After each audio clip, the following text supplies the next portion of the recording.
Hello guys, welcome back to my channel. As you can see in the picture today, let's start the story of What If Deku Got Harem from Konosuba. Now before starting, please give this video a like and subscribe to the channel if you want more videos like this. Now let's get into the fanfic. So that's what that feels like. Was Izuku's first coherent thought after dying of exhaustion from fighting Muscular? He ended up winning, at least, in his mind anyway. With the injuries that Muscular sustained, Kuda would be safe until help arrived. He knew the risks of pushing himself too hard and he paid for it. In a last-ditch effort, he managed to call forth over 100% of one for all across his whole body, not just his arms. This gave him more than enough power to overwhelm the villain. But at a cost, the energy expenditure was too much for him. Add that to the full body injuries he sustained from using one for all at that level, plus the blood loss that he suffered before that, and you only one result. I died. Izuku said aloud, depression hitting him after he realized that all the pain in his body was gone, leaving nothing but phantom pains from earlier. He looked down at his hands, flashing back to what happened. That's correct, Izuku-kun, said a soft, kind voice right in front of him. Izuku was startled out of his flashback, and his head shot up to see who spoke. In front of him was a beautiful woman. No, beautiful was an understatement, she looked almost divine. And considering I'm dead, that might be literal. Izuku thought before composing himself. I have a lot of questions, but one is the most important right now. Did everyone survive the attack? He asked, trying to keep the desperation out of his voice. The woman smiled kindly at him and answered. Yes, thanks to your braver sacrifice, everyone managed to live through the event. However, young Kuda was struck with grief over your death. She said, careful not to add the fact that his friend was kidnapped. There was nothing he could do to change that, so it would be best if he was kept in the dark. Everything worked out for the most part, and she didn't want to make him panic. Thank goodness, I'm just happy to know that what I did wasn't for nothing. Izuku said, letting out a sigh of relief. I'm sure you must have many questions, but please allow me to answer a few of them. My name is Eris. I am the goddess of luck and fortune. One of my duties is to watch over the souls of the recently deceased youth. So she was a real goddess. Izuku could definitely buy that, being dead and all. About 3 years ago, I had been given dominion over your world, specifically over the young souls who died truly heroic deaths after living lives of selflessness and virtue. As a matter of fact, you're the first soul to make it here. Congratulations. Eris said jovially, happy to meet someone like this young hero. Izuku was honestly touched. Of all the people that lived in his world, he was the only one to qualify to come here. It was one hell of a confidence booster, and it brought a few tears to his eyes. Thank you. I don't know if I deserve this. There are plenty of heroes that die every year. What about them? Shouldn't they be here too? Izuku asked in confusion. They were heroes, yes, at least by your world's definition. They enforced the law and saved lives, however not many did so for truly selfless reason. They earned their place in heaven, however only you have earned the chance that I'll be giving you today, Eris explained, getting Izuku's full attention now. What could a goddess want to offer him? Normally when a person dies they have two options. They can go to whichever afterlife they qualify for. In your case, heaven. Or they can return to live another life in the human world, without any of their memories. Harris explained. So Kaken's swan dive joke had some merit to it after all. Izuku thought wistfully, remembering the not-so-good times with his friend, Bully. Even after everything that happened between them, he would sincerely miss his old friend. You, however, are being given a third option. You see, there exists another world out there, very similar to a magical fantasy world that would appear in a video game from your own world. It is currently being attacked by a demon king. His mighty army has destroyed so much that many of the souls from there have refused to reincarnate, which has caused a population decrease. Eris summed up the situation before telling him what it meant for him. In order to circumvent this and hopefully eliminate the threat at the same time, the gods have decided to send humans who have died in other worlds to fight off the Demon King's army as heroes. Eris explained the situation. Izuku paid attention as best as he could. So far this world sounded like it needed help. If this conversation is going where he thought, then he would do so without hesitation. Which is why you are here. We ask of you to help this world in its time of need. Eris went on only to be interrupted. I accept, Izuku yelled suddenly, a strong conviction in his eyes. Eris was shocked silent by the instant answer. She looked at him as if to question his decision, but he continued. If I don't help those in need, then what kind of hero would I be? I may be dead, but my goal hasn't changed. I will be a hero. And if you'll let me, sending me to this new world will allow me to be just that. Izuku said resolutely, no hesitation in his voice. I knew you were heroic. Being sent here was proof. But, to hear such conviction in your words, you truly are worthy of receiving 2 gifts. Paris said, looking at Izuku with a newfound respect for his heroic attitude. Gifts? What are you talking about, Eris-sama? Izuku asked, not knowing the finer details about reincarnation. That's my mistake. You see, when a human is reincarnated they receive a gift from the gods in order to help them fight off the Demon King. You, however, will be given 2 as a reward for living a life worthy of a hero. It can be anything, a powerful item, a boon that surpassed all others, even a fictional power that you've seen before. Eris explained. Izuku grew more and more excited at the prospect after hearing that. That's incredible. Any power at all? Izuku asked while Eris just nodded, smiling at his enthusiasm. Izuku was searching through his brain, trying to think of 2 powers that would be invaluable to him. Before that, though, he needed to confirm a few things. Will I be able to speak the same language as the local people? It would be problematic if he couldn't, especially if there wasn't any context to learn from when he got there. Thankfully Eris filled him in. Of course, you will receive knowledge on this world's language directly, along with that you will receive some starting gear to help you start off your journey, she explained helpfully. Anyway, if it's any help you can check out the power catalog over there, even if there isn't anything in there that you like, you might still get some ideas from it. She handed him the book. He thanked her and began looking through it. He noticed a power called alchemy. It gave him a good idea, but he needed to confirm something first. Thank you. I've decided on what I would like to have as my 2 gifts, he said, getting a surprised look from Eris. Most would take a lot longer to decide. For the first, I want to ask if it's possible to ask for a modified version of an existing skill, he said. Yes, that's possible. Most just take copies of other powers, but they can modify them to best suit their needs, she confirmed. Okay then, before I explain I just need to ask one more question. Does the magic of this world still follow the basic laws of physics, even if it's just the energy conservation element? He asked. It was best to know what kind of system he was going to be working with. Yes. For the most part, magic operates on the laws of equivalent exchange. If you were to say create an explosion to destroy a large boulder, you would need to expend an equal amount of energy and mana to do so. Eris explained, not knowing where he was going with this. Okay. Then the skill I want is the ability to transmute anything that I touch. For example, if I touched a stone, I could turn it into another material, or I could convert all of the matter in that stone into energy with as close to 100% efficiency as possible. He explained. Eris just looked dumbfounded at how simple yet devastating such an ability would be. I should probably warn you, an ability like that will be incredibly difficult to use. The mana costs alone would be massive. She tried to warn him. Most didn't consider that their gifts would also need power to use.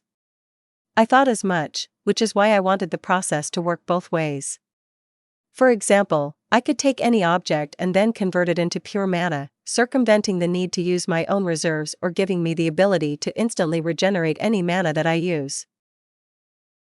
He explained his reasoning, earning him another awestruck look from Eris. This boy just cracked the issue of a mortal's finite mana supply so casually. And this was just his first gift.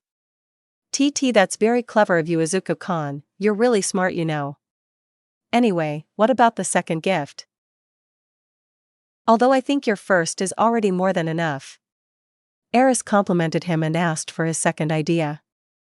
Thank you for the praise, Eris-sama. It means a lot coming from a goddess. He thanked her while blushing.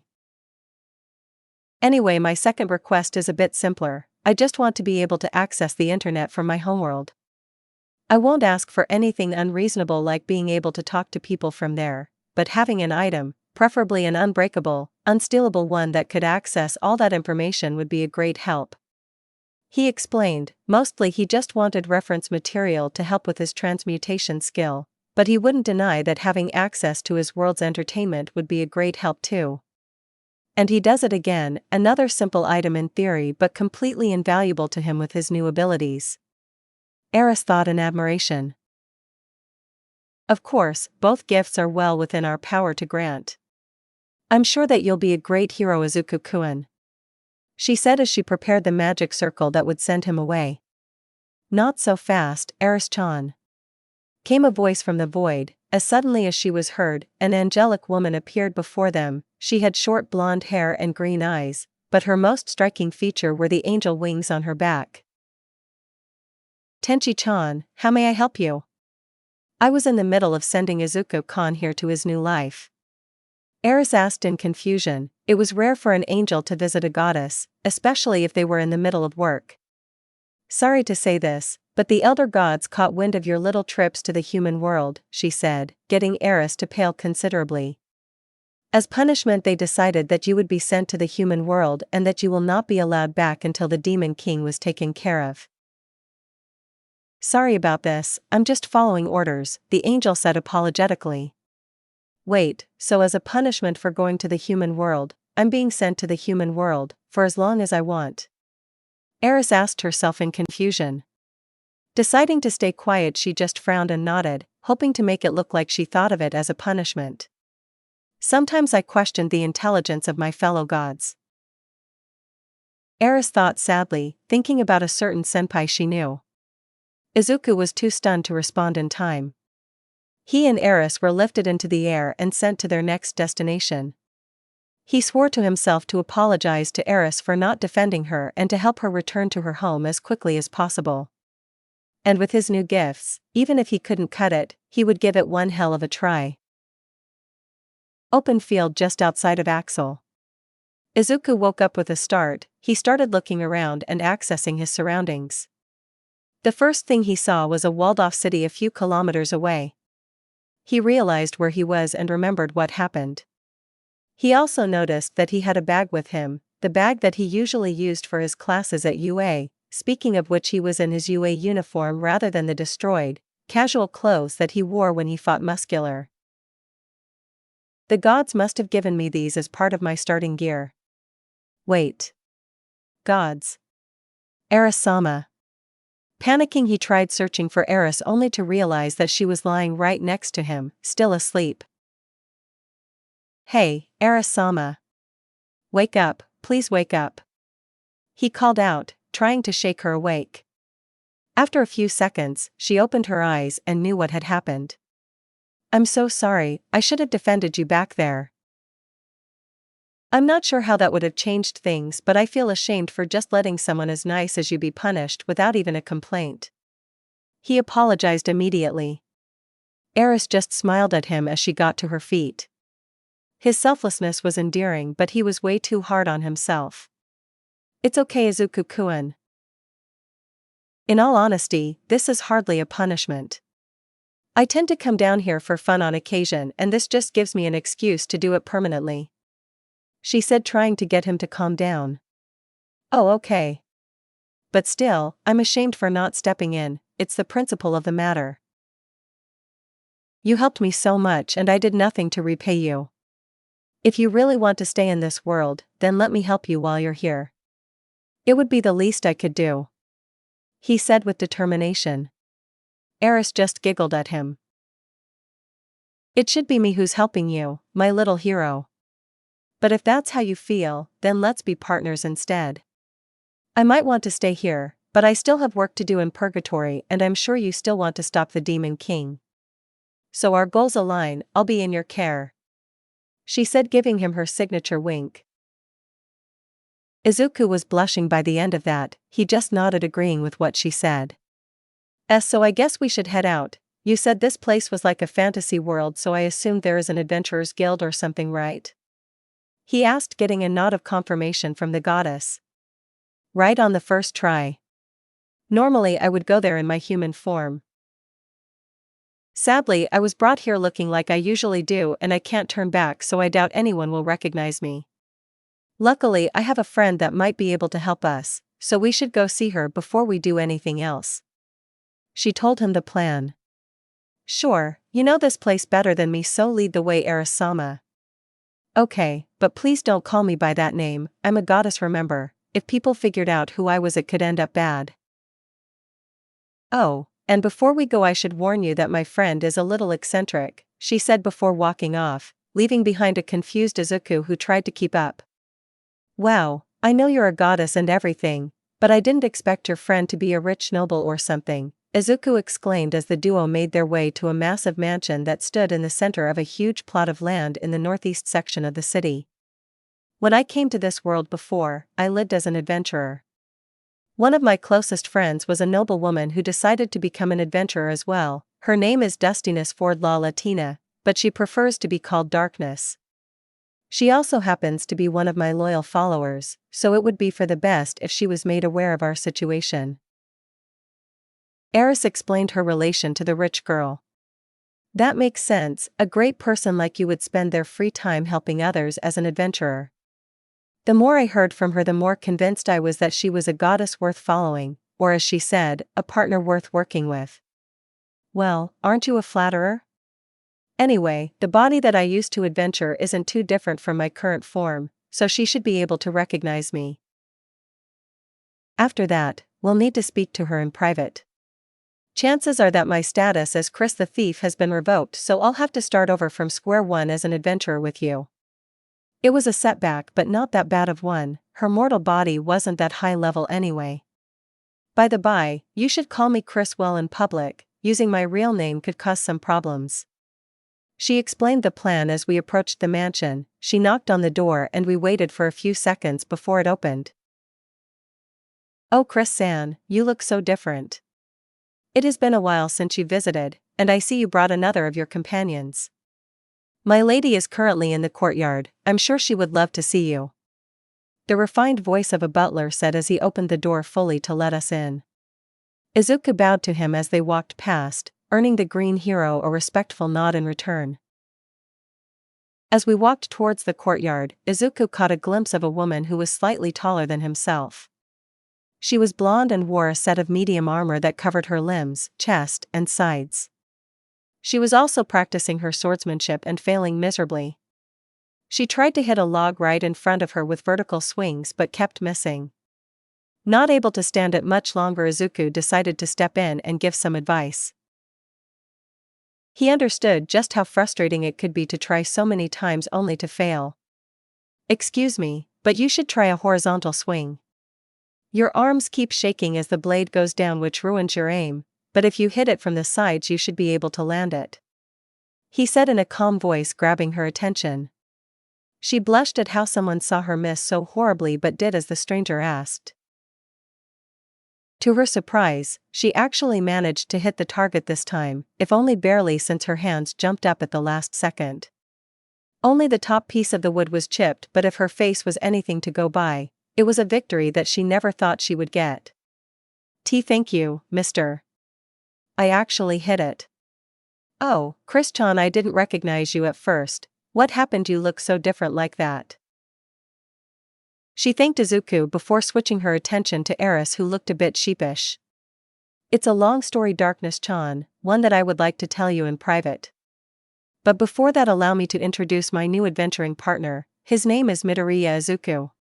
She replied, motioning to the green hero, who bowed slightly to her and introduced himself. As she said, my name is Izuku, it's a pleasure to meet you, Darkness-sama. he said politely, wanting to make a good impression on the noble lady. "Oh, there's no need to bow like that, I'm an adventurer too, just like you. I would rather not be treated differently just because of my status. Plus you helped me hit the target. I couldn't have you lower yourself after doing so much." She replied as if helping her hit a stationary target was some kind of miracle. Izuku just agreed and tried not to push the issue. She reminded him of Yaoyorozu in a way, tall, rich, beautiful, but also modest about her status. "Well, now that you're both introduced to each other, we should get down to business. Darkness-chan, would it be okay to use your room for this? We need a private space to talk." Eris asked, hoping for a yes. Her room. Isn't that a little too soon? We just met after all, and it would be a big invasion of privacy. Izuku thought, sure they needed privacy, but it was still a bit much. Calm down, Deku. Now isn't the time to relapse. Of course, I would be happy to help. Darkness agreed instantly with a blush on her face. I guess she's also the selfless type who would help others in need even if it was embarrassing. I'm so lucky to meet so many great people so soon. Izuku thought to himself, unaware of how wrong he really was. It's a lot more plain than what I expected. She really is modest about her wealth. Izuku thought as I looked over her room. It had a yellow and white color palette, along with a few splashes of pink here and there. It had a large bed, a few desks, and a closet to the far side. It was a large room, but not obscenely so. So what was it that you needed to tell me, Chris-chan? It must be pretty important if you wanted so much privacy. She asked before looking at me. She started to stutter and blush madly. Wait, is this your way of telling me that you and Izuku-san are dating? It would explain why you introduced him to me all of a sudden, and why he's privy to what you want to say, but why would you tell me? She muttered out, stuttering the whole time and blushing with steam practically flowing out of her ears. And no. You got it all wrong, we're not going out or anything. And not that I wouldn't want to. Eris-sama is really beautiful. After Izuku started panicking before he froze, realizing his mistake. Smooth, Izuku-kun, real smooth. Eris said, shaking her head in amusement. Meanwhile, Darkness was taking what he said the wrong way. Why did Izuku-san just call you Eris-sama? Is this some kind of master-slave play? She questioned furiously. I didn't think you had it in you, Chris-chan. Wait, what? I thought she was an innocent rich girl. How did she know what S&M was? More importantly, how am I supposed to respond to that? Izuku panicked further, internally this time. Eris was just pinching the bridge of her nose, expecting but still annoyed with her friend's antics.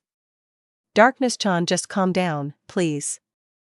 The truth is that, she began while pulling out a necklace from her clothes. It was the symbol of her religion, except it was modified and blessed by her directly. Any true follower would be able to recognize it almost instantly. I really am Eris. I'm sorry for keeping this from you for so long, but I couldn't tell you about it until recently. You see. She went on to explain this situation to Darkness, including how they both ended up in this world, although Izuku wished she didn't go into so much detail about how he died. It was a bit embarrassing to be held in such high regard by a goddess. That's quite a tale. I doubt that you would come up with something so elaborate just to trick me. But, why are you telling me this? Couldn't you just go back to being Chris-chan without any problems? Darkness asked, not familiar with the rules behind everything. I may be the same person, but my body has been changed. My adventurer card was connected to Chris. If I tried to use the same one now, it wouldn't work, so I have to restart from level 1. The reason I came to ask for your help is that I need an alibi to give to the people to explain how similar I look to Chris and to explain why Izuku-kun is here all of a sudden. She explained Darkness' role in all of this. Oh, I get it now. Darkness-san would add credibility to our claims since she knew Chris very well. As for our cover story, it would be easy to claim that you are Chris' sister from how similar you both look, while I could just be an old friend that you discovered and decided to help. The idea was simple enough and would get us a decent reputation with the other citizens from familiarity. Exactly. Anyway, we should head towards the Adventurers Guild ASAP. The faster we get there, the faster we can get you set up. Eris complimented and suggested. Oh, and as for my name, please call me Erisfeel. It will be easy to remember and won't attract as much attention as Eris, she added. The trio went on towards the Adventurers Guild. On the way there, Izuku checked out the bag that he arrived in this world with, wanting to know what he had to work with. Inside there were his regular school supplies. Well, regular for a nerd like Izuku anyway. He had 3 pencils, a set of 3 red, black, and blue pens, a set of high-quality scissors, several empty notebooks, his hero notebooks, a compass, a box of markers, and finally a high-grade clay eraser. Oh, and an All Might action figure, because this is Deku we're talking about, so of course, he'd have one. He would have had much more, but this was just what he brought with him during summer camp. In the immortal words of King Explosion Murder, Deku, you fucking nerd. Along with his basic supplies, there was something in the laptop pocket that he never got to use before. It was a fairly large tablet with the UA logo on it, though now it was super lightweight. Almost weightless. This must be the gift that I asked for at the end. I should test it out later, but for now, I need to focus on what I have. Izuku thought to himself as he continued to take inventory. He looked at the side pockets next. Hearing a clinking noise and noticing that 5 coins were in the bag, they had a carving of Eris winking, along with the number 1000 etched into them. Starting currency. Meat. With that done, he focused on the road again and noticed a large building ahead of them. That must be it, he thought as darkness opened the door. He wasn't fully prepared for what was inside. It looked like an old-timey bar with waitresses walking around the place. There were dozens of what he could only assume to be adventurers drinking, brawling, and overall having a good time. It was all a bit much for him. He was never really good in social environments like this. The others didn't even hesitate and walked up to the counter where a buxom blonde woman was waiting. The woman, Luna, asked if she could help them, and Darkness replied. We're here to get these 2 registered with the guild. My friend here is named Eris Field. She is a sister to Chris Chan and would like to register. The young gentleman here is named Izuku. He is a friend to the 2 sisters and an acquaintance of mine. He would also like to register. She explained with the grace of a noble. Luna smiled widely and welcomed us to the guild. Of course, we're always happy to have new members join our cause. Do you have the money for the registration fee? It will be 1000 Eris, 500 for each of you. Izuku nodded and handed her one of the coins in my bag. Thanks for covering the cost, Izuku-kun. Normally I would do it, but I left all my money on my other body. Erisfiel whispered to him apologetically, earning a chuckle from the others from how ridiculous it sounded. It's no problem at all. I owe you so much already, it's the least I could do. I reassure her as Luna came back and lead us to the crystal that was supposed to show us our stats and register us into the guild. After she explained the basics of being an adventurer, she asked us to hold our hands over the crystal. Ladies first, Erisfiel-san, Izuku said, smiling at her. It's nice to see that chivalry isn't quite dead yet. Luna said, noticing what he did. The green hero blushed a little at that and said that it was just common courtesy. As Erisfiel placed her hand on the crystal, a flash of light came out and a freshly minted adventurer's card was produced. Luna went to grab it and gasped in shock at the results. Incredible. Every stat is exceptionally high, and luck is maxed out. This is the highest stat total I've ever seen in a beginner. Luna exclaimed in excitement. The guild stopped at that moment and looked over in our direction. With stats like these, you can choose any class you like, including the advanced classes. She continued, getting the other occupants excited at this. I took a look at it myself and saw that there were 6 stats in total. All in all, the card read: Strength, 65. Vitality, 50. Intelligence, 40. Wisdom, 30. Dexterity, 50. Luck, 999. I would like to choose the thief class. It may not be an advanced class, but it suits my style quite nicely. Arispiel responded, getting back her original class. Just like your sister then. Very well, now Izuku-san, please step up and do the same. Luna said, gesturing towards the crystal. Izuku went to do so until he heard something from behind. Don't get upstaged by your lady friend now. Followed by some chuckling. I guess the stats of a goddess will be a tough act to follow. I wonder. Before he touched the orb, he activated full cowling at 5%, thinking that it might transfer to his stats.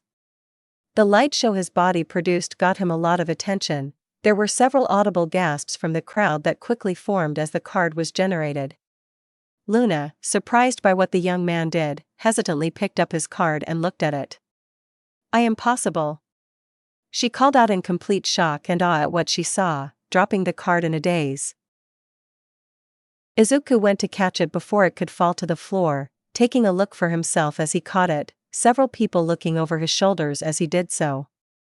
The card read: Strength, 205. Vitality, 200. Intelligence, 250. Wisdom, 20. Dexterity, 300. Luck, 800. No fucking way. His stats are almost all in the triple digits. What kind of monster is he? These and other similar responses came from everyone who saw Izuku's stat card. I guess it did work after all, but why is my intelligence so high? And I guess my wisdom stat has suffered from all the reckless stuff I did in the past. My luck is about right. I've been ridiculously lucky ever since meeting All Might. I might just be legitimately blessed by the goddess of fortune herself.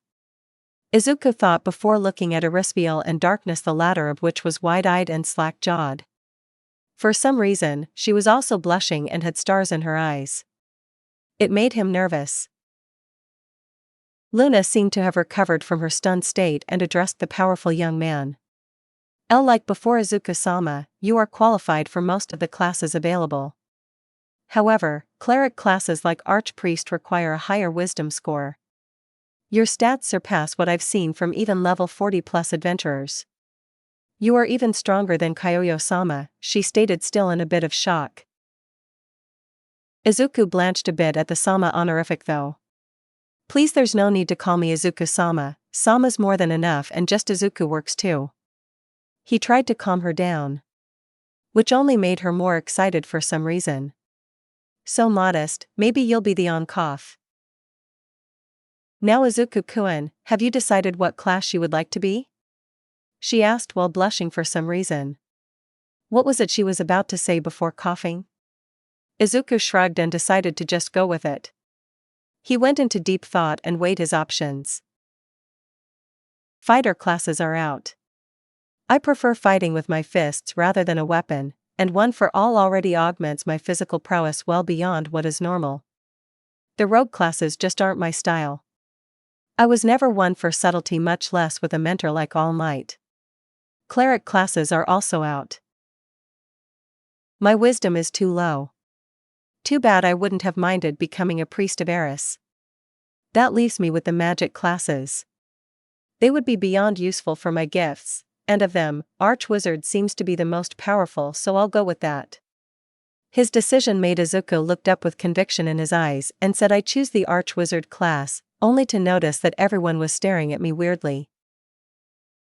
Arispiel was making a blabbing motion with her hand to try to tell him that he's been muttering the whole time. Sorry about that, I tend to mutter a lot when I'm in deep thought. Izuku apologized with a sheepish look. He needed to get over that habit one of these days.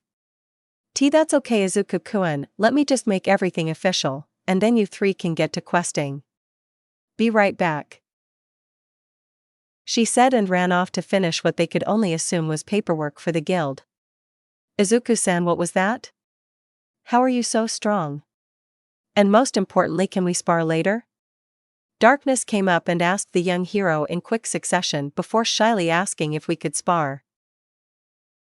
That's right, this world doesn't have quirks. Izuku remembered what Erisfield explained to him on our way to Darkness Mansion. That was my quirk, and my world over 80% of the population has some type of unique power that they can use. My quirk, one for all, lets me augment my physical characteristics, he explained, getting a nod of understanding from her. And yes, we can spar later. I don't mind, but I should probably complete some quests first. Right now, I only have 4,000 Eris left, and I doubt that's enough to afford food and a place to sleep tonight. He explained, getting another, more excited nod. We got the go-ahead a few minutes later and took our first quest. We chose to take the giant toad elimination quest. We had to kill 5 giant toads for a reward of 100,000 Eris plus 5,000 extra for each toad killed. When we got to the field where they roamed, Izuku took his first look at a real fantasy beast that wouldn't be possible in his world, at least without a quirk being involved. So these are the giant toads. You guys said it was resistant to blunt force, so I guess the best way to go about this is to use a blade or magic, Izuku said. Sadly, he had no magic at the moment, with the starting budget of skill point being a measly 5. With each of the worthwhile magic skills costing at least 8 points each, he wasn't able to get any of them and was unwilling to spend points on the weaker spells. That didn't mean he couldn't fight, of course. Izuku touched the ground and used his transmutability to make himself a simple steel spear. It was basic in every way, a tool meant for the task at hand, although to a blacksmith it would look like a very high-quality piece with how pure the steel was. Is this another quirk, Izuku-kun? Or is it magic? Darkness asked. She was also taking off her armor for some reason. Did the frogs have some kind of anti-armor ability? It's one of the gifts given to me by Erisfield-chan. It allows me to change any object into anything else that I want so long as I'm in contact, and I know how the materials work to a moderate degree. Izuku explained his power, getting a tentative nod of understanding from the resident crusader. Truthfully, that took a lot out of me. The feeling of mana leaving my body to fuel the transmutation felt so surreal. Like I was getting my blood drained or something. I should test my mana recovery skill after this, he thought before deciding on a plan of action. I'll handle all of them directly. Erisfield-chan, please help by sneaking up on them and prepare to take the kill once they get weak enough and you have a safe opening. Darkness-san. I don't really know what you should do. If you want, you can do the same as Erisfield-chan and take a few kills. I want to keep the EXP distribution between us fair after all. Izuku explained his plan to the group. Looking back, Darkness just looked at him with a little disappointment while Erisville palmed her face while smiling. Selfless as ever, Izuku-kun. I appreciate it, but you don't have to take on all of them yourself. Even if we don't get the kill on each one, we still get a sizable X reward from just providing support and defending you. Plus Darkness-chan would get bored if she just stuck back and stole kills all the time. She said, which explained why Darkness looked so disappointed. Izuku accepted in the end and the group got down to business. Activating full cowling, Izuku rushed towards one of the toads and pushed his spear forward. To his surprise, it went right through with almost no resistance. It was like a hot knife through butter. I might need to lower my power a bit or I'll overextend again. He lowered his percentage even further and jumped back to his original position. This all took him about 5 seconds to do. Izuku-kun, that was amazing. You were so fast. And you were able to take down that toad in a single hit. Darkness exclaimed, in awe of my display of power. Her face was completely flushed, and she was breathing heavily for some reason. I didn't think I was that impressive. Izuku thought as he saw Erisfield sneak up on another toad, stealthily throwing a knife that he had made for her at it and nailing it right in the skull. It fell almost instantly without even giving off a death row. Good job, Erisfield-chan, that was an impressive display of stealth, and good accuracy too. Izuku complimented her. Darkness was getting into it too and charged at another toad, sword raised high. Sadly, this time the toad was fast enough to grab her mid-charge and swallow up her upper body. The field was completely silent as the toad lifted up its head and tried to swallow. "I've seen enough," Izuku said and threw his spear at the frog's center, killing it instantly. The spear went right through the heart and slammed on the other side with enough force to create a small crater. Darkness started to crawl out of its mouth, covered in slime, panting, and blushing furiously. "Are you okay, Darkness-san?" Izuku asked in concern, getting a thumbs up and an enthusiastic "never better." In response, "I think I know what Arispiel meant by eccentric now. She's a total masochist," he thought, blushing furiously. If you say so, Darkness-san. Would you like to stop for now and maybe take a shower?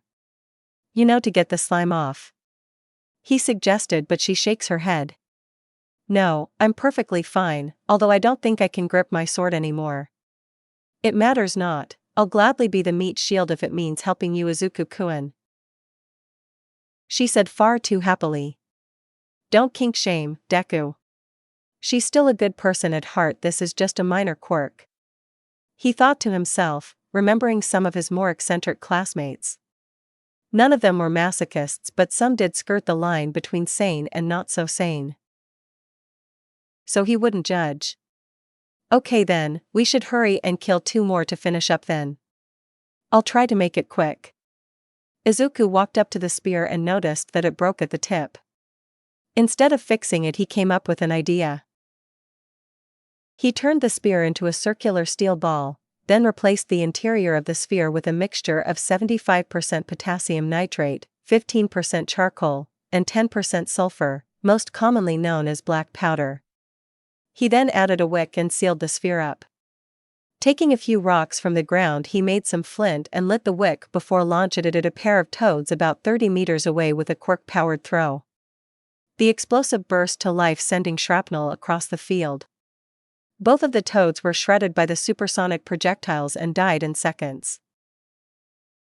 Hopefully they won't complain if they find a bit of metal in those toads while they search the bodies, Izuku thought, immediately realizing how annoying they were going to be to cook later.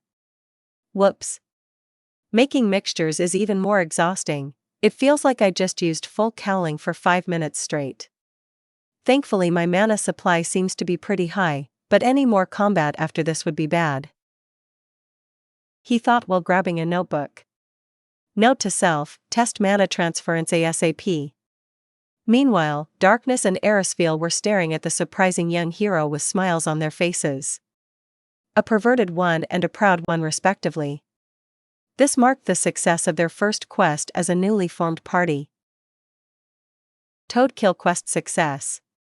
Eris X-125. After the makeshift party's battle with the giant toads, they decided to visit the local bathhouse to freshen up before searching for an inn to rent for a few days. Eventually, Izuku and Eris found an inn that was willing to give them a room with 2 beds for 50,000 Eris a week.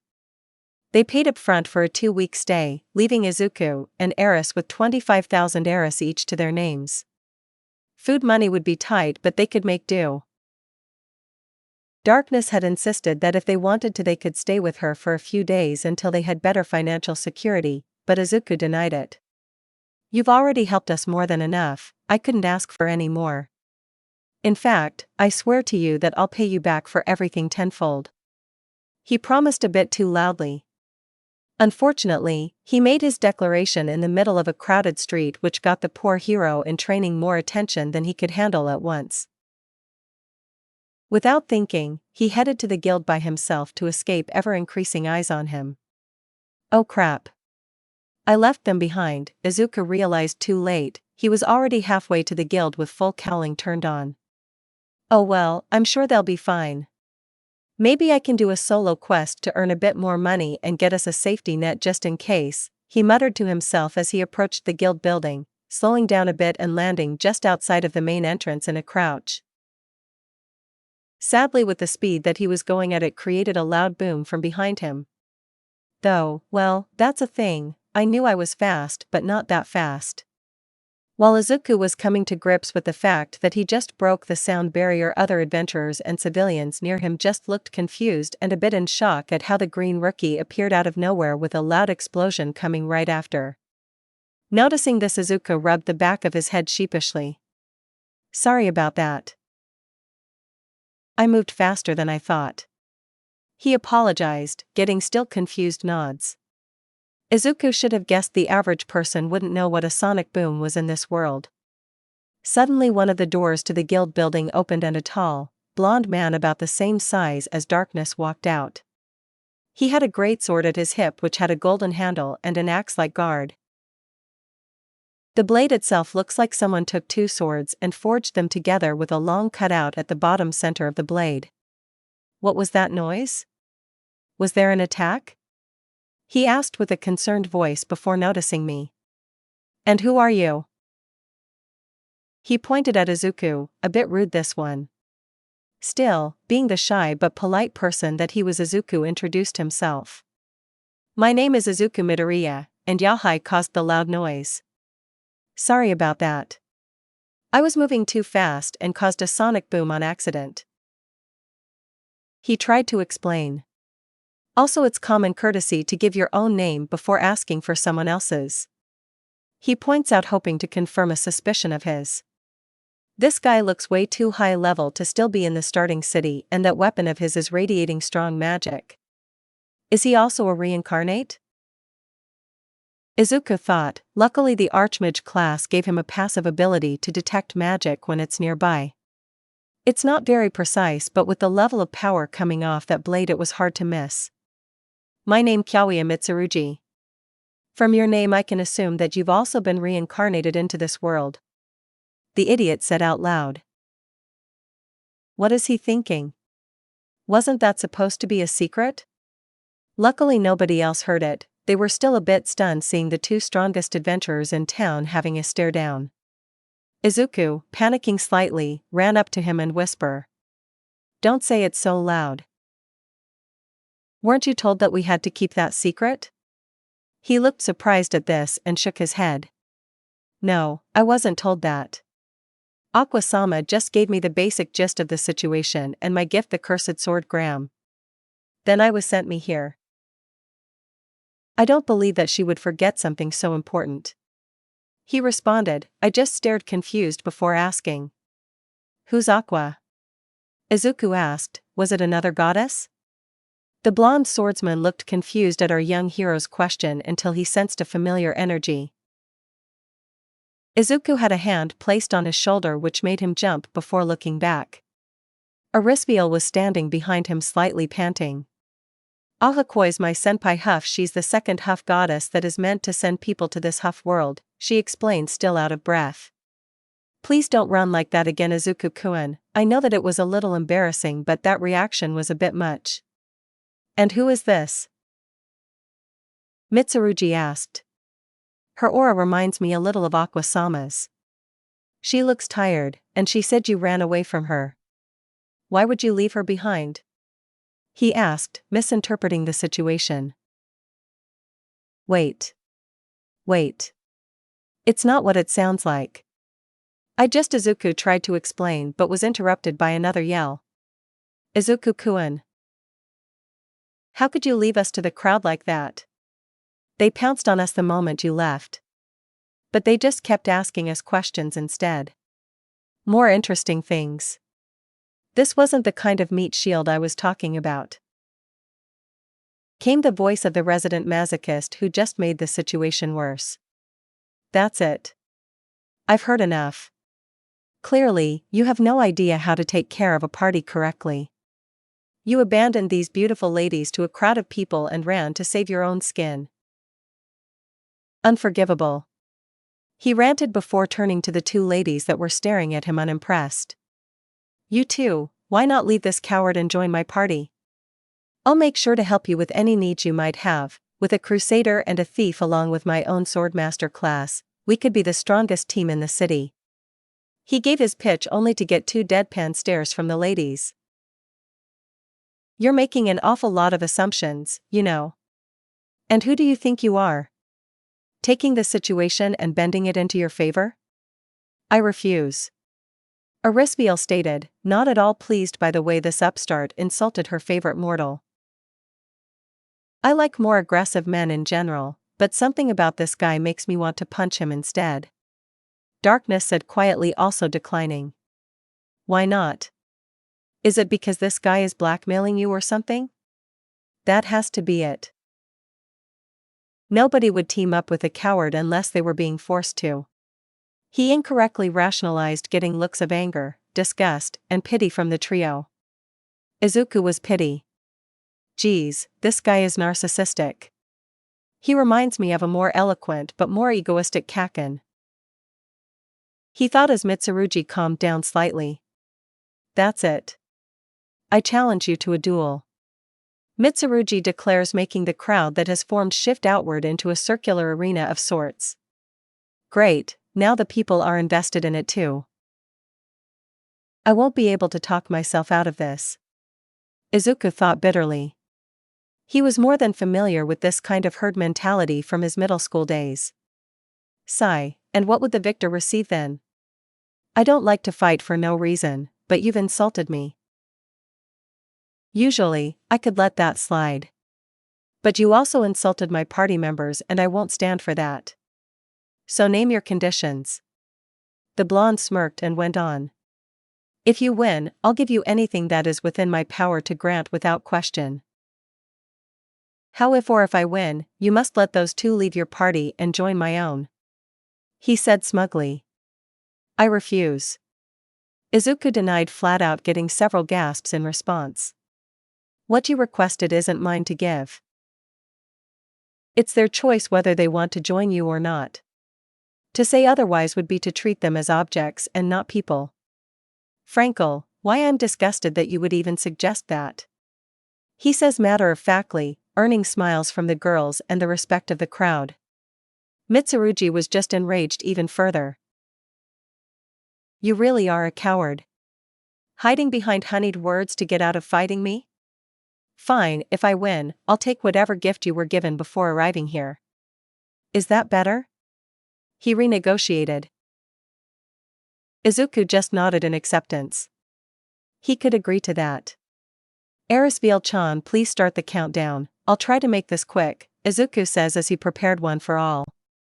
This will be a good time to test out an idea that he had while fighting the giant toads. Hopefully, it works. Of course. The fight will start in 3, 2, 1, begin. Eris called out. Izuku rushed his opponent at full speed the moment she did. Mitsuruji managed to follow Izuku's movements and prepared to slash at him with Gram, but before he could even lift it, Izuku smirked and pointed his open palm towards the unprepared blonde. One thing was different, however. Izuku had used his transmutation skill and took a page out of Kaken's book, creating a small spark using one for all's electricity, and ignited his new nitroglycerin sweat. The results were something to see. The explosion traveled quickly, hitting Mitsuruji in the chest and blinding him momentarily. It didn't do much damage, but it gave Izuku enough time to get behind him and deliver a powerful punch to the back of his head, knocking him over like a bag of potatoes. Just as I thought. He relied far too much on that sword, so he failed to train up his durability. Anyone faster than him, or that could surprise him in a fight, would win every time. Izuku thought in pity as he stared at the downed swordsman. Wow. The new guy just beat the town ace in one hit. It was 2 hits actually. And he did it to protect the chastity of his 2 female party members. That part was true, but the way he phrased it, he can even cast detonation magic already. Just how strong is this guy? That was false, but I can't exactly explain how I could do that.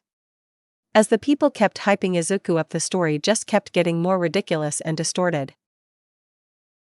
Something tells me this isn't going to end well. I should grab Erisveal-chan and Darkness-san and run for it. Izuku thought before grabbing them by the arm and doing just that. He didn't want to stick around to find out how this ended. Izuku-kun, this is too soon. I didn't know you could be so forceful. In that battle, Darkness said while we were in mid-air, blushing and stuttering the whole way. Sorry about grabbing you two so suddenly without saying anything, I just didn't want to leave you all behind again. We should head back to the inn for now until this all blows over.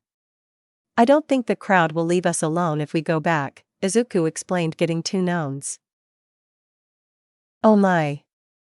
Izuku-kun is even more forward than I expected, taking me to his home on the first day. You just keep surprising me. Darkness said while rubbing her face. This just kept getting weirder, so the green hero picked up the pace, careful not to break the sound barrier again. They eventually made it without any issues, and he set the two girls down.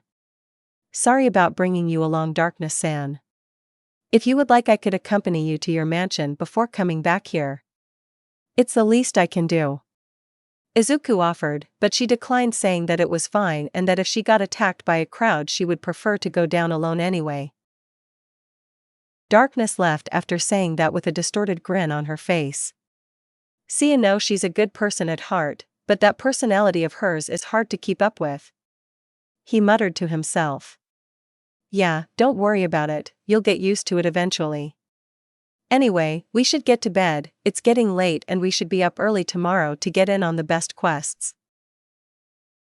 Erisbiel said getting no arguments from her green companion today was pretty tiring and he would like to just leave it behind him for now. And thus ended his first day in this new world. Hopefully, the next few to come won't be too hectic. Izuku woke up with an aching back. Going from modern beds to a hard-thin bed in a medieval inn was an experience to say the least. As he opened his eyes, he remembered exactly where he was and how he got there, just in time to see Eris changing into her outfit. Banquet wa. A small whine left Izuku's lips from hitting his head on the back of the bed. Erisbiel took this as her cue to quickly finish getting dressed. Why, you didn't see anything, right? She asked shyly, a blush on her face. No. Of course not, I would never. Not that you aren't beautiful, you are.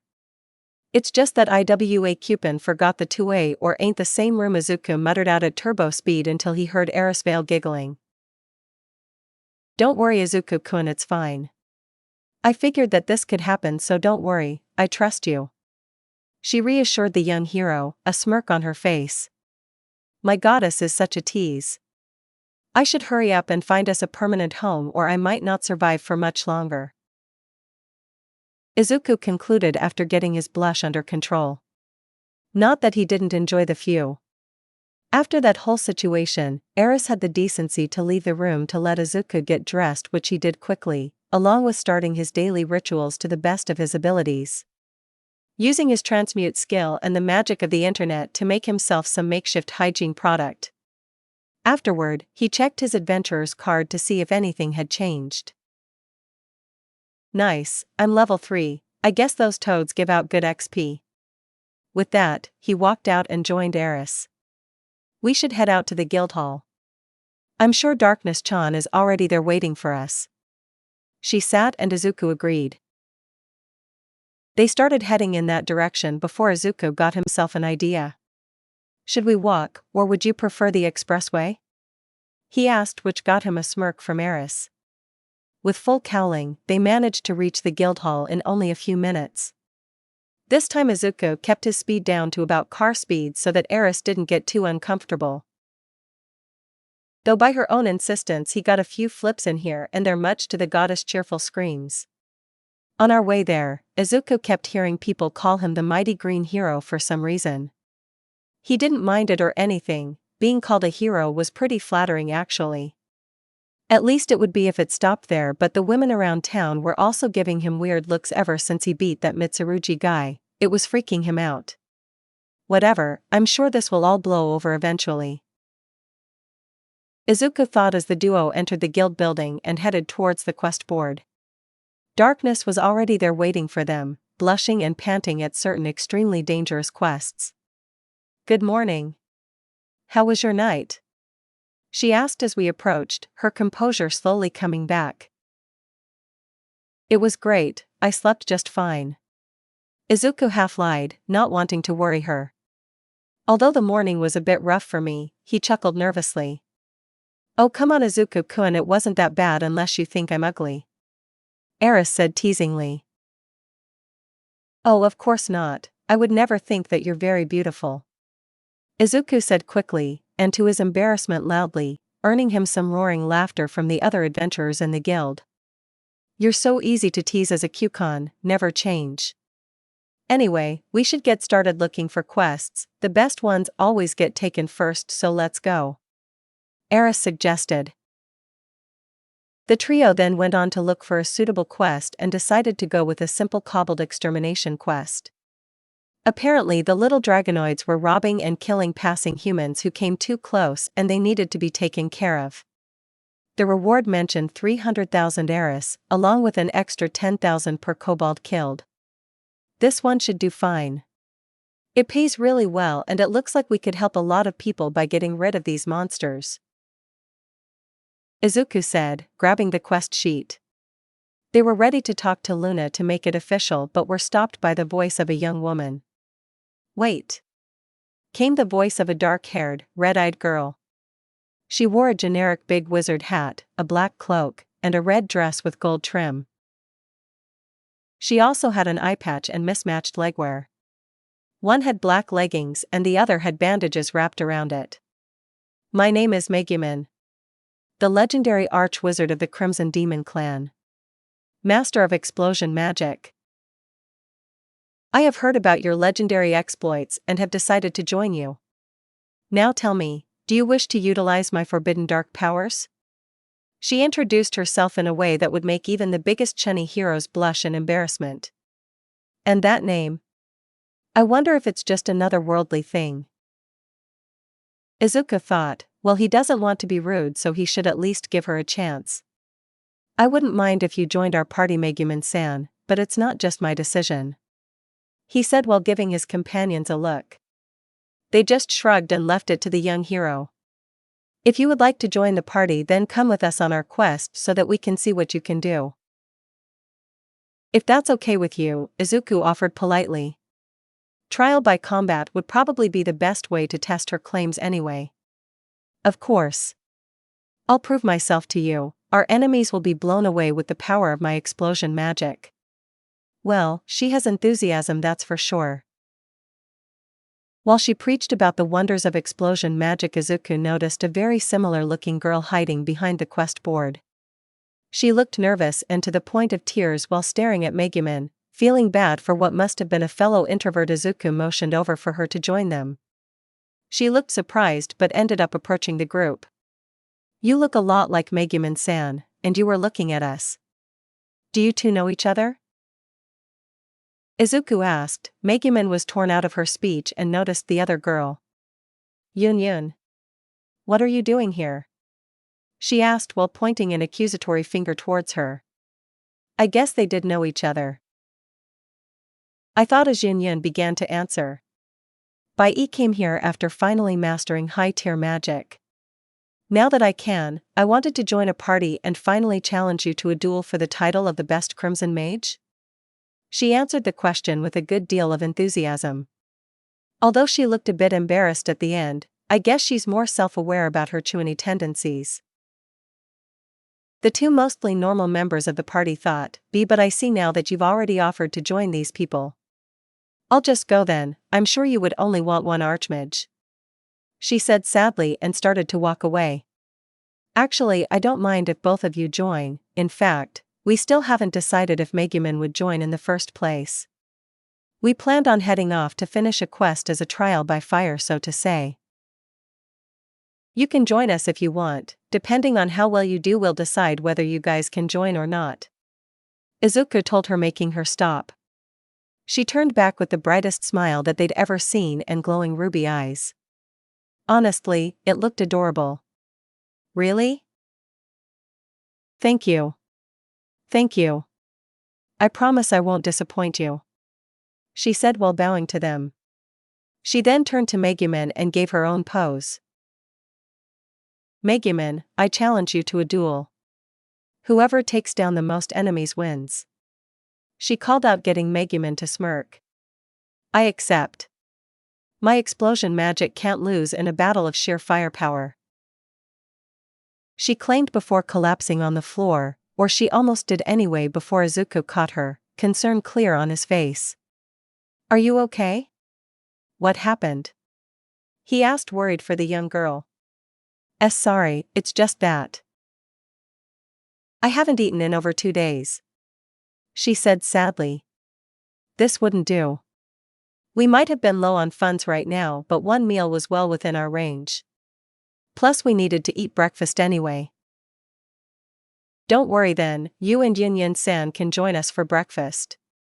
I'll pay, I insist, Izuku said, getting a thankful look from her and a smile from the others.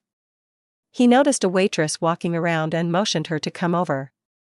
Excuse me, can you please prepare some food for us? Anything filling will do, just don't go over 25,000 eris please? Izuku asked while motioning to the 4 girls behind him. Of course, sir. I'll come back as quickly as possible, she said politely and bowed before leaving. After a hearty meal and a grateful thanks from the 2 Crimson Lolas, we went out to hunt for our prey as Eris informed our 2 new recruits on what the quest was. On our way, Izuku asked them where they were from and why they wanted to join the party. We're both from the Crimson Demon Village, known far and wide for its high-level mages. We came to join your party for the same reason, I think. Megumin started with Yun-Yun agreeing with her so far. You appeared out of nowhere with extremely high stats and another powerful companion at your side. I guess that would be a little suspicious. You then beat the giant toad quest in record time, there's a record for that. And that very same day you defeated this town's strongest adventurer in under a minute. Strongest adventurer? That blonde guy? Really? With a reputation like that, who wouldn't want to join you? She finally finished hyping Izuku up, much to his relief. I guess you're right, I just never thought that what I did was very impressive. He replied humbly. And you're really humble, Yun-Yun added. Please stop. To tell you the truth, neither Megumin or I have been treated very warmly by the local adventurers. We haven't been treated with hostility or anything, but you're the first person to help us and even buy us a meal, so please accept our thanks. Yun-Yun said with a bow. Honestly, Izuku was stunned. So these 2 have been ignored and cast out by others. I made the right choice by helping them. Hopefully, they will make a good enough impression so that the others will let them join. He thought with a sad smile as they kept walking towards their destination. The group finally reached their destination and made camp right outside the range of the kobolds. They were having a strategy meeting when Izuku finally popped the question. Excuse me, but can I see your adventurer cards? It would be helpful if I knew what both of you could do. He asked, getting a quick nod from Yun-Yun and a more nervous one from Megumin. She's nervous, I wonder why. She's been pretty confident since we met her. He thought while skimming through their cards. Yun-Yun. Level 7. Class, Archmage. Strength, 18. Vitality, 20. Intelligence, 200. Wisdom, 30. Dexterity, 20. Luck, 10. Not bad, your intelligence is really high, and your wisdom is also pretty good. You're also level 7, why is that? Izuku asked her, wasn't she a new adventurer with no party? Did she do solo quests before meeting them? I usually go around and help new adventurers that bite off more than they can chew, although I'm sure they didn't need me in the first place, I just keep doing excessive things, sorry. She said, blushing in embarrassment. We need to work on her confidence. But she helped out so many people that her level just passively increased to 7. Even if she has her flaws, that pretty much guarantees my vote for her to join. Izuku thought as he looked over the known spell section. Spells, intermediate magic, fireball, blade of wind, lightning, paralyze, and sleep. Advanced magic, inferno, light of saber, bottomless swamp, and teleport. You also have a nice selection of battle and utility spells. These would be very useful in almost any scenario. Impressive. She blushes at my praise and practically glows with how happy she was. Now for Megumin. He looked over her card and immediately saw something wrong. Megumin. Level 6. Strength, 17. Vitality, 26. Intelligence, 231. Wisdom, 32. Dexterity, 21. Luck, 16. Your stats are very similar to Yunyunsen's if a little higher, but, Izuku said before hesitating as he read her known spell list. Spells, Advanced, Explosion. She only knew one spell. Upon voicing this, Megumin nodded furiously. Yes. Explosion magic is the only type of magic that I will ever use. I love explosion magic and absolutely refuse to use any other spell, she said passionately, causing the others to sweat drop except for Yunyun, who was already used to it. Okay. Well, with these spells, I would like for Yunyun-san to go first. Please demonstrate any and all spells that you think would do well against these kobolds, and when you reach about half mana just fall back and let Megumin have her turn. If there are any kobolds left after that, we will take care of them. Does everyone agree with this?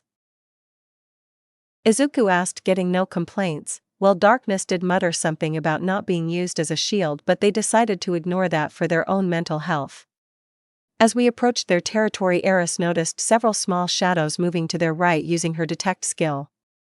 Yunyun-san, get ready, they're coming from our right. We'll leave them to you, so just tell us if it becomes too much, okay? She said as Yunyun prepared her first spell. Fireball. She cast, sending it towards their general direction. The spell hit 2 kobolds directly, while the dry grass under them helped spread the flame quickly. 2 more caught on fire and ran off into the distance, too stupid to roll on the ground. The last 2 tried to attack the other party members, but Yunyun intercepted them with another spell. Blade of Wind. She chanted as a wide invisible wind blade bisected the 2 kobolds. Good job, Yunyun-san. That was an excellent work you just did. And your casting speed was also rather good. Erisville congratulated her on a job well done. Keep that up and you'll become a party member in no time. Yunyun blushed at the praise. Let's keep moving. If there are this many kobolds out so far, then that means they probably have a gathering spot near here. With any luck, we can find it and end their reign of terror today, Izuku said, getting nods of agreement from Darkness and Erisville, while our 2 new companions looked at him with a mix of awe and excitement. I wonder what got those 2 so excited. Oh well, as long as they're having fun, I guess, Izuku thought as the group moved towards the direction where the burning kobolds ran towards. They eventually found the bodies and kept going. Hearing the sound of a river nearby, we decided to get closer. Okay, we have a river, we should follow where it leads, chances are the kobolds will be camped somewhere along it. The group followed the river and eventually found a walled-off camp full of kobolds. Izuku-san, can I take care of this one? With my explosion magic, I can destroy the whole camp in one blow. Megumin claimed. Izuku nodded to her. Yunyun already had her turn, so it was only fair. Megumin took his gesture as her cue to start chanting, darkness blacker than black and darker than dark. I beseech thee, combine with my deep crimson. The time of awakening cometh. Justice, fallen upon the infallible boundary. Appear now as intangible distortions. I desire for my torrent of power a destructive force. A destructive force without equal. Return all creation to cinders. And come from the abyss. At as one long-winded spell was the party's collective thought as the chant ended. Explosion. And explode it did. The entire camp as well as the surrounding area was completely annihilated. Nothing was left but a 20-meter crater on the ground. It reminded Izuku of Bikugo's howitzer impact, but about twice as powerful. After dealing with a small bout of PTSD and the ringing in his ears, Izuku walked up to Megumin, only barely noticing that she was about to fall again. Wow, are you okay? He asked in concern, catching her before she could faceplant. Why yes, explosion may be the greatest spell, but its mana cost is too much for me. As such, I can only use it once a day and afterward I'm left immobile for a few hours. Sorry for not telling you beforehand, she explained sadly. It's fine, honestly that spell was pretty incredible, it reminded me of what one of my old friends could pull off. But you really should have told me beforehand, I would have prepared for it and you wouldn't have to collapse like that. Izuku told her before grabbing a vial of water from his bag, dipping his hand into the water and letting the others watch as it turned into an opaque blue-colored liquid. Mana potions. Izuku had discovered them while experimenting with his mana yesterday. He could create them by focusing on the feeling of mana coursing through my body and pouring it into a liquid. He then uses the transmutability to power the process using random junk, effectively allowing for an infinite supply.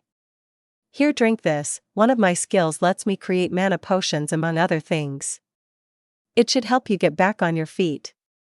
He handed it to her but then remembered that she couldn't move. He brought the potion to her lips and let her swallow on her own. After a few seconds she looked a lot healthier and even managed to stand up on her own. Sadly, Izuku hadn't perfected the transfer process yet, so she didn't have enough mana to cast anything, but it's enough for now. This potion that you made is incredible. Dad would kill for something like this. This. How many can you make? Can you make enough so that I can cast explosion more than once a day? She bombarded him with questions and Izuku could only nod nervously in response. That was doable. Thank you, thank you, thank you. The overly excited lowly wizard said as she attempted to hug Izuku to death. He took it well enough but eventually got a bit embarrassed and tried to get her off. Okay, Megumin-sen, I get it. Please calm down, I've come to my decision, and I think the others agree with me. Izuku said, stopping her bear hug as she paid attention along with Union.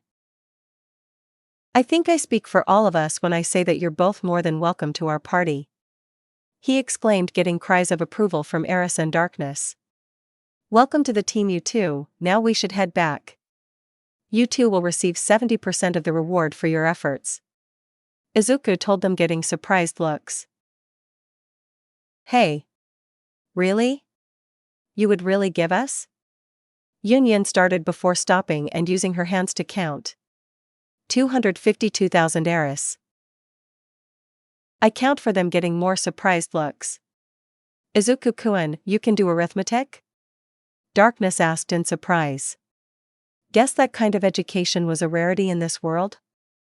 Yeah, it's pretty common in my world. Izuku says before realizing his mistake far too late. Your world? Union asked, making me pale considerably. I can explain.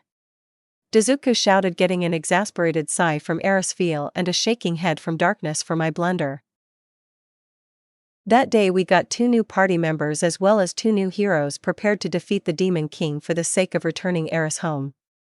After several hours of explanations, confessions, and fervent denials that what he said wasn't part of his Chunin backstory, the 2 newest party members were brought up to speed on this situation and their end goal of defeating the Demon King and returning Eris to her home. Their reactions were both touching and a little worrying. You want to defeat the Demon King to return a goddess to her station? What a perfect grand quest for the 2 greatest members of the Crimson Demon clan. Megumin proclaimed proudly, ever since the 2 joined our party she has been much kinder to Yun and included her into her Chunin speeches. Agreed. I would be more than happy to join you on such a virtuous quest. Alongside my greatest rival and new friend Megumin, I'll do my best. Due to Megumin acting more friendly towards her, along with the unwavering acceptance that we gave her as a party member, Yun had begun to indulge in her own Chunin impulses, though she still wasn't as over the top as Megumin. I guess you can say that they balanced each other out, Izuku thought as the party of 5 sat around a table talking in relative peace. Darkness and the 2 wizards were asking him questions about his old world, which Izuku tried his best to answer. How different is your world compared to ours? Was the first and broadest question they asked him.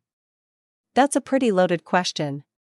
To keep the answer simple, this world resembles the state that my own world was in a few thousand years ago, technologically and socially speaking anyway, Izuku explained, searching for the words that best compared and contrasted the 2 worlds. So your world was more advanced. How, exactly?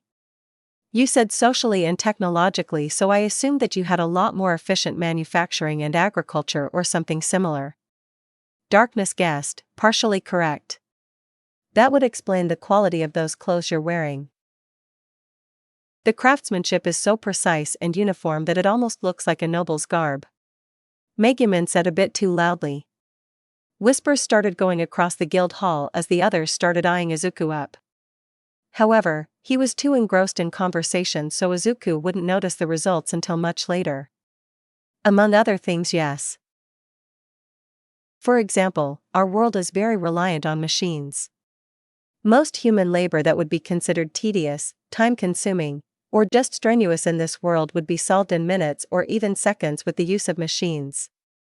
These clothes in particular are pretty high quality, but nothing that the average person couldn't afford. It's actually my school uniform, and the manufacturing process that made them could produce hundreds of these in a few hours, he answered, giving context to his apparently high-quality clothing. School? Did you go to an academy? That explains how you know arithmetic so well. Darkness commented. Izuku nodded, remembering Yue fondly. Yeah, in my world most countries make it mandatory for children to attend schools for about 12 years. Anything after that is optional, although not every country does it. I was in my 10th year of schooling before I came here. Mathematics was just one subject that they taught, albeit one of the more important ones for modern occupations. He described the system, granted there were a lot of differences across his world. What else can these machines you speak of do? Can they replicate magic in any way? Union asked, curious about whether magic would be taken over by machines too. In a way, you see, in my world magic doesn't exist, he said, getting loud gasps from the three. Instead, humanity relied entirely on our own ingenuity to get by. In the last 300 years, in particular, technology really started to advance significantly. He continued, enjoying how bright their faces looked from his stories. As a general rule, most magic in this world can be replicated with enough effort and resources using mundane means, with the only known exception being teleportation, and even then our society has gotten pretty close with cracking that problem. Anything a dedicated mage could do in a few seconds, science could replicate, albeit with much less efficiency. We invented high-speed transportation that could move about 4 times faster than a horse and that would keep moving at those speeds for 7+ hours at a time. We also had flying machines for moving long distances and across the oceans when boats were too slow. Halfway through his explanation, Izuku ripped out a piece of paper from his journal and started making sketches of the various machines that he mentioned. You're an artist too? Megumin practically shouted, which Izuku waved off. Nah, it's just a hobby of mine. I'm no professional or anything. In my world, it's best to have various talents to keep yourself versatile. My own profession was in heroism, so I needed to have some basic knowledge on how to draw to sketch up criminals and such. He explained why he knew how to draw. Izuku would show them actual images on the tablet later, but he can't exactly pull that out in public without a cover story. Maybe I can pass it off as a magic item. He thought before returning to the conversation. Heroism.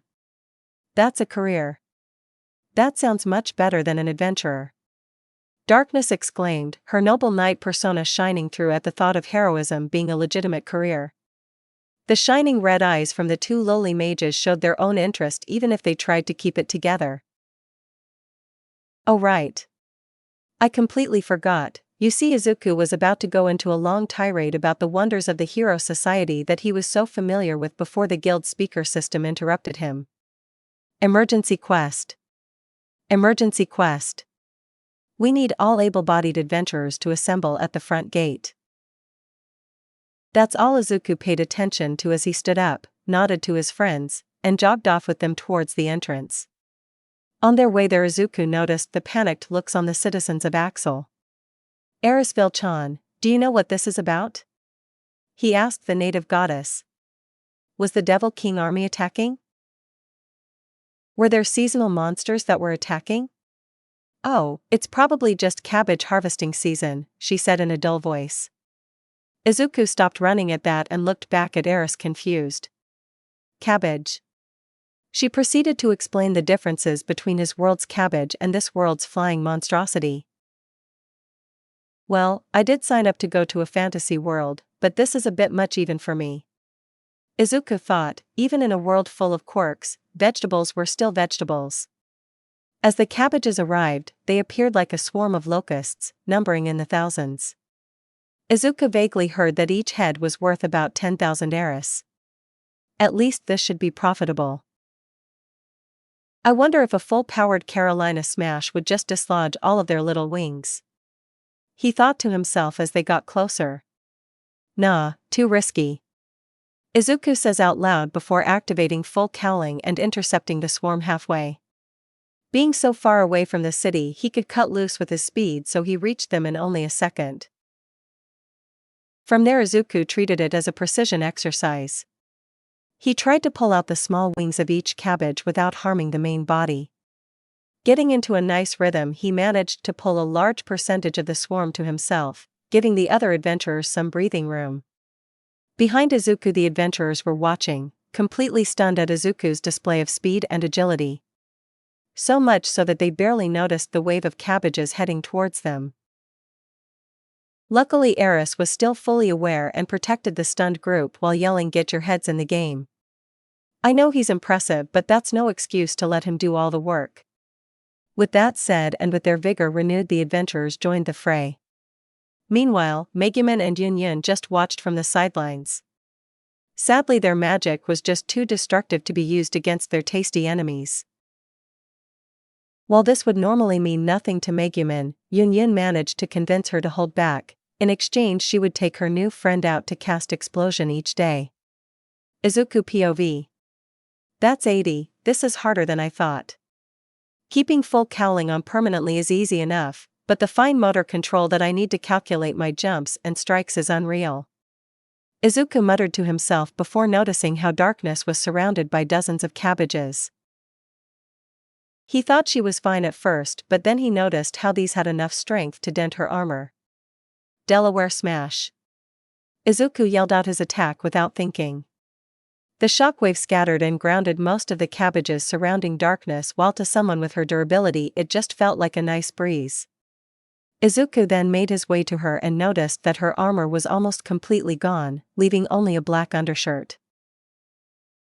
He barely pays attention though as he grabs her and moved away from the bulk of the fighting. "Are you okay, Darkness-san? It looked like they were hitting you pretty hard back there." Izuku asked, only to get a moan from her. "Right, I forgot. Either way, it would be bad to just leave her back there, so I guess it's fine." Izuku turned back to the fighting and noticed that it was almost over. The only thing of note was that he saw a blue-haired girl helping out the other adventurers by providing water, and a boy in a green tracksuit using the steal skill to collect a large amount of cabbage. Two faces that he never noticed before, one of which was wearing highly unusual clothes. Another reincarnate. I should say hello later. But for now, I should check on Eris and see how much we collected. Izuku thought as he carried the still panting Darkness over to the two crimson demons who were relaxing at the back. "Have either of you seen Erisville-chan?" he asked them. They just pointed to where Izuku was fighting earlier. Eris was there collecting all of the fallen cabbages. He should probably thank her for that later. After it was all said and done, the party went back to the guild hall to enjoy some nice cabbage-based dishes, and to Izuku's surprise, they were super delicious and even provided a nice amount of eggs. By the end of that hunt and meal, he was already level 10, with a nice 30 skill points to his name, meaning that he could afford pretty much any spell on the list. He ended up choosing the spell Magic Canceller since they already had more than enough firepower on the party. A debuff spell would be a nice utility option for them. After finishing up his purchase, Izuku caught the eye of that guy in the tracksuit and headed towards him to say hello. He also noticed that the blue-haired girl from earlier was sitting with him. Though the boy looked like he'd prefer if she were anywhere else. "With the money I made from all those cabbages, I can finally move out of that dirty stable. Finally, I'll live someplace befitting of a goddess." she claimed loudly, getting a sigh of exasperation from her companion. "Excuse me, but did you just say goddess?" Izuku asked her with a curious look. She seemed to recognize the green hero from earlier and proceeded to puff out her chest and say, "Yes. I am the goddess." It was as far as she got before the boy put his hands over her mouth to stop her. "Stop calling yourself that, you idiot." It would be bad if he tried to whisper, but Izuku still heard it. It's fine. I'm also from Earth. In fact, I have a goddess in my party too." Izuku tells them, which gets them to stop. They started to notice my uniform and remembered how strong I was. 2 obvious signs of a reincarnate. Oh, that makes more sense. No wonder you're so strong. No way a rookie adventurer could do all that without help," the boy said, not knowing any better. "My name is Kazuma. You can call me Kazuma. The ditz over there is Aqua, the goddess of party tricks." He introduced himself, and Aqua getting a squeak of indignation from her. "That name sounds familiar." "Oh, so you're the goddess that brought Mitsuruji here?" Eris-chan Sr. "I gotta say, it was really irresponsible of you to send that guy here without warning him to keep everything about Earth secret." Izuku scolded her, getting a look of surprise and annoyance from Aqua.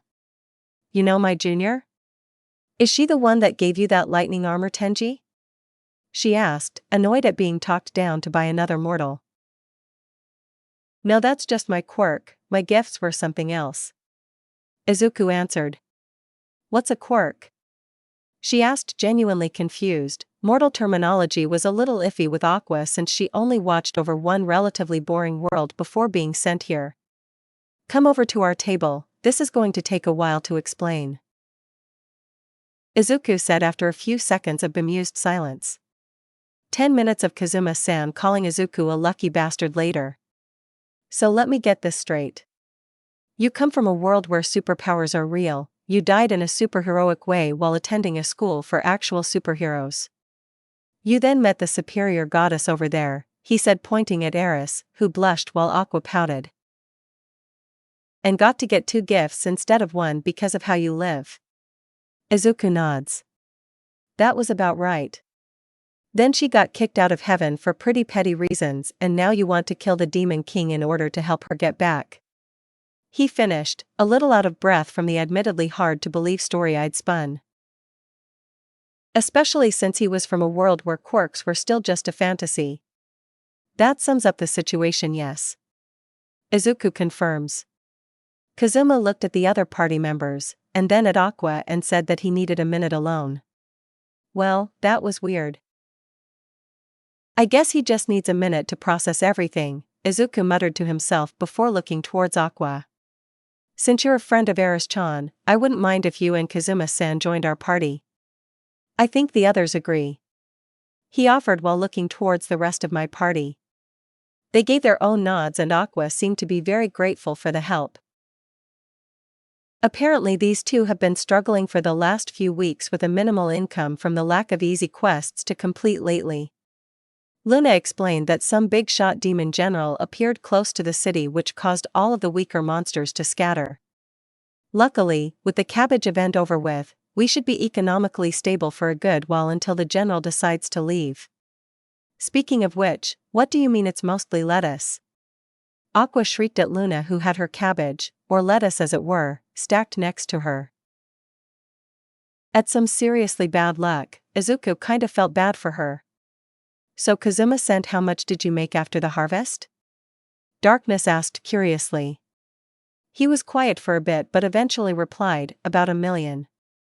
In a low tone, hoping not to get too much attention, Aqua got a glint in her eye and proceeded to try and seduce Kazuma. "Stop that. Just tell me what you want already, I won't fall for your tricks," Kazuma said, seeing through the act in an instant. "Please Kazuma-san, let me borrow some money. I thought I was gonna strike it rich, so I took out a large loan of 100,000 Eris, and now thanks to that stupid lettuce I can't pay it back." Aqua begged, tears in her eyes and bowing down, hoping for help. "Sounds rough, but Kazuma-san doesn't seem like the type of guy to just give you money," Izuku guessed, which was proven correct since Kazuma outright denied her. I'm willing to help you pay off that loan, but you'll have to pay me back afterward, Aqua-san. He offered. He can't just get her out of this scot-free or she'd never learn her lesson. Thank you, Izuku-sama. You're a lifesaver. She yelled out while hugging his legs, completely soaking my pants with tears of what he could only assume was relief. Thanks for that, Izuku-san. I'm tired of fixing this bitchy goddess mistakes all the time. How much did you make off of them anyway? Kazuma asked his fellow green adventurer, wondering how their luck would compare. About 2 million Eris, but since I'm dividing it equally among myself, Erisville, Darkness, Megumin, and Yunyun, I only made 400,000. Izuku replied a bit sheepishly. But Yunyun and I didn't even help out at all. Why are you giving us so much? Megumin asked their leader in shock. Yunyun and Darkness were also wide-eyed at this. Not expecting such a large share if any at all. You may not have done much today, but you're all still part of the party after all. You deserve a share. He tells them with a kind smile. It wasn't their fault that their magic couldn't be used in this scenario. You really are a wannabe hero, aren't you, Izuku-san? I can respect that, but if you keep this up, the rumors about you are just gonna get worse. Kazuma warned me. Rumors? What rumors? Izuku asked him. This was the first time he's heard about any rumors. Well, you arrived out of nowhere and completely stole the show with your incredibly high stats. You then proceeded to break the record for the giant toad mission by a large margin. You then proceeded to publicly defeat and humiliate the town's strongest adventurer in under a second. You also have a team full of beautiful, powerful women that were often rejected by everyone else before you took them in. Kazuma summed up Izuku's situation in the best, worst way possible. So basically everyone here thought that you're some kind of wannabe harem lord. At first anyway, but then you actually kept succeeding, so now they think you're the real deal. Congrats, you've achieved every man's dream.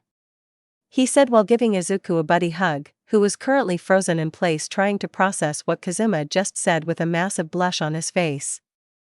What made it worse is that even more people started to stare at them after Kazuma's exposition. Their day ended with 2 new party members added, and yet another awkward social position for Izuku to deal with. It's been 3 days since Kazuma and Aqua joined the party.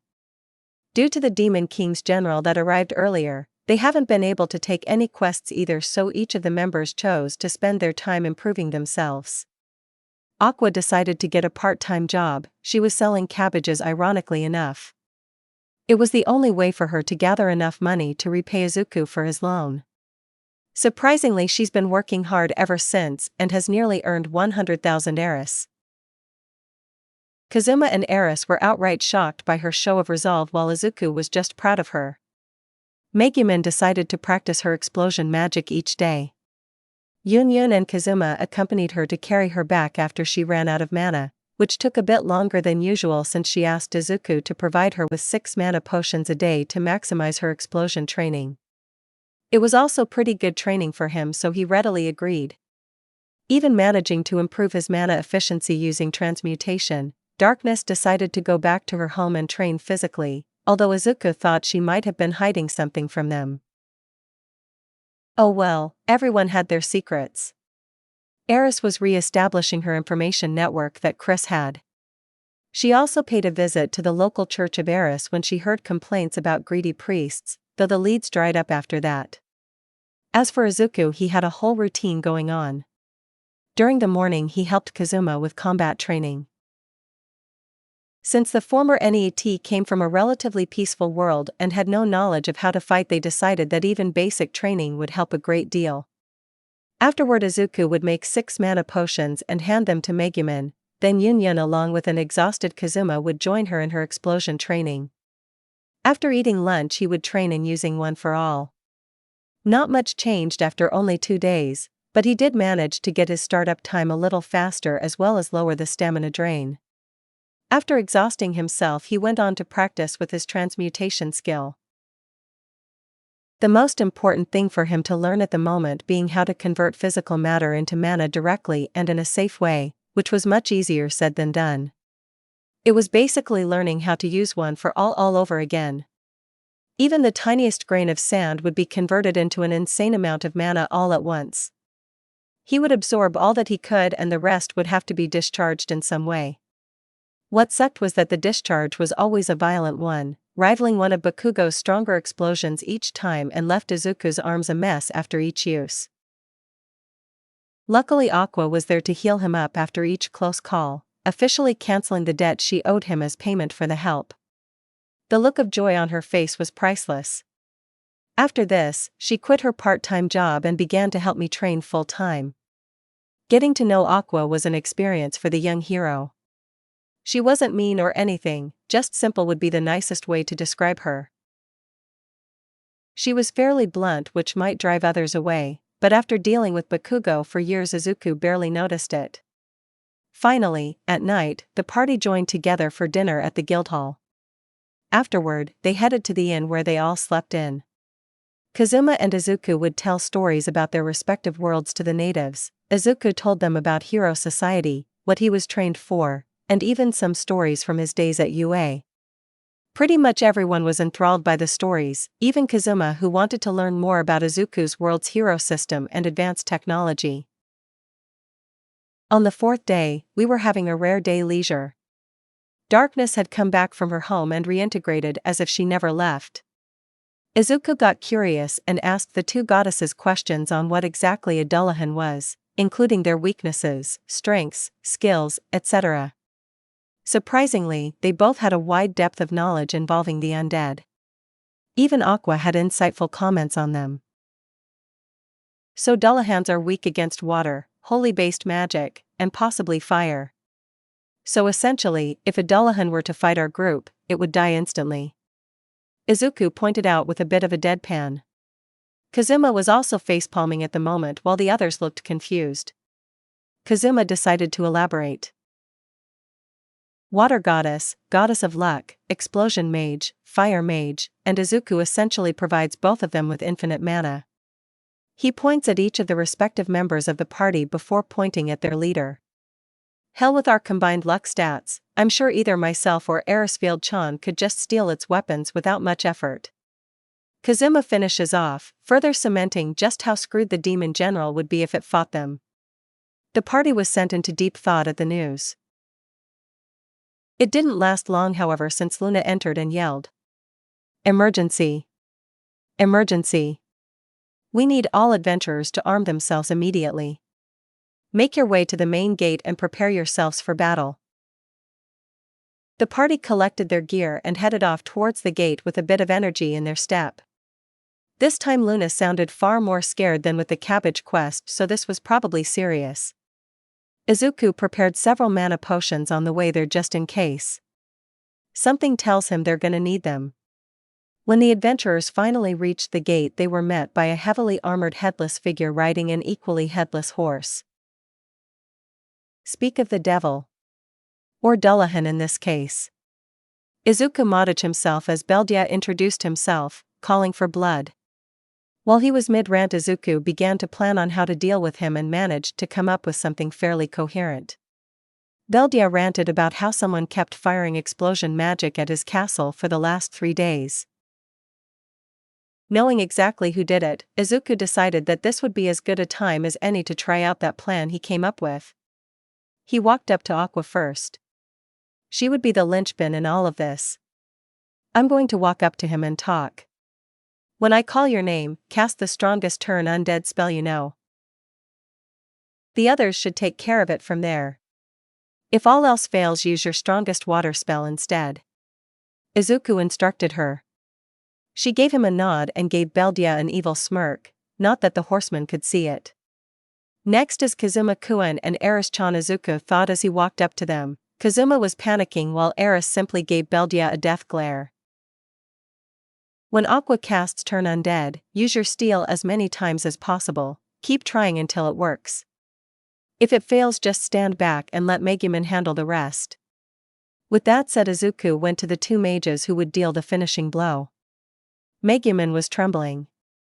Yun was trying to console her, but she was shaking as well. Seeing that they were scared, Izuku placed his hands on their shoulders, which seemed to calm them down, at least a little. He then whispered into their ears. "It's going to be okay, you two, I have a plan." Their shaking stops, complete trust in their friend overpowering the fear. "If all else fails and the steals don't work, hit him with your magic Megumin. Yun stay close to her and help her drink mana potions after she casts her spell, otherwise just provide covering fire. I'll handle the rest." He tells them, handing them his bag full of 4 potions, which was all he could make on such short notice and mid-run. The plan is set. We have several contingencies in case anything goes wrong, and if it all fails. Izuku thought to himself while looking at his fists. Then let's see him survive a full-powered smash to the chest. With that mental battle cry, he walked up to Beldia with confidence in his step, the undead cutting off his rant as it sensed a worthy challenger approaching. I sense a great deal of power in you, young wizard. Were you the one that attacked my castle?" he asked while trying to intimidate Izuku with his horse, though if the green mage was being honest, it just looked ridiculous without a hat. "Correct, I guess you finally took the bait. Who would have thought that a general of all things would leave their stronghold after being annoyed for a few days?" Izuku lied smoothly. Beldia was taken aback by this while the adventurers ate the story up. "You're an undead general, right? Let me guess, now you're going to summon a bunch of weaker undead minions.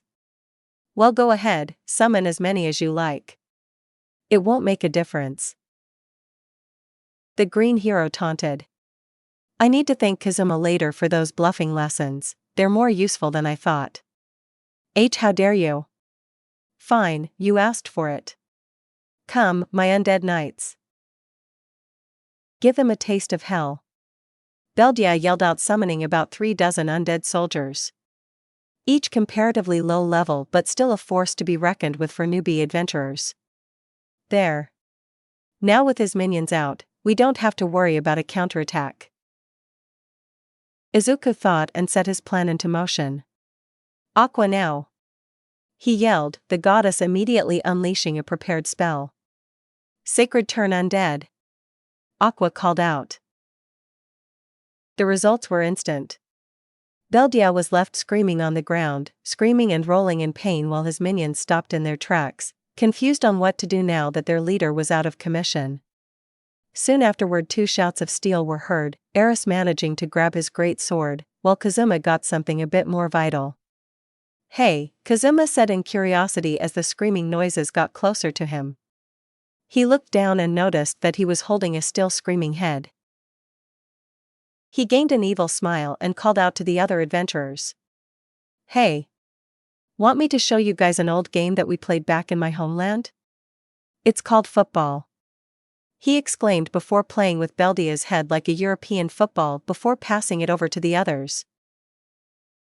Honestly, it was hilarious, but they didn't have time for that. "Megumin. Don't get distracted, cast explosion on his minions before they can react," Izuku ordered, which she followed enthusiastically. While she was casting, Izuku called out to the adventurers that were playing with the Dullahan's head, gave a few more orders. "Listen. Anyone that can cast Create Water, use your spells on Beldia's head. It should finish him off." Izuku called out, getting yells of approval. Wait. "I can't die like this. Not in this town of noobs." Was all he managed to say before he was drowned in a torrent of water. His eyes losing their red glow and his body, which was left on the ground, smoked purple. One explosion later and it was smoking for different reasons. Holy shit, he actually did it. He planned it from the very beginning. One of the adventurers said while pointing at me. Wait, no, it was all a bluff. Sure, the plan went better than expected, but I didn't want him to come here. He even made it so that we could all participate in our own way. He's so thoughtful. A young female wizard with wavy red hair. I didn't really think about that, but I suppose it is nice that everyone got to help out. I bet the EXP rewards have to be massive for low-level adventurers. And now that general's been taking care of, the weaker monsters should return soon. He just saved the town from financial ruin," Luna announced, earning Izuku another round of applause from the adventurers present. "Please stop." Izuku thought in embarrassment as a tall muscular man stepped up. He was a regular in the guild if he remember correctly. "And now, not only do we get our regular income back, but we also get to cash in the reward money for killing the general ourselves." That seems to have broken the camel's back. Everyone got on their knees at that point and said, "Thank you, Izuku-sama." At the top of their lungs, the green adventurer in question couldn't take it anymore and ran off to his room. Hopefully, this mess will calm itself down by tomorrow. Kazuma POV. And there it goes again.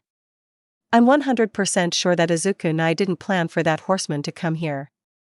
I guess those lessons I gave him came in handy, I said before laughing out loud. But now that poor, lucky bastard is even more famous, I wonder how high that general's bounty was. I thought before noticing that the crowd was staring at me too. "Hey Kazuma, Kazuma." Megumin called out. "Yes, I'm Kazuma," I respond. "Did you know about Izuku-kun's plan too?" "Is that why you're laughing?" "Even I didn't know about it, I just went and trained my magic like normal," she asked me, the other adventurers listening and hoping to hear more about Izuku's legendary plan. "Thank you Izuku-nai for giving me such a golden opportunity," I praised my new blood brother as I proceeded to spin the longest yarn of bullshit that I've ever come up with. "If this doesn't get us free meals, then I don't know what will," I thought, while also imagining the more adult advantages fame would grant me. 300 million heiress. Izuku yelled out after hearing just how high Beldia's bounty was. "Not that I'm ungrateful, but why are we getting the full reward? Shouldn't the bounty be split amongst everyone that participated?" Sure, their party did most of the work, but everyone else also took part. Plus, it was their fault that Beldia attacked the city at all, so he couldn't help but feel guilty taking all of the rewards. The other members of the guild agreed to give all of the monetary rewards to you and your party. If it weren't for your help, and that genius plan you came up with, we probably wouldn't have survived much longer economically without the easier quests, Luna explained to the party. If Beldia had stayed around for much longer, even if he didn't attack, the city's finances would have gone into the red. Plus you killed a demon general. That alone is a feat worthy of the highest level hero. Personally, I wish we could have done more for you. Luna bowed gratefully. A blush on her cheeks, finally. A truly heroic male adventurer who wasn't a total tool. "I'm sorry, but I can't accept this for my own reasons. If you have to give me that reward, then I want a quarter of it to be divided amongst the other guild members and another quarter for the guild itself. It's the least I can do for roping you all into my plan." Izuku hated taking credit for what he didn't do, but if he told them the truth, then Megumin, Kazuma, and Yunyun might suffer for it. "Izuku-sama. As a representative of the guild, and as a woman, I thank you from the bottom of my heart for this. That was a simply insane show of charity, especially for their small branch of the Adventurers Guild, which wasn't exactly swimming in money. With this, they could even afford to pay off all their debts from the week of inactivity immediately." Well, Izuku had reached his limit for awkwardness for that day. He simply nodded and walked away towards his party.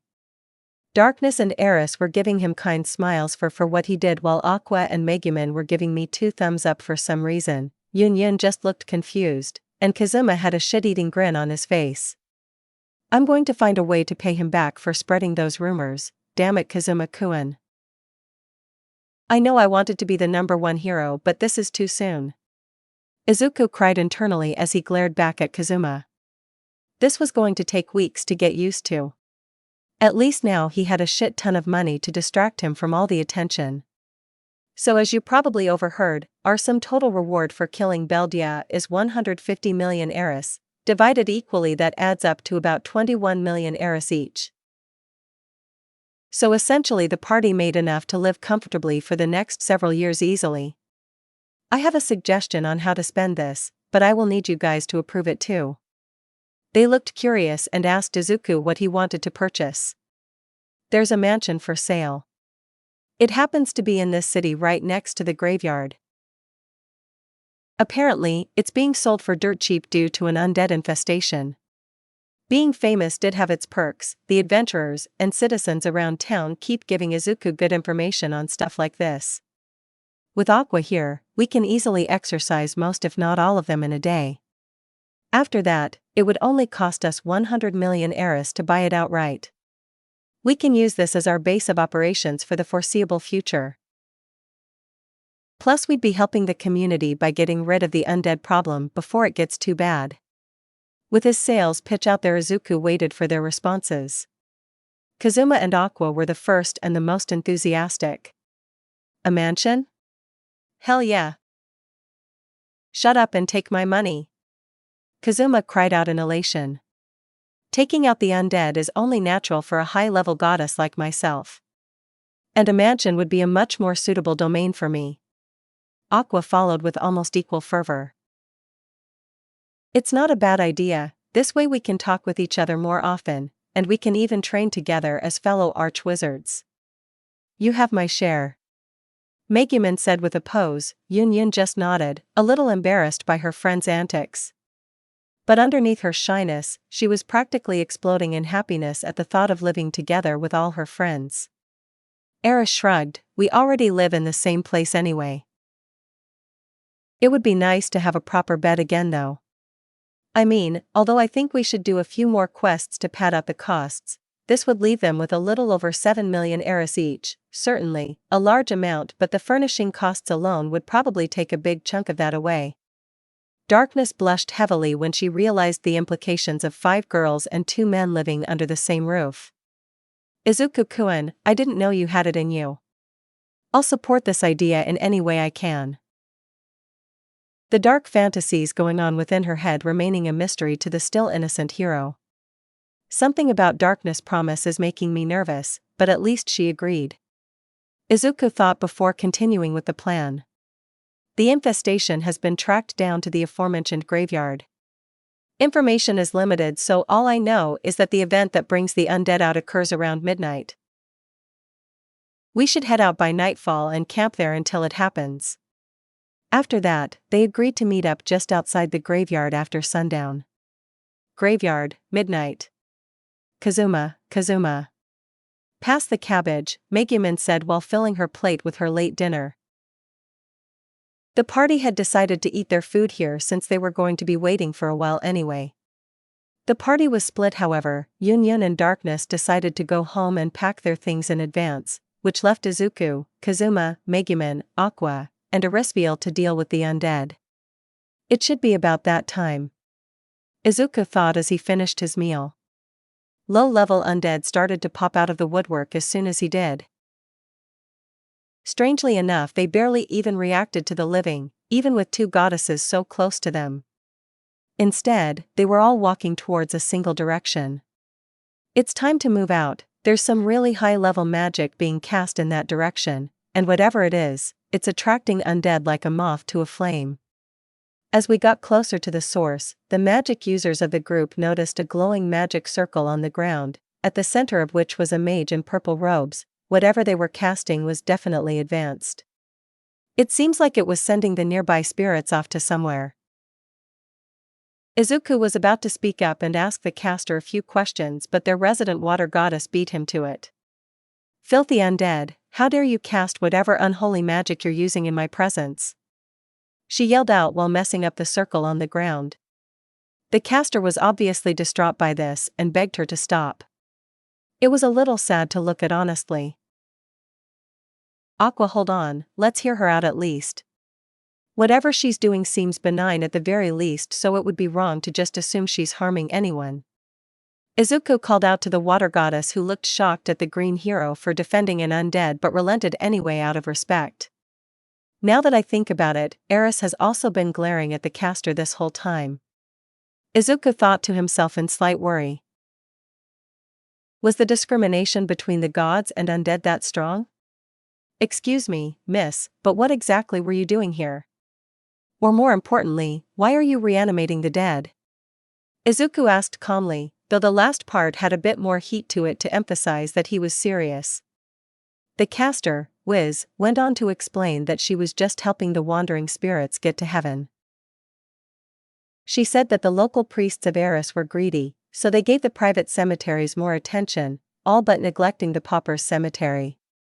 Eris was taken aback by this. She honestly felt horrible for what her own priests were doing, and even more so that she failed to catch them. Needless to say, a few money grubbers suddenly lost their divine favor and luck for the foreseeable future. If they wanted it back, they had to change their ways and offer some serious apologies to the souls they wronged. Meanwhile, the Lick was apologizing for the trouble she caused, but most of the party waved it off saying that she was providing a service. However, Izuku had a better alternative. "We're sorry for disturbing you then, but we have to ask you to stop doing this. It's attracting too many undead and causing problems for other people. Don't worry though, I'm sure Aqua here is more than happy to send these souls on their way," Izuku said, pointing at Aqua. "Leave it to me, Izuku-kun, I'll do it in the name of the Axis cult," she declared, getting a squeak of fear from Wiz. "Well, that was odd. What's wrong?" Izuku asked, worried about what could make a Lick feel fear. "She's part of the Axis cult. They have a reputation for being completely insane," she let out in a panicked voice, trying to hide behind Izuku for protection. "What? Who said such mean things about my children?" Aqua yelled out in righteous anger. Whoever was spreading such baseless rumors about her faithful subjects were asking for a god blow to the face. "No way. You're the head priestess of the Axis cult." Wiz looked even more scared now. Somehow her skin paled, even though she had no pulse, to begin with. Aqua gave her a smug smirk and struck a pose. "That's where you're wrong, filthy undead," she said before Izuku lightly smacked her over the head. "No need to be rude, Aqua. Kazuma was right, sometimes this girl needed a little discipline to get her on track." She whimpered for a bit before continuing. "I'm not the head priest, I am the goddess Aqua herself," she claimed boisterously, flaunting a bit of her holy energy. Wiz was practically shivering now. At this point, Izuku felt bad, so he put a hand on her back to try and calm her down. "Don't worry, you've done nothing wrong, so she won't hurt you, I promise. Now, since that cat's out of the bag, I guess I should introduce you to Erisville-chan as well. From that name I assume you can guess who she is," he said before noticing her eyes widen, though not in fear this time. Wiz bowed as she caught Eris' constant glare. "Eris-sama, I ask for your forgiveness. I may be an undead now, but just know that it wasn't by choice. I was turned into this by a greater evil. So please, have mercy," she said solemnly. Eris' glare lightened significantly at this, and as Izuku gave her a pleading look it stopped altogether. Fighting her own nature as a goddess, Eris took a deep breath and tried to let logic override her base instincts.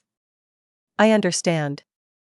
If you did not become like this by choice and only chose to live peacefully after being turned, then you have done nothing truly wrong. I can accept this," Eris answered with a neutral tone, still not 100% behind the idea. Aqua just pouted and went along with it. If Eris could look past her being an undead, then she could tolerate it as well. "Good, now that everything is settled, we should go back to the guild to explain what happened. I'll leave out the part about a Lick being the main cause, of course, so don't worry about that with San. By the by, is there any way we can contact you later? You seem to be a powerful spell caster and I would like to exchange tips with you if you're willing," Izuku asked politely. It never hurt to have more friends after all. She told the party about a shop she owned in the city before leaving the area, making sure to pick up after herself on the way. After which Aqua purified what she could at the moment before the party decided to walk back. Thankfully, after they explained the situation, the guild decided to still give them the reward, since while there was no zombie master they did manage to stop the root of the problem anyway, so it was still a success. After receiving their reward, the party slept and came back to the guild the day after, where they ate breakfast together before heading towards the mansion that they planned to buy. "This place is huge," Megumin exclaimed, and it really was. Especially for something made in the medieval era. "When you said mansion, I expected a large house, not a huge manor. It even has its own wall," Kazuma added with a huge grin. He wasn't used to this level of wealth. The only thing it was missing was the modern conveniences they were used to, something that Izuku had plans to change soon. "It looks like something a lesser noble would live in." "You have good taste, Izuku-kun. It even has a small forest at the back that we could use for training." Darkness added her 2 cents.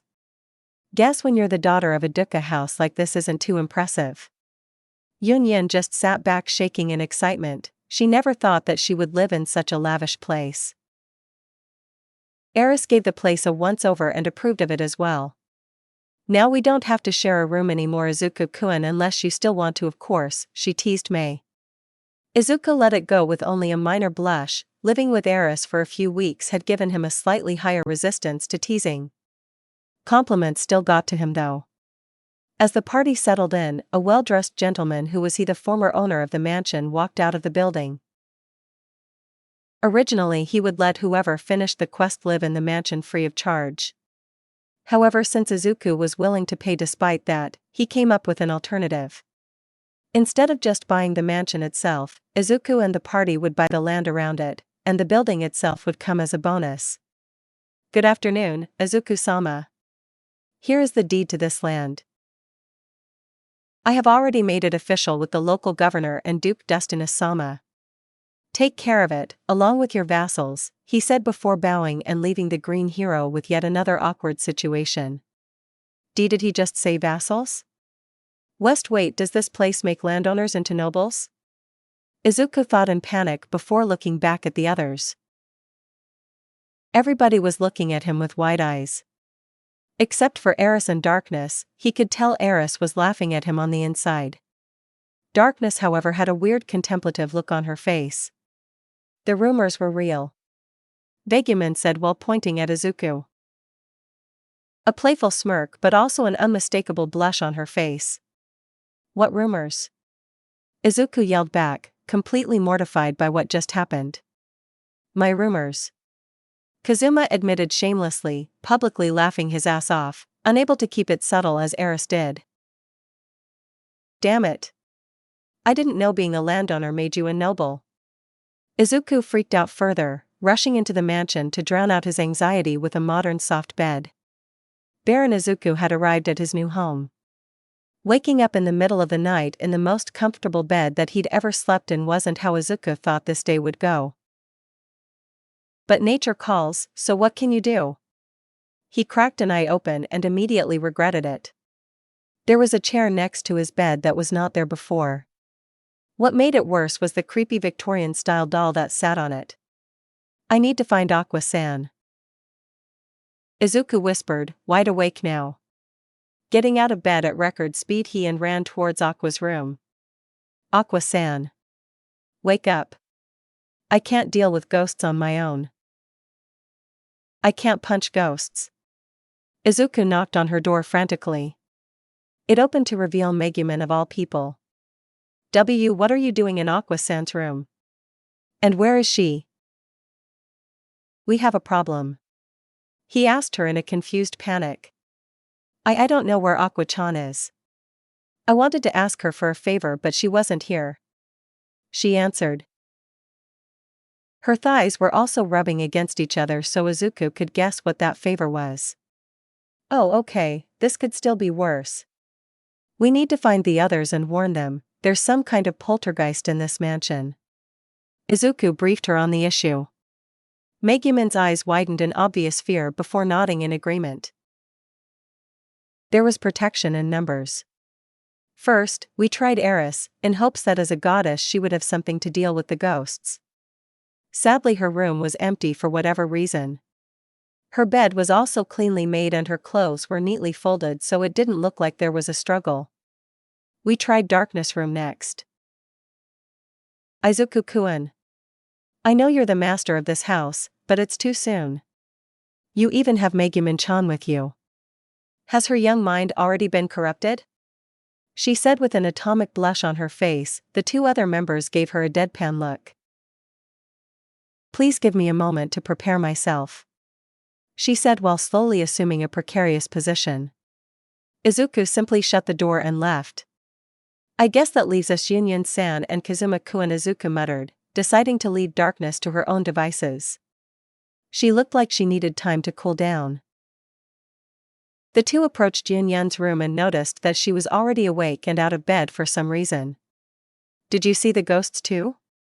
Izuku asked, not sure why she'd be awake otherwise. Yunyun cocked her head in confusion. Ghosts?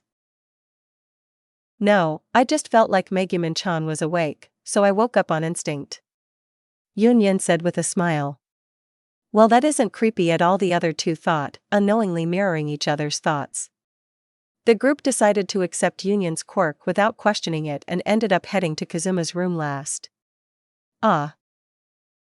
Came the girlish scream of who they could only assume was Kazuma. I guess he found the dolls, Izuku thought before running in the direction of the scream, followed by the two crimson demons. As they turned the corner, Izuku saw Kazuma running towards them in a dead sprint. Kazuma-kun, calm down. They may look scary, but they're still just dolls, don't panic. Izuku yelled at him, which made him slow down and catch his breath. Sorry about that, Izuku-ni, I panicked when I saw that thing in my room. Where's Aquabaka? Or Eris-chan?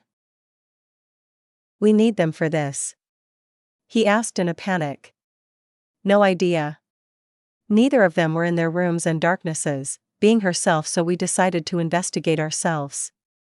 A plan formed in Izuku's head.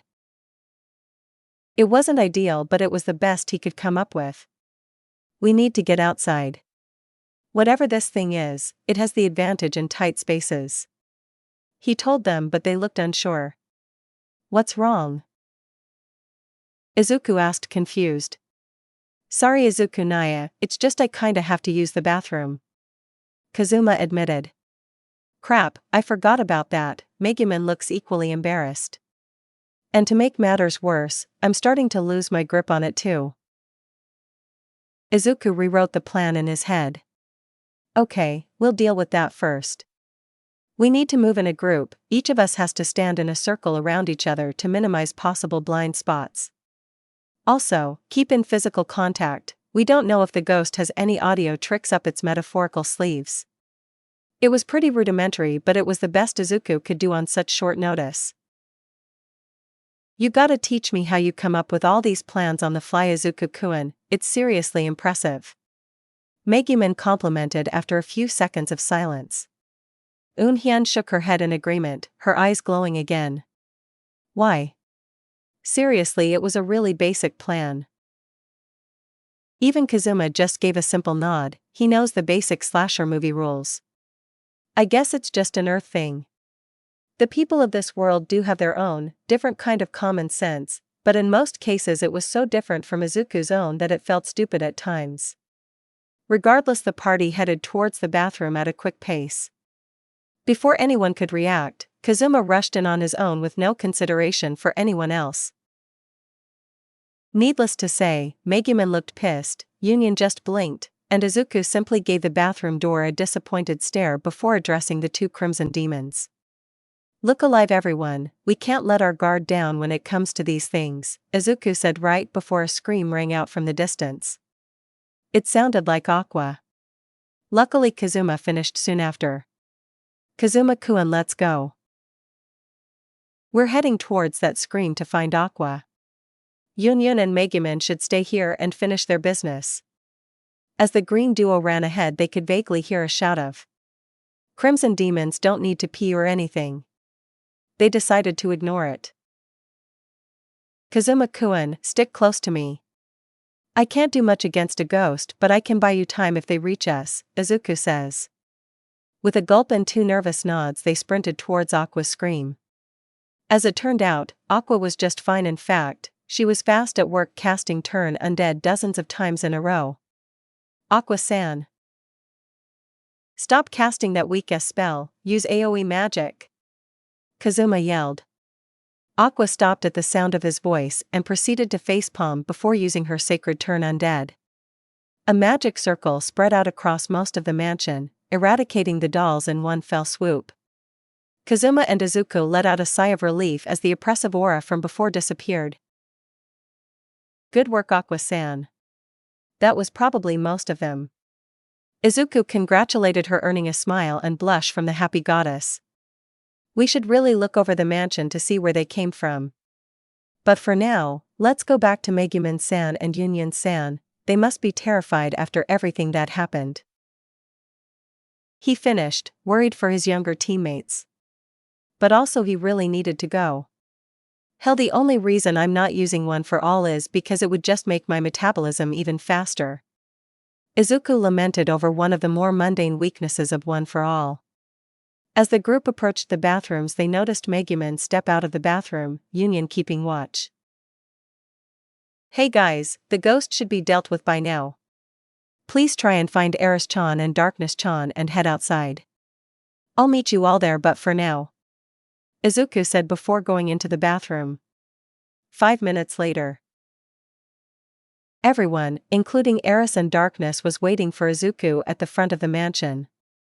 Eris-chan, where were you? We tried to find you in your room but you were gone. Izuku asked curiously. She just gave me a sly grin. Era. You came to my room in the middle of the night, only to find my discarded clothes. How cliché. I trust that you didn't do anything naughty with them. She teased. That one finally broke Izuku. WWW what? And no way. Megumin-san was their TT too? He panicked before realizing that it could have been taken in an even worse way. I knew it. Darkness yelled with a dumb look on her face. Again, meanwhile Eris was giving Izuku a shit-eating grin. Kazuma gave him a thumbs up, Union looked confused, and Megumin. She came up to Izuku and hugged him. She even patted him on the back. At least I have someone on my side. Izuku thought before shaking his head and getting to the point. Forget it. We can't waste time right now. We have to find out where that poltergeist came from. Aqua-san, do you have any powers as an archpriest that can help us? He asked her in hope. Yeah, sure. Just give me a minute. She said nonchalantly. Her hands started to glow and she began to tell us the story behind the poltergeist. They expected a short paragraph at most, just the useful information. Instead, Aqua started spouting out what amounted to a generic soap opera that could make any second-rate fanfiction writer jealous. That was an oddly specific metaphor. Izuku thought before heading to the back of the mansion. There was a small hill there, which according to Aqua held the grave of the girl who was causing all of this. Climbing up, Izuku found a small, dirty gravestone. His expression darkened upon seeing it. No wonder there's a poltergeist. Nobody deserves to be forgotten.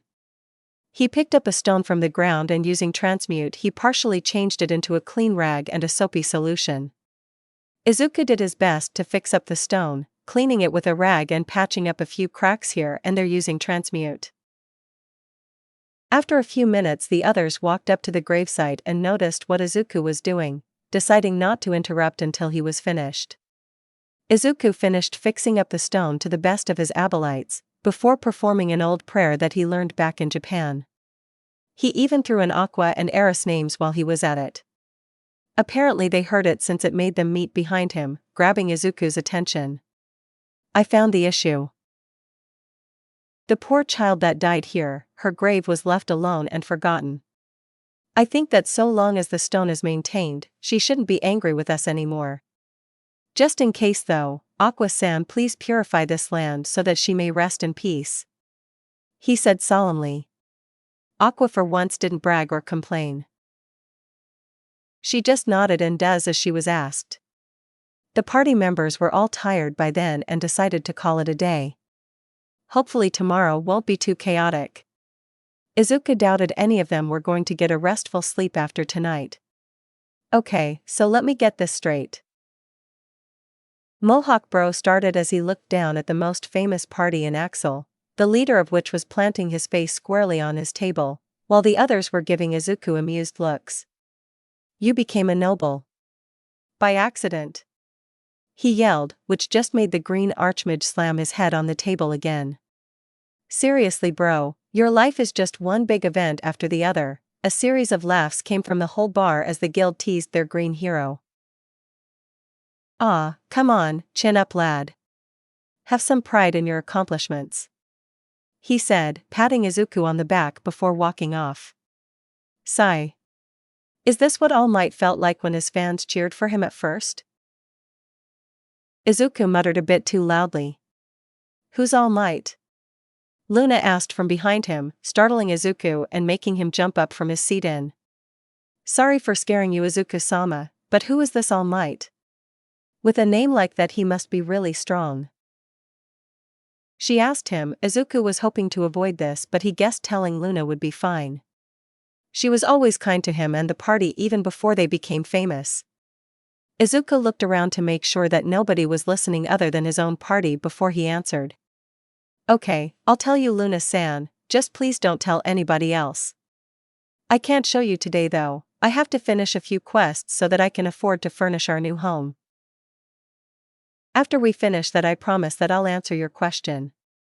Izuku said with a small bow. Apologizing for keeping her waiting. She panicked at this and quickly asked him to stop. Izuku-sama. Please raise your head, a noble shouldn't bow to a lowly waitress. She yelled, blushing all along for whatever reason. Izuku frowned and looked Luna in the eye, getting her to stop her panicking. Nonsense. We've known each other long before I became a noble. You're my friend Luna-san, not some lowly waitress, and that won't change because of some measly title. He told her with no room for argument. She was shocked silent by this but accepted it in the end. She apologized for causing a scene and gave Izuku a kiss on the cheek before leaving. Blushing madly as she did so, Izuku wasn't much better as his inexperience with girls made itself known. The girls are giggling at me. Kazuma is giving me a thumbs too. He sighed internally, deciding to drown out his embarrassment and work. Anyway, we really should get on with picking a quest. Izuku said, walking towards the quest board with his party. As they did, Aqua walked up to Izuku with a quest almost perfectly made for her. And with quite the high reward too. Izuku-kun, look. This quest was made for me. Purifying a lake, we don't even have to kill the giant alligators that live near it. And the reward is a whopping 300,000 Eris. It really does sound good, almost too good to be true, but he trusted his team. Good work Aqua-chan, this quest doesn't look very difficult. In that case, we can split the party for this one. Hugh, Darkness-chan, Megumin-chan, and Union-chan can finish it on your own.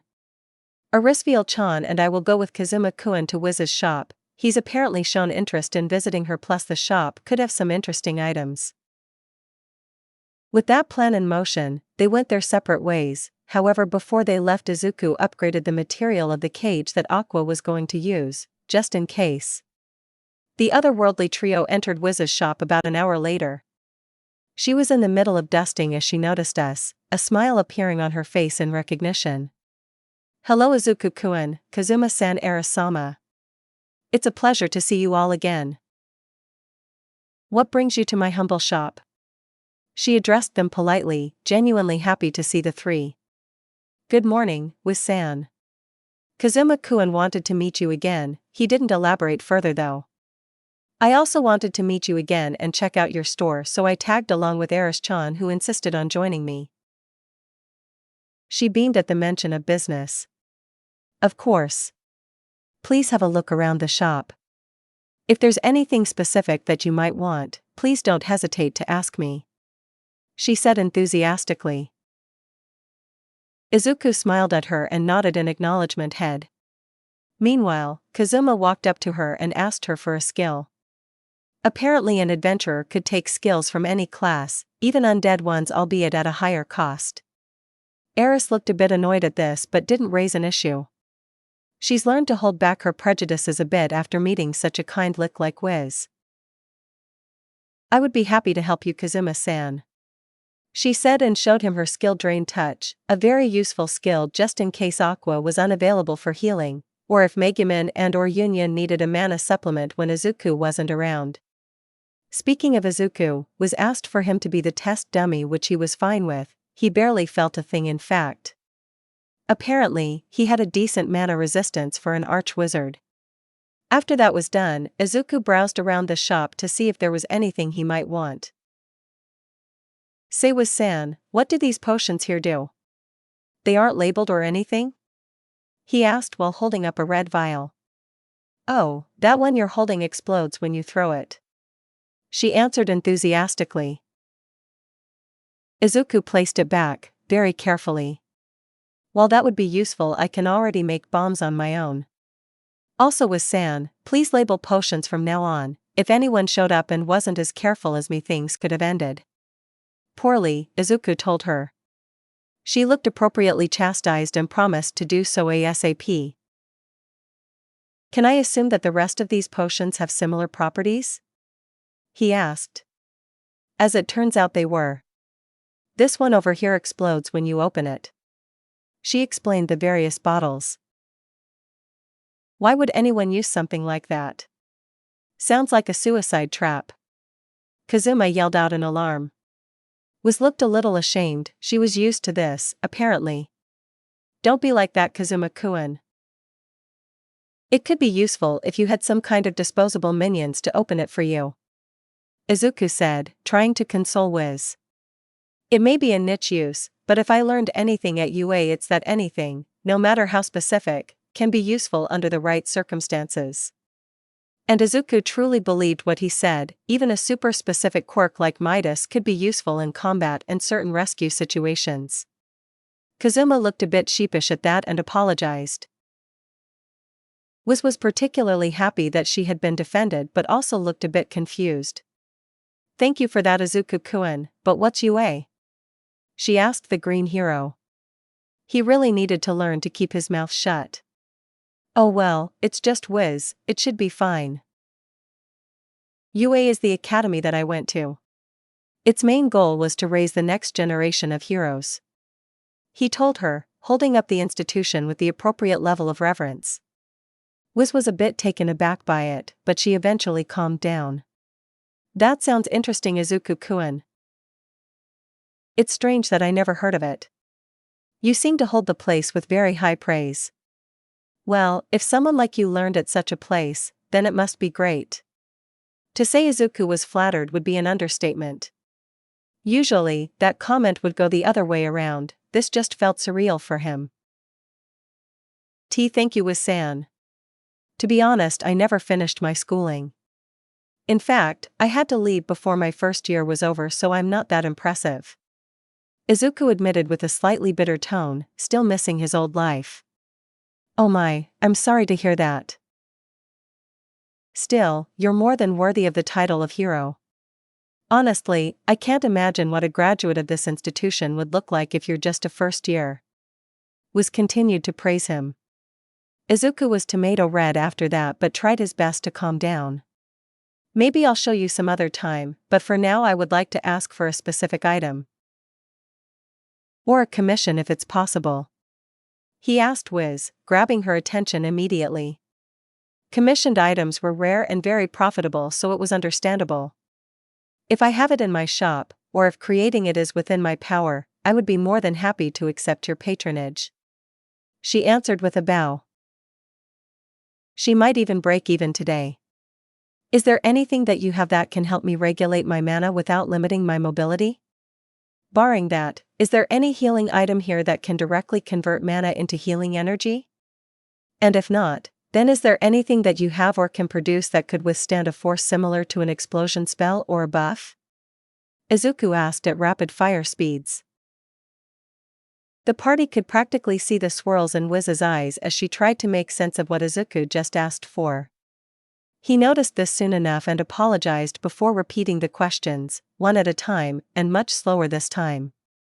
Oh, okay, in order. No, there isn't an item that I have ever heard of that can do that. In theory, if you were to mold a piece of manateite into a gauntlet of some kind, then maybe, but it would still be rather heavy and cumbersome. She answered the first question, giving him a bit of hope. Oh well, Izuku would have to go with Plan B. There are a few items that can heal you in exchange for a direct burst of mana, but they are difficult to find and I can't make them myself. Healing magic isn't really my specialty. Makes sense for an undead Izuku guessed. And finally, the only known material that could handle a full-powered explosion spell would be the armored hull of the destroyer. Other than that, I have no idea. She finished in a sad tone. Sadly, it would seem that she wasn't getting paid that day. Sigh, it's fine, those were long shots, I'll admit. Still, it would feel wrong to leave without buying anything, so. Do you happen to have any healing potions on hand? Or potions that help resist either magical attacks or specific elemental attacks? Izuku asked. This time she perked up and showed us her rather large collection of potions. Unfortunately, most of them were either too expensive or simply too dangerous to use. Wiz-san. Please be more thoughtful before you buy such things to sell. Please remember that this is a beginner's town, so most adventurers won't have that kind of money to spend. Plus, a lot of these seem like more trouble than they're worth. Izuku tries to reason with her, she just lowers her head in shame. For such a smart and powerful person, she's a bit of an airhead when it came to her business sense or lack thereof. Maybe we can help you with this sometime. Kazuma-kun, do you think that you could help out with San with her business during the winter while we have some downtime with Quest? It would be a nice side venture for you, plus you could use some of our ideas from back home and possibly sell them off with magical equivalents. Izuku suggested, which got him into a thoughtful pose. Kazuma looked intrigued by the idea. That and Izuku saw a creepy smile appear on his face. He nodded a bit too quickly, but Izuku decided to let it go. Wiz looked more than happy to bring down the mood. I can practically see the yen signs in his eyes. Izuku thanks to himself in amusement. After the trio finished their business, Izuku handed Wiz 40,000 eris as his payment for letting Kazuma learn her skill. She tried to deny the payment, but he insisted. It was rude of them to come over and not buy anything after all, and the skill was more than useful enough to warrant the payment. By the time they left the shop, it was almost night. The three were heading down the road for a late dinner at the guild hall when they noticed a large wagon carrying a cage with a familiar bluinette inside. Now, Aqua being in a dumb situation was very much par for the course, so the trio paid it no mind. What wasn't common was seeing a blonde knight trying to break into the previously mentioned cage and failing miserably while yelling out Aqua-sama like an idiot. I've seen enough, Izuku thought, a flat look on his face as he headed over and grabbed Mitsuruji by his scarf. Mitsuruji-san, what have I told you about causing a scene? Please step away from the cage, it's obvious that Aqua-san doesn't want to deal with you right now. He says while pointing at the goddess who was slowly getting out of her fetal position. You again. What have you done with Aqua-sama? It's obvious that she's distraught, and why is she in a cage? In fact, why is she even here? He screamed, basically spitting in Izuku's face. The green hero moved back a bit and explained the quest that she was on. Then he went in closer and whispered the reason why Aqua was in the mortal world in the first place. Needless to say, Mitsuruji was pissed, and not at Izuku for once. Hugh. I demand that you free Aqua-sama at once. She deserves better than this.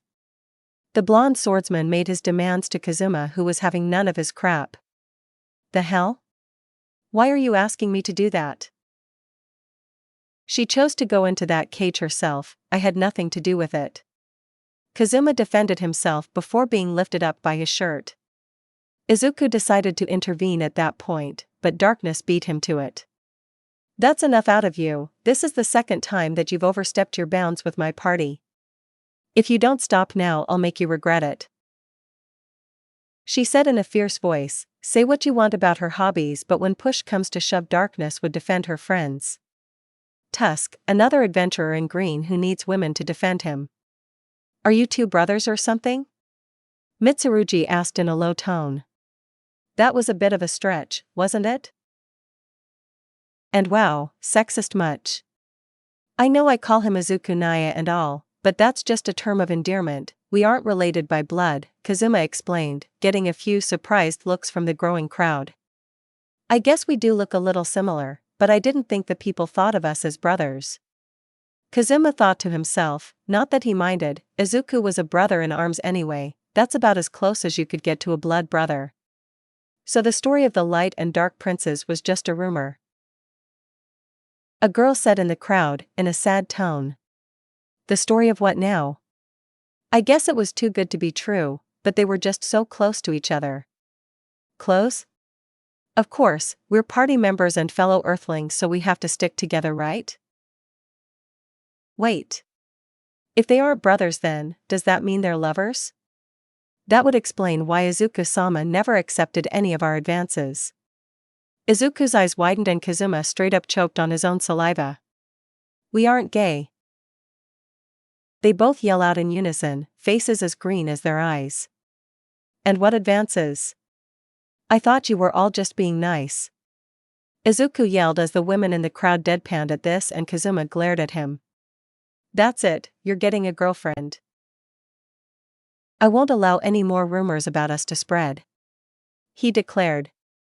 Izuku blanched a bit and tried to respond but was interrupted by Mitsuruji, who was still there for some reason. Stop ignoring me. Mitsuruji yelled out. Listen Kazuma-sadu, I challenge you to a duel. If I win, then you will turn Aqua-sama over to me, if you win I'll fulfill one request. He challenged, of course, Kazuma wouldn't do something so foolish. I'm in. Here I go. He said quickly before drawing his short sword and rushing at Mitsuruji, catching the swordsman off guard before using steel to take his magic sword.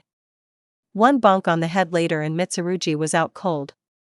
Again. This was the town's strongest adventurer before we came. Kazuma asked himself in genuine confusion. That was an even faster fight than he'd thought it would be. Holy crap, Kazuma-san beat Mitsuruji-sama in a single hit. Kazuma looked a little smug at this. Wow, I thought he was just hanging off of Izuku-sama's coattails, but he's really strong too. He lost the smug look after that one, replacing it with an annoyed frown. That fight was a bit underhanded though, I guess he really is the dark prince in the group. An older woman said with a sly look on her face. What is this called again? Karma, I think. Izuku mused to himself with a small smile. The rest of the party and I decide to leave Kazuma to his fate. Today was productive, and tomorrow, Izuku was going to start up that side project that he's been meaning to do for a while now. After the second Mitsuruji incident, the party decided to head back to the guild for Aqua's well-earned reward. She was so traumatized that Izuku decided it would be okay if she were to decide on what furniture to get for the house, which had the expected effect of lifting her spirits almost instantly. They also picked up Luna while they were there and invited her over so that Izuku could tell her about All Might. He just hoped that he wouldn't mess this up. It went without saying that Luna was impressed by the mansion. So big! She exclaimed while staring wide-eyed at our home. This was her first time staying over at such a large place. I've really made some friends in high places, haven't I? Luna thought to herself. Oh, if she only knew. I had the same reaction. Megumin added, happy that one of her friends decided to visit. Most of the girls in the party were good friends with Luna, the lovable guild member taking on the role of a big sister to Megumin in particular. Thank you for the praise, we just got it a few days ago so it's not quite furnished yet, but we should be able to buy some by tomorrow. Anyway, let's head inside, I'll be able to tell you about All Might there. This will be the first time that the others have actually seen him too, except for Arisviel-chan. Izuku thanked her, getting the others even more excited when he said they'd get to see the man himself, though they wondered exactly how the Green Arch Wizard would do so. This should be fun for all of them. And it will help me introduce the concept of higher technology into this world. I wonder what if I should show them the footage of one of his fights? Izuku questioned himself. They all ate dinner at the mansion this time. Izuku decided to cook for them all, making his personal favorite food, katsudon. The others seemed to love it. Though Izuku could have gone without the hungry stares they gave him as they watched him cook, he was going as fast as he could. Izuku even turned some of the larger boulders outside into modern appliances for convenience and specialty food preparation. They now had a fridge, a stove, and even a dishwasher. All powered by an electric generator that Izuku created. Thank you, Internet-sama. The fuel was almost too easy to synthesize, just a string of carbon atoms surrounded by hydrogen. What are all of these magic items you have? I've never seen them before and they look so useful. Luna asked Izuku, who seemed proficient in the use of each one of them. He answered by telling her that he made them himself, which wasn't a total lie. Izuku felt a little guilty, but he couldn't exactly tell her that he was from another world. After the group of friends finished eating, they sat down in a semicircle so that each had a good view of the tablet. Izuku searched up pictures of All Might and the others got to see him in all of his muscle glory. Holy shit, does that guy put muscle milk in his Cheerios or something? Kazuma summed up his muscle form. The dude looked like he could turn coal into diamond with those things. You'd think that, but that's just his muscle form. His true form leaves him as a lanky, almost skeletal man. Normally Izuku wouldn't even think of telling anyone about All Might's true form, but being in another world is a pretty decent excuse. Well, he certainly looks like he earned that name. How do you know him anyway? Is he famous or something from where you come from, Izuku-kun? Luna asked the one who knew him best. Izuku smiled radiantly and began telling her about All Might and what he did for a living. He's basically my country's greatest hero, but he's also my mentor. Lore. Former mentor, I guess. He said with a bit of sadness. The man was like a father to him. It's too bad he'd probably never be able to see him again. He's your mentor. Does that mean that you two have fought alongside each other before? You're already so strong, Izuku-kun, I can't imagine how strong this All Might guy is. Megumin asked in excitement. Now that he thought about it. I might actually be able to show you guys one of our team-ups. Give me a minute, I gotta check to see if they saved the footage somewhere. As Izuku looked for a certain video, Luna kept watching him in awe, probably from how useful the tablet was. To her it probably seemed like another super-tier magic item or something. Anyway, after he checked the I-Island official website, Izuku found what he was looking for. Here it is. The attack on I-Island that happened a few weeks before I came here. All Might, my classmates, and I did our best to defeat the villain that caused it all. The fight itself was pretty big, so I'm not surprised that they saved the footage. Here, watch, Izuku said in a bit of excitement. Honestly, after a few days of letting the adrenaline and exhaustion from that day fade away, Izuku realized that he fought side by side with All Might. It was incredible and one of Izuku's greatest sources of pride. The footage showed All Might being crushed by several tons of metal wreckage and then impaled by several spears of scrap metal.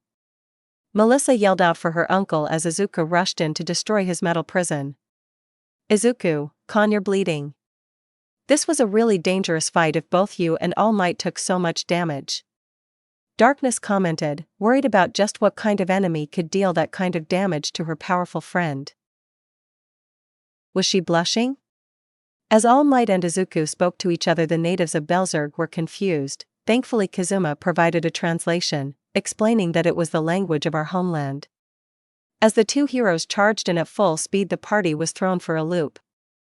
Wow. I didn't know you were so fast, Izuku-kun. I can barely see you move here, and All Might-san is just as fast. Luna exclaimed in excitement from the fight. The two heroes on screen were about to be hit by a barrage of metal projectiles and pillars before Bakugo and Todoroki stopped them. "Hey, that guy can use explosions too. It's like that thing you did against the blonde idiot the first time." Megumin spoke up, enamored by Kaken's explosive quirk. Izuku should have guessed that she'd be drawn to it. "Yeah, I actually used Kaken's power as a baseline for that. His sweat is explosive and he can detonate it at will. He's also a fighting genius in general." Izuku tells her with a small hint of hero worship still in his voice. Regardless of what happened, Bakugo was still more than worthy of being called a powerful hero. "What about the ice user?" Aqua asked me in curiosity. The frozen half of her native element interesting her. It was rare to see a human who could utilize so much of it and with such skill. The fact that the user was a shirtless badass that looked like Prince Zuko didn't factor into it at all. "That's Todoroki-kun, he can control fire and ice, but he prefers his right side. They're both friends and former classmates of mine. I also considered them my rivals, even if Kaken would never admit it." Izuku mused that last part to himself. Back to the fight, the sheer difference in power that Izuku displayed there compared to what the party knew about him was very noticeable. "Izuku-kun, why are you so much stronger in this fight compared to normal?" Yunyan asked him. "It's because of that gauntlet that I was wearing. It allowed me to safely use my powers at around 30% without any drawbacks. Sadly, it can't handle any more than 3 of my punches at 100% before it breaks," he explained. Luna still looked curious though. "Izuku-kun, did you create that weapon too? If so, why haven't you made another one?" she asked. Izuku smiled and remembered his new friend fondly. They never did get to know each other very well after the Island incident. Things were just too chaotic for that. "I didn't create that. Remember that blonde girl from the beginning? Her name is Melissa Shield. She's a genius inventor who created the full gauntlet. She gave it to me as a gift, and as you can see, it saved me more than once that day," he answered, a smile on his face. The girls shared a look with each other but decided to push that issue for later. 30%, 100%, what are you, some kinda anime character? If you have to limit yourself, then what percentage do you usually use? Kazuma asked him. What was next? 1,000,000%. Was he gonna pull that power of friendship stuff too? I use around 5% in a fight. It's what got me all of those high physical stats on my guild card. I could probably go a bit higher now though since my body has gotten so much stronger from all the leveling up, Izuku answered him. He really should stress test that later. Damn, if that lighting armor you have is you at 5%, I don't even want to know what a 100% attack from you feels like, Kazuma quipped, rubbing his chin a bit. Izuku might have overdone it a bit during one of their spars. The fight had reached its climax. All Might and Izuku were jumping in the air and preparing their double Detroit smash to finish it. After the fight was over, Izuku took a moment to bask in the memory of my greatest victory for a bit longer. The others just looked slack-jawed from the combo attack that All Might and his past self pulled off. Not that Izuku blamed them. Seeing it from a third-person perspective was pretty epic. I must say, Izuku-kun, you're even more impressive than I thought. If you ever recreate that gauntlet, I have no doubt that you will be this world's greatest hero," Luna said with a great deal of energy and sincerity. Izuku blushed at the praise and gave her his best smile. Before he knew it, she had gotten closer and planted a kiss on his lips. Izuku started sputtering madly, trying to react in any way that wasn't a complete spaz fit. The last thing that he saw before he blacked out was Era's playful smirk as she and Megumin for some reason followed Luna's example. Deku. EXE has stopped working. Eru. Female contact overload, attempting to reboot. Reboot failed, emergency shutdown initiated. His world turned black. The last thing Izuku heard before he lost consciousness was a lucky bastard. From Kazuma. Soft. That was the first thing that Izuku felt as he woke up from his unexpected nap. I really need to control myself more. In a fantasy world like this, being weak to beautiful women is a fatal flaw. It truly was. Succubi, vampires, demons in general. Emotional strength was just as important as physical and mental power. You're not wrong, Goshijin-sama. A voice said from far too close to Izuku's ear.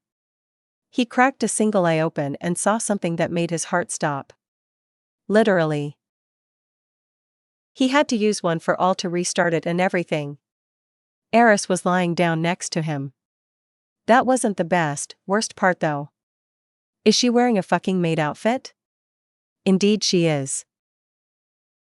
Do you like what you see? A voice teased. Izuku really needed to control his muttering. This couldn't be real, and why was Izuku's pillow so warm? And moving? And talking to him, Izuku looked up this time and green eyes met with sapphire. Good morning Goshijin-sama, do you like your morning wake up? Darkness said with a soft voice, shaking voice. She was blushing but tried her best to play the part.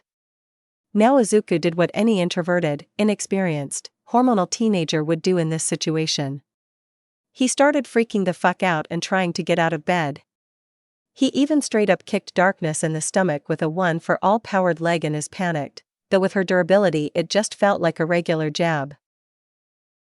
Homa Izuku-kun, you know just how I like it. She broke character while trying to regain her breath. Izuku ignored her. Sadly, this had the opposite effect and she just got even more excited.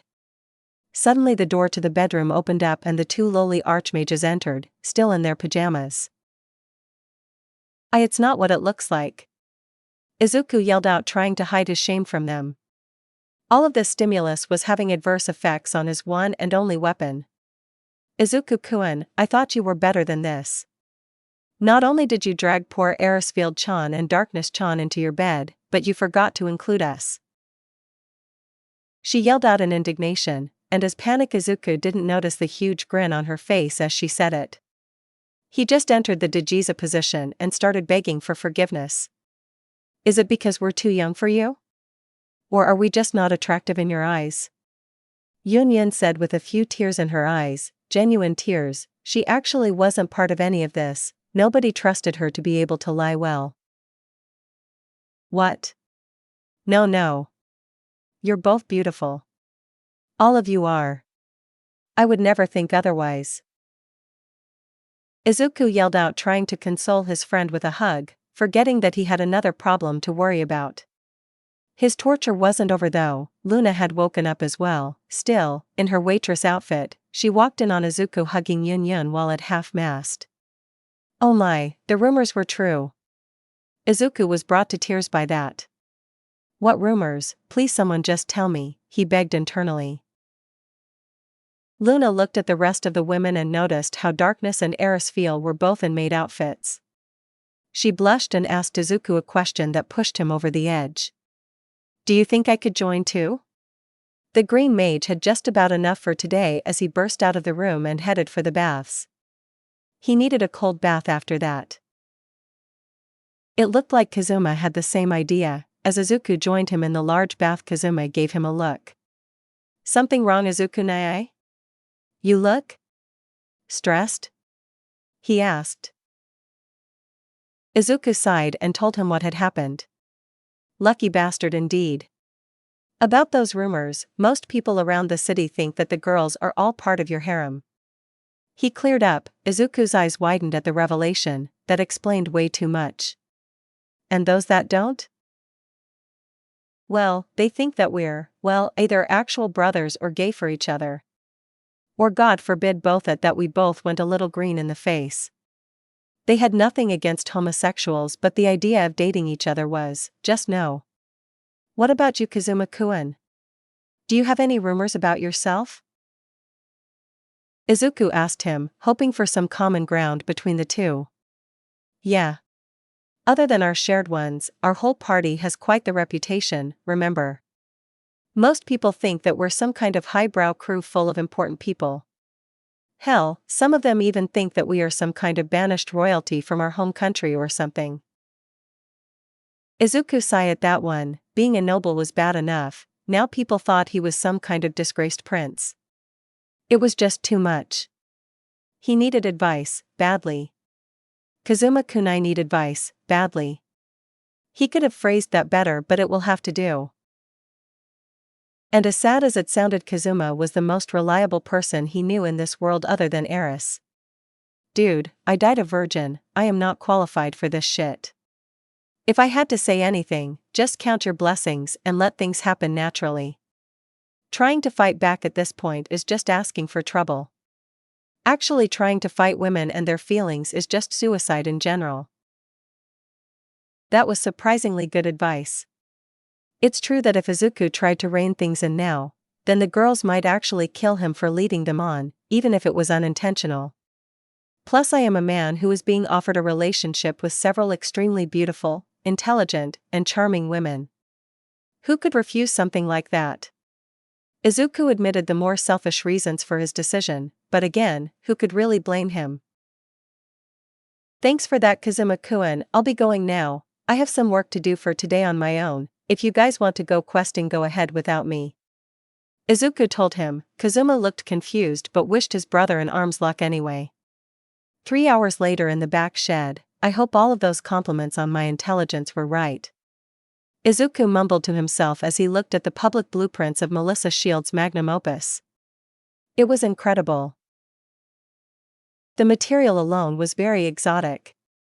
It would take the highest quality equipment just to manufacture. Or a magical transmutation ability. I'm not even going to pretend to understand how these nanomachines are supposed to work. I guess I won't be able to reproduce the wristband mode that the original had. Melissa was truly a once-in-a-generation genius and a hard worker to boot. If it weren't for his 2 gifts, he would never be able to replicate this. Izuku came out of the shed wearing his newest piece of equipment, an honest-to-God replica of the full gauntlet. However, this one was extended all the way to his shoulder and it resembled a red medieval gauntlet more than the original, boxer-wrapping look. The biggest difference, however, was that he had 4 of these armor pieces. 1 for each limb. Needless to say, he just increased his combat proficiency by a large margin. The legs in particular just resembled the leg portion of standard plate armor, but with a bit more flexibility. Izuku decided to take them out for a test drive. The land around the house was his property after all, so it was a perfect place to test these kinds of things out. Okay, let's start with 30% for now. Izuku, though, looking out towards an empty kilometer stretch of land, activated full cowling and moved. The feeling of moving roughly 6 times faster than ever before was hard to describe. He remembered that All Might was known to move so fast that he could cover several kilometers in a matter of seconds. I guess this is how he felt when he really cut loose. I only needed to leap once and I already covered half of the distance. Not only was it much faster than usual, but I didn't feel any strain at all. If I really pushed myself, I might be able to handle 50% as if it were my base 5%. It must have been all of the level ups. He'd become so much stronger in the past month without even realizing it. EXP farming was kinda scary. Izuku returned to an empty mansion. He guessed they went to the guild hall after all. He decided to join them and tell them the good news. But before that, maybe I should get into character. Izuku said to himself with a smirk. Time for a little blast from the past. Guild hall, with the party. Hey, Kazuma-kun, what happened to Izuku-kun? Aqua asked her partner since he was the last one to see the green-haired mage before they left. He said something about working on a project. Other than that, I have no idea. Kazuma replied, equally confused about what was taking his honorary brother so long. A squeaking door gave the adventurer his answer. A familiar green-haired figure walked in through the door, but his attire was pretty eye-catching. He was wearing his hero suit. Most of his party had seen it before from pictures, but this was the first time they saw it in person. And those pieces of armor, could they be? Luna also had a wide-eyed look when she saw them, the incredible piece of equipment and its effects still fresh in her mind. As for the rest of the guild, Wow, Izuku-sama, you look like a real adventurer now. Not like that military-looking garb you had earlier. What is that stuff made of anyway? It looks like fabric, but it also has a toughness to it. And those armor pieces don't look like any metal I've ever seen. Mohawk Bro asked the important questions. Izuku was a bit surprised by this but answered to the best of his abilities. Well, the outfit itself was the old costume that I wore on the job. It's made of an ultra-light and durable material that can deflect most bladed weapons and even soften punches and explosives. The armor is special though, I made it myself. Well, the original design and concept were made by one of my good friends Melissa, but this particular set I made myself. He explained, stumbling a little with his words. You're a blacksmith too. Is there anything you can't do? He asked in genuine surprise. The rest of the guild seemed to agree with him. A powerful warrior, an archmage, a genius inventor, a mathematician, a multi-millionaire, and a fucking noble. Seriously, dude, you keep making the rest of us regular guys feel inadequate, he said, half joking, but some others seemed to take that to heart. Nonsense. Just because I can do all these things doesn't mean I'm any better than you guys. As far as I'm concerned, we're all fellow adventurers. For whatever reason, that just made them feel even worse. You're way too humble, man. I know we went over this before, but please have some pride in your work, bro, Kazuma said, patting Izuku's back. Besides, all of your rep keeps giving me respect by proxy, so if you can't believe in yourself, just believe in the me that believes in you. He whispered right after. Old reference aside, he's not wrong. Humility is great and all. But All Might didn't get to where he was by putting himself down. Izuku thought in contemplation. As he looked around for a bit, his eyes locked with darkness and then with Eris. He walked up to them and whispered to them, making sure that the other members wouldn't hear. We need to talk in private later. They look a little worried at that but agree in the end. Izuku debated on whether to include Megumin and Yunyun too, but they weren't part of that whole fiasco, so Izuku decided to wait for confirmation on them. He needed to nip this in the bud before it becomes a problem. Luna would have to come later. Izuku still had things to do that kept him busy. Winter was coming after all. This time he addressed my whole party on their financial status. After the huge purchase of the mansion along with the land around it, Izuku doubted they had much to work with, especially with the spending habits of a certain goddess. Okay, everyone, after all of our expenses have been taken into account, the original bounty money of 150 million Eris would be reduced to 50,300,000. Aqua-chan, how much did the furniture cost us? Izuku asked their resident alcoholic, who thankfully was sober when he got here. I found some really luxurious decor. And it was at a great price, along with shipping and installation costs. Aqua started, smiling all along. Kazuma wasn't having any of it though. Spit it out, you greedy goddess. Her smile faded a bit and she said 40 million Eris in total. The other members took a collective breath. You spent the equivalent of $400,000 on furniture. Izuku couldn't help but yell out in clear annoyance. That was our winter budget.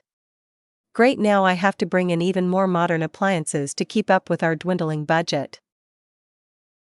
We can't afford firewood for the winter now. Central heating it is. Izuku bounced back as fast as he could. Aqua looked even worse at this.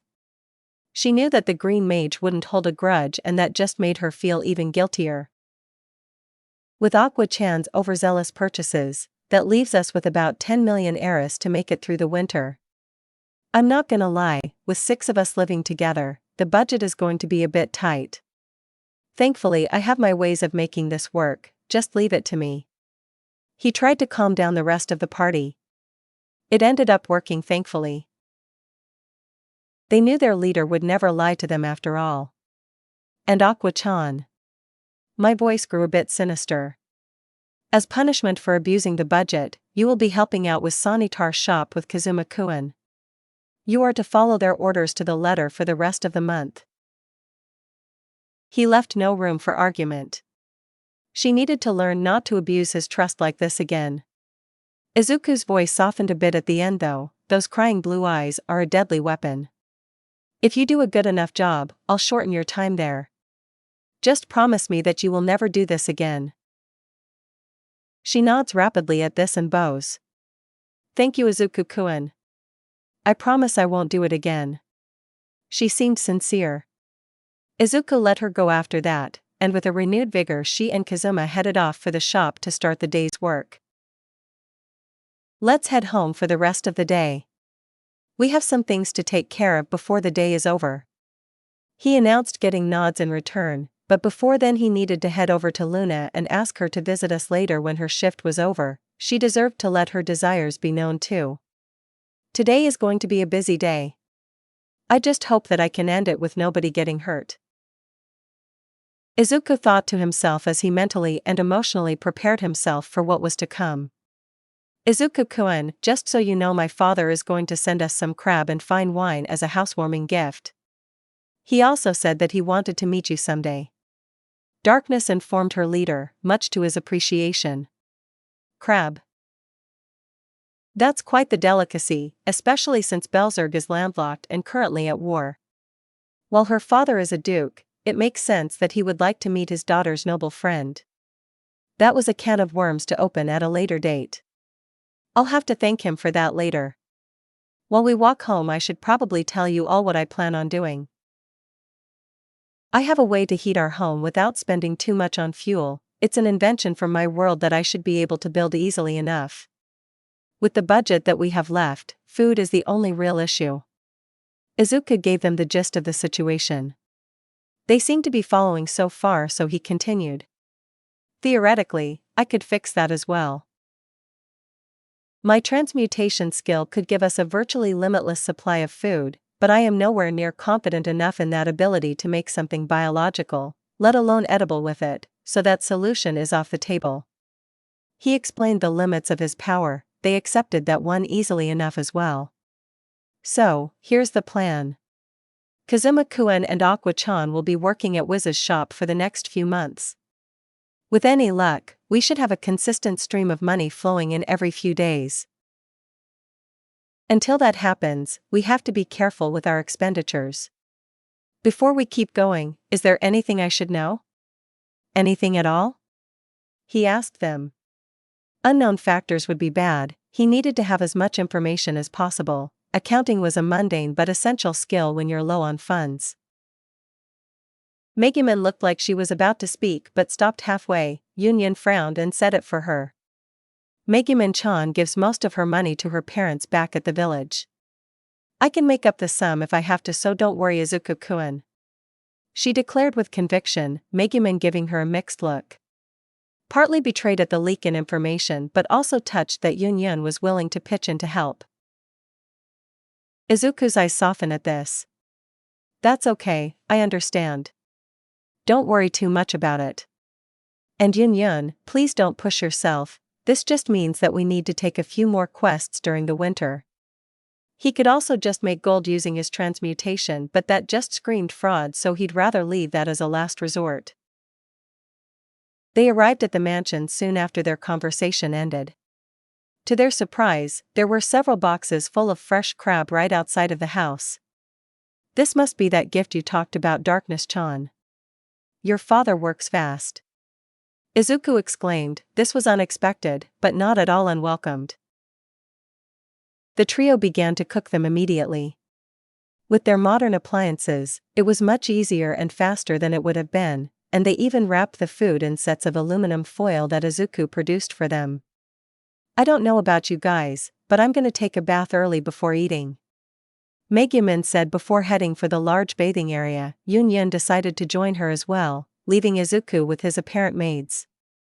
He blushed at the memory. It's about time anyway. Hopefully, I can power through this. So, can someone explain to me what happened in the morning? Izuku started the conversation with the most important point. Eris gained a small smirk and responded with a sultry, mature tone. Era Izuku-kun, did you like it? My blush was instant and so was my rebuttal. I'm not in the mood for this right now, Eris-chan. I need a straight answer from you two. Are you both interested in me as more than a friend, yes or no? Izuku made his question clear, this wasn't the time for teasing or false flags. It was the girl's turn to blush this time. Thankfully Darkness took initiative and answered for both of them. Why yes, we are. I'm sorry if what we did back then was too much, but, she stammered over her words a bit. Eris decided to finish for her. We tried the subtle way, Izuku-kun. But I'll be brutally honest. You're denser than those gauntlets of yours. I was afraid that you wouldn't get it without extreme measures. She answered, making Izuku feel more than a little silly. It's not his fault that he had no experience with girls. And for the record, Megumin-chan and Union-chan feel the same way. They were supposed to be the little sister roles, but he went full dojo mode before they could play their part. Eris elaborated. Them too. This was just getting too complicated for Izuku's poor heart. Ding dong. Onluin is here. Was he going to survive this? Perhaps, but it will almost definitely be his toughest battle yet. Izuku told them that he would get the door. Opening it, he saw a surprised Luna with her finger over the doorbell. Good evening, Izuku-kun. Is this another invention? It's pretty useful for such a large home, I imagine. She greeted me and asked with an excited look. Why did you want me to come over? Not that I'm not grateful. It's not like a waitress like me can visit such a lavish place in general. Well, that wouldn't do. Luna-san, let me make this clear, you are more than welcome here, with or without an invitation. Don't think of yourself as any less than a good friend of our group. Izuku tells her with no room for argument. Luna was a bit taken aback but hugged him in gratitude for the acceptance. As Izuku led her into the kitchen, Eris noticed them and her eyes widened slightly in realization. So you brought Luna here too? Good on you. That will make this easier. She walked up to the two and looked directly at Luna. He finally figured it out after our little performance in the morning. Just so you know, I don't mind sharing with my good friends. She said with a large smile now. Luna blushed heavily at being found out. And are you okay with this, Izuku-sama? Would you have me? She asked with a low, almost scared voice. It was Izuku's turn to look uncomfortable and nervous. Prepared or not, being asked something like this was well beyond Izuku's wheelhouse. I would never deny any of you if you just asked. To be honest, this is the first time that any girl has been interested in me in that way, as far as I know. Frankly, I'm extremely flattered. I'm also surprised that you would agree to share me so easily. That part in particular was definitely unexpected. Is that normal in this country? Is it really that surprising? It's not uncommon for powerful adventurers to have multiple partners. In fact, it's encouraged in Belzorg due to the declining population from the war. The nobility is also known to have multiple partners in general. Luna explained to him. He responded by telling her that those kinds of relationships were outlawed in his home country. So, does this make us official? All of us? Izuku nervously asked them. They all agreed to it easily enough. We can take it slow if you want. Lord knows we've been patient enough before you figured it out. We can wait a few more weeks so that you can be comfortable. Eris decided mercifully. Izuku thanked them profusely for that. He wasn't ready for that kind of commitment so soon. As the girls came out of the bath, Izuku excused himself, saying that he needed to relax for a bit. Making his armor took a lot out of him and his emotions were all over the place. The Crimson Lollies looked a bit confused, but they were brought into a group chat with the older girls to discuss what just happened. Izuku sat down into the warm water of the bath and let out a deep sigh. I needed this, I really needed this, he thought as his aching muscles relaxed.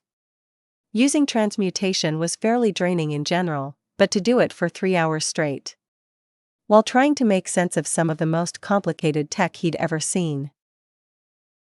Yeah. Izuku was exhausted, and before he even realized it he had already dozed off. POV change, Kazuma. I can't believe I'm saying this, but I'm glad you helped out back there, Aqua. Wiz-san is a nice person and all, but her business sense is abysmal. I said with a dead tone.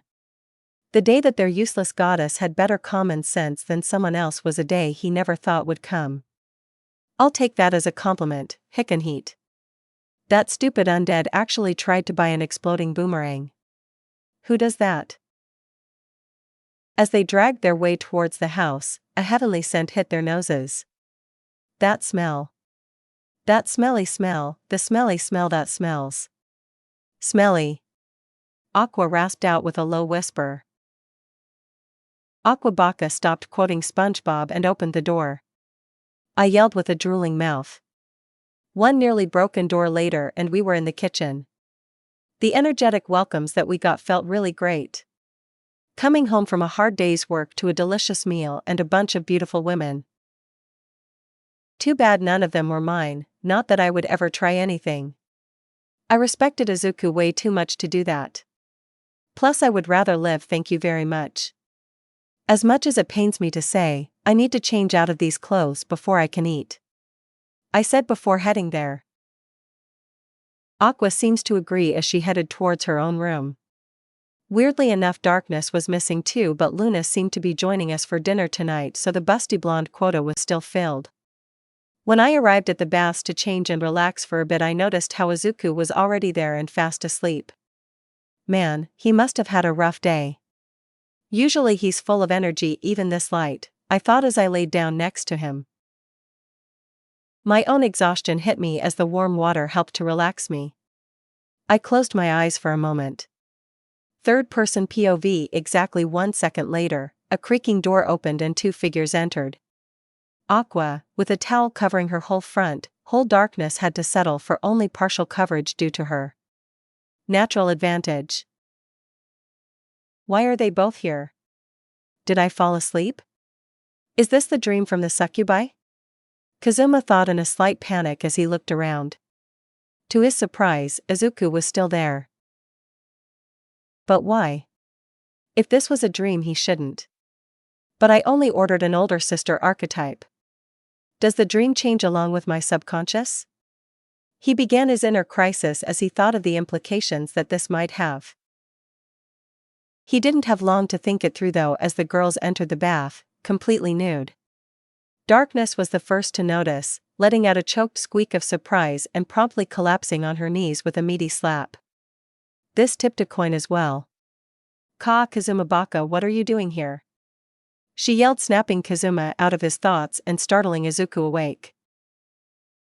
Hoo, hoo, hoo, hoo, hoo, hoo, hoo, hoo, hoo, hoo, hoo, hoo, hoo, hoo, hoo, hoo, hoo, Kazuma-kun, wa Darkness-chan. Into the kitchen, Eris noticed them and her eyes widened slightly in realization. So you brought Luna here too. Good on you. That will make this easier.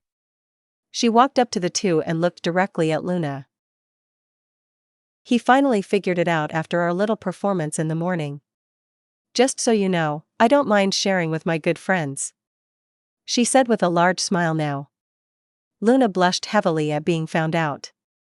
And are you okay with this, Izuku-sama? Would you have me? She asked with a low, almost scared voice. It was Izuku's turn to look uncomfortable and nervous. Prepared or not, being asked something like this was well beyond Izuku's wheelhouse.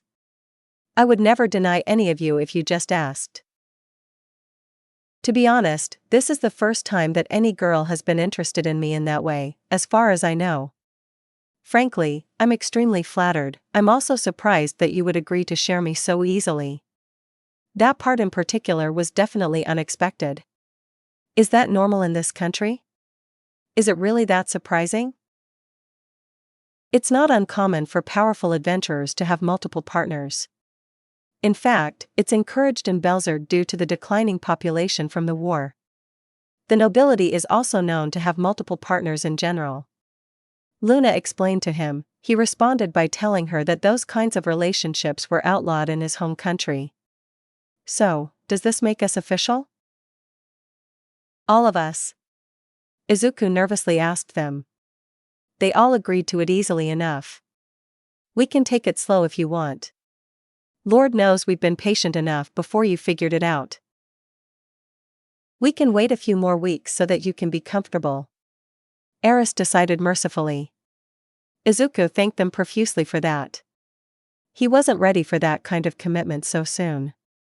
As the girls came out of the bath, Izuku excused himself, saying that he needed to relax for a bit. Making his armor took a lot out of him and his emotions were all over the place. The Crimson Lollies looked a bit confused, but they were brought into a group chat with the older girls to discuss what just happened. Izuku sat down into the warm water of the bath and let out a deep sigh. I needed this, I really needed this, he thought as his aching muscles relaxed. Using transmutation was fairly draining in general, but to do it for 3 hours straight. While trying to make sense of some of the most complicated tech he'd ever seen. Yeah, Izuku was exhausted, and before he even realized it he had already dozed off. POV change, Kazuma. I can't believe I'm saying this, but I'm glad you helped out back there, Aqua. Wisan is a nice person and all, but her business sense is abysmal. I said with a dead tone.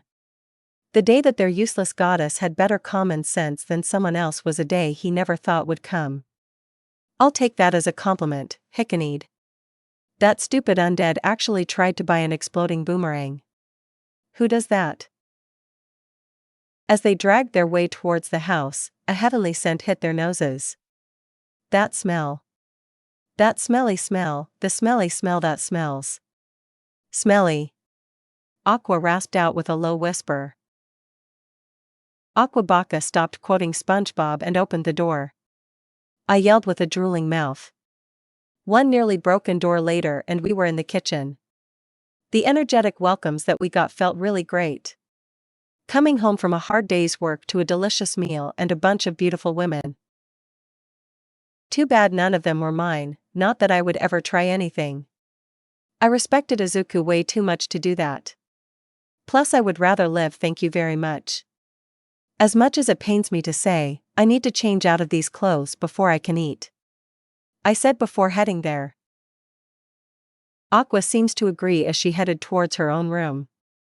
Weirdly enough, Darkness was missing too, but Luna seemed to be joining us for dinner tonight, so the busty blonde quota was still filled. When I arrived at the baths to change and relax for a bit, I noticed how Izuku was already there and fast asleep. Man, he must have had a rough day.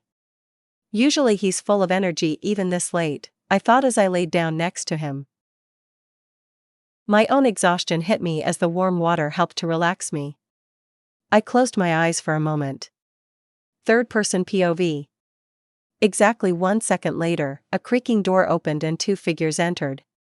Aqua, with a towel covering her whole front, whole Darkness had to settle for only partial coverage due to her natural advantage. Why are they both here? Did I fall asleep? Is this the dream from the succubi?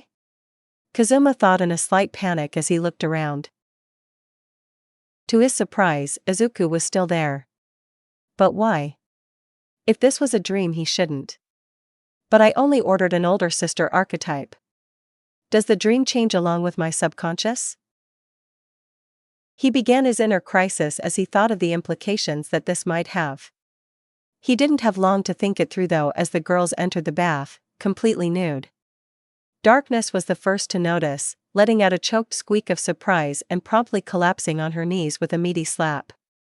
This tipped Aqua in as well. Kazuma Baka, what are you doing here? She yelled, snapping Kazuma out of his thoughts and startling Izuku awake.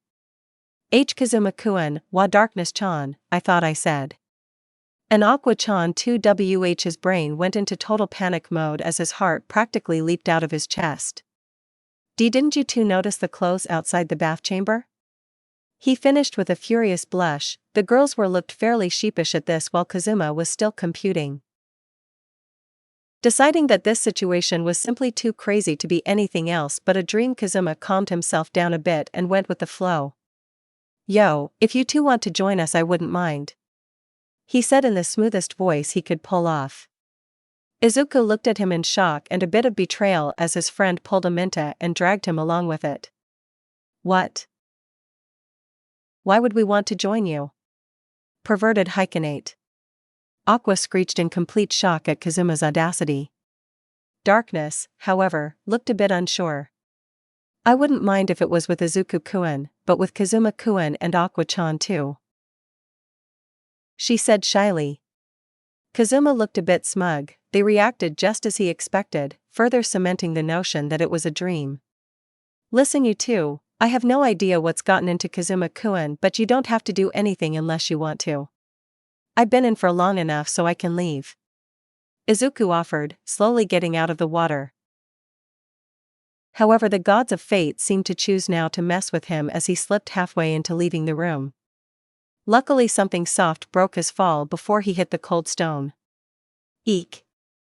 came the surprisingly girly scream from the usually composed darkness. Izuku had pulled a harem protagonist and landed right on her chest. He tried his best to apologize, but Kazuma just got up and headed towards Aqua. "Well, Izuku-nai seems busy. Are you sure you don't want to join us, Aqua-chan? I'll even wash your back as a thank you for earlier today," he said smoothly while Aqua took her turn to sputter in embarrassment. He walked closer and started to wrap his hands around her waist, slowly bringing her in for a full-body hug. Thankfully for whatever innocence Aqua had left, a scream was heard from outside the door, a high-pitched one, most likely from Megumin or Yunyun. Izuku wasted no and dashed out of the bath at full speed. The two girls took a bit longer to act, and Kazuma realized just how fucked he was. "I heard a scream, what happened?" Izuku asked in a panic. He relaxed a bit when he noticed that Megumin, Yunyun, Eris and Luna were all together and unharmed, but grew confused when he saw the petite, white-haired girl kneeling down in a magic circle. "Izuku-kun. Why are you only in a towel?" Luna asked in shock while the others stared at him with their jaws on the floor. Including the new girl. I'm sorry. I was taking a bath and then Kazuma-kun, Aqua-chan, and Darkness-chan were there for whatever reason and the Nihurtascuri men came Asastasi."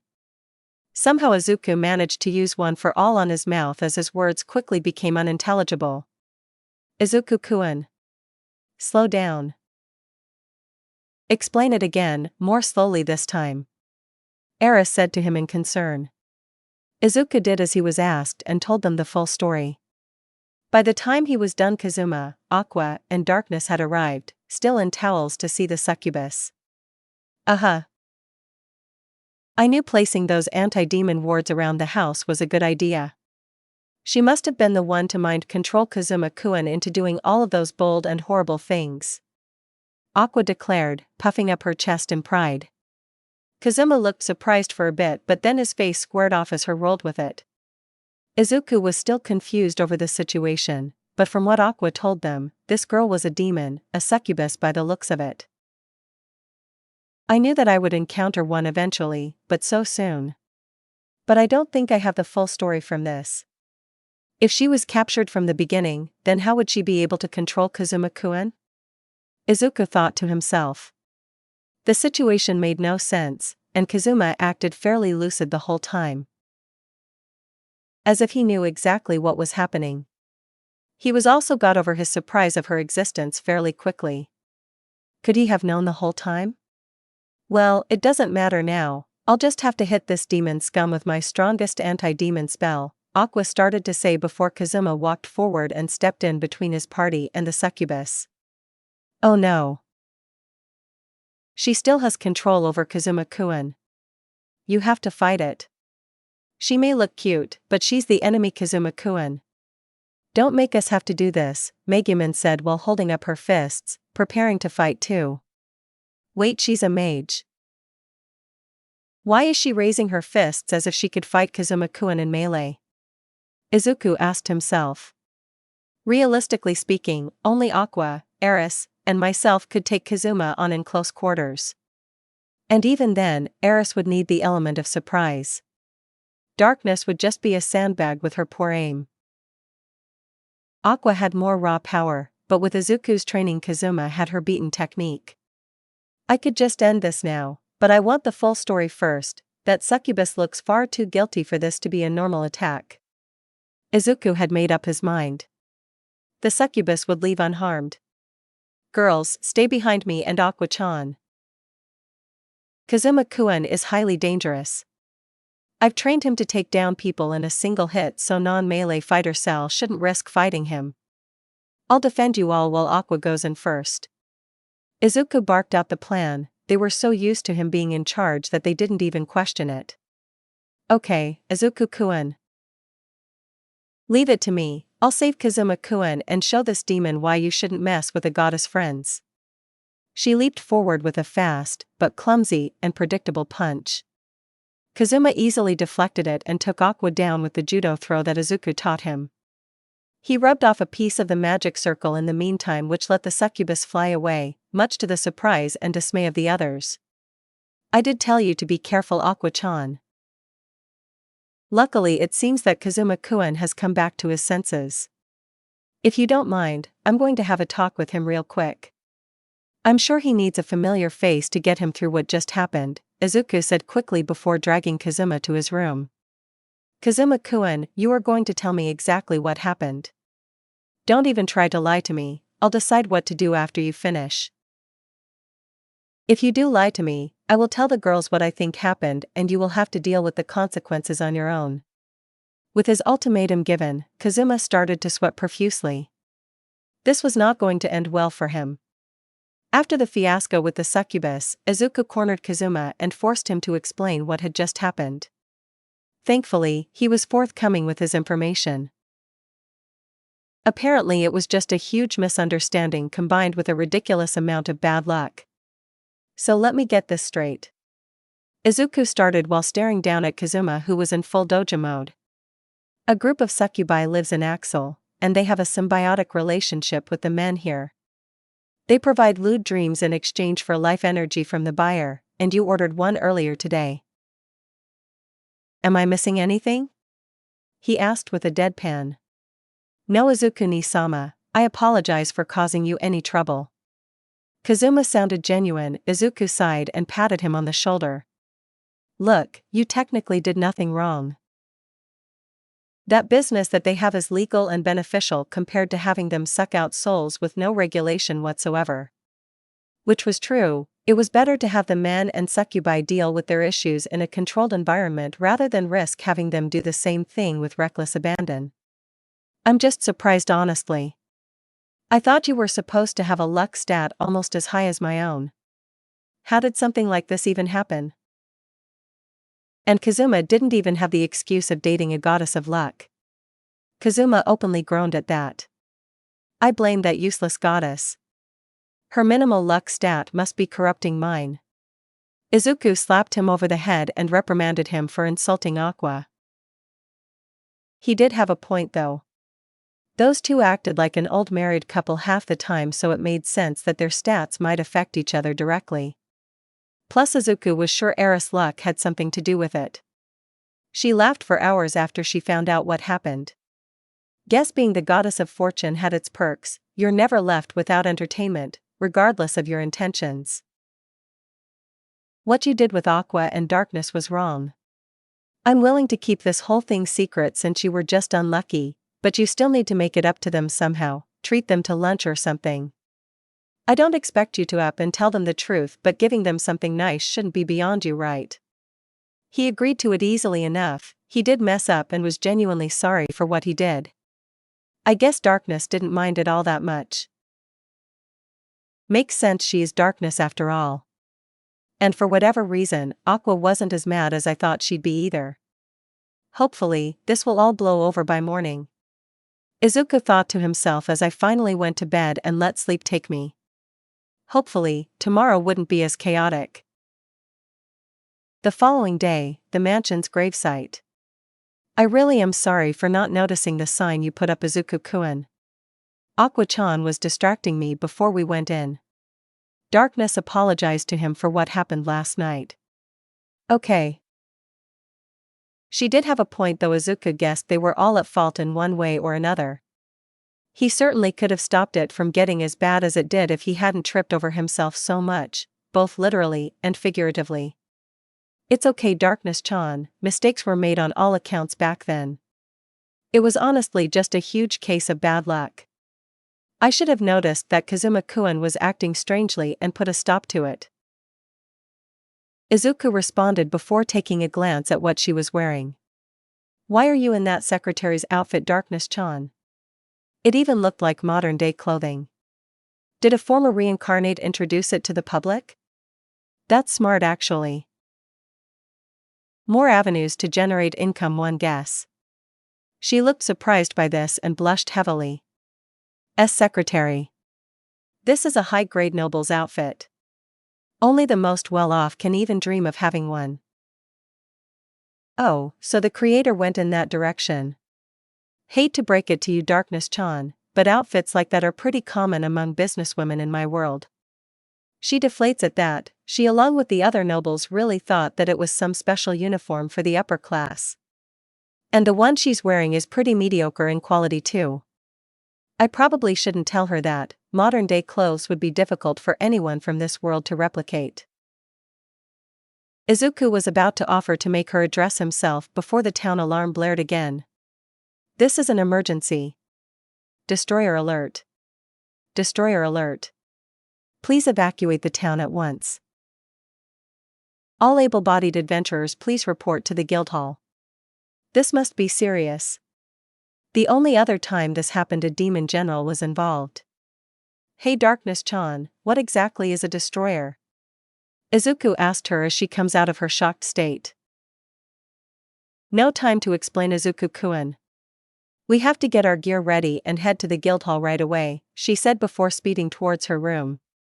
Izuku decided he should do the same if the panic and darkness voice was anything to go by. He headed towards the shed and put on all of his gear, including his new additions. They should come in handy. I was the first to arrive at the Guildhall, having gone at about 20% and high into the air to make sure that he didn't damage the surroundings. Yep. He was pulling in all might and leaping across the city in huge bursts of speed. Thank you, Melissa. I'll never forget you for making something that could let me experience this. When he arrived, Luna was in full panic mode until she saw him. Izuku-kun. Please tell me you can stop the destroyer. You have to. She pleaded while grabbing onto his legs. Tears almost breaking out at the thought of the destroyer. Well, destroying her home. Luna-chan. Calm down. Now please, tell me exactly what a destroyer is. I'll try my best from there, regardless of what it is. I promise to keep the townspeople safe. That seemed to calm her down. She took several deep breaths and then explained what the mobile fortress destroyer was. Oh, so it's just a super weapon? Izuku summarized nonchalantly. The others were surprised by how calm the green mage was, so he explained. Back where I'm from, we get these things on a monthly basis. Every bozo with an intelligence enhancement quirk or a quirkless villain who got lucky with funding makes at least one of these, he tells them, waving his hand in dismissal. The trick with superweapons is that they are very rarely as intelligent as the creator. From what they told me, this thing was a gigantic metal spider that had enough strength to crush large buildings, had a magic barrier around it, and had several point defense laser weapons on the top and bottom of the machine. A fairly simple setup. Whoever made it was probably going for style points more than anything. Do you know what direction it's coming from?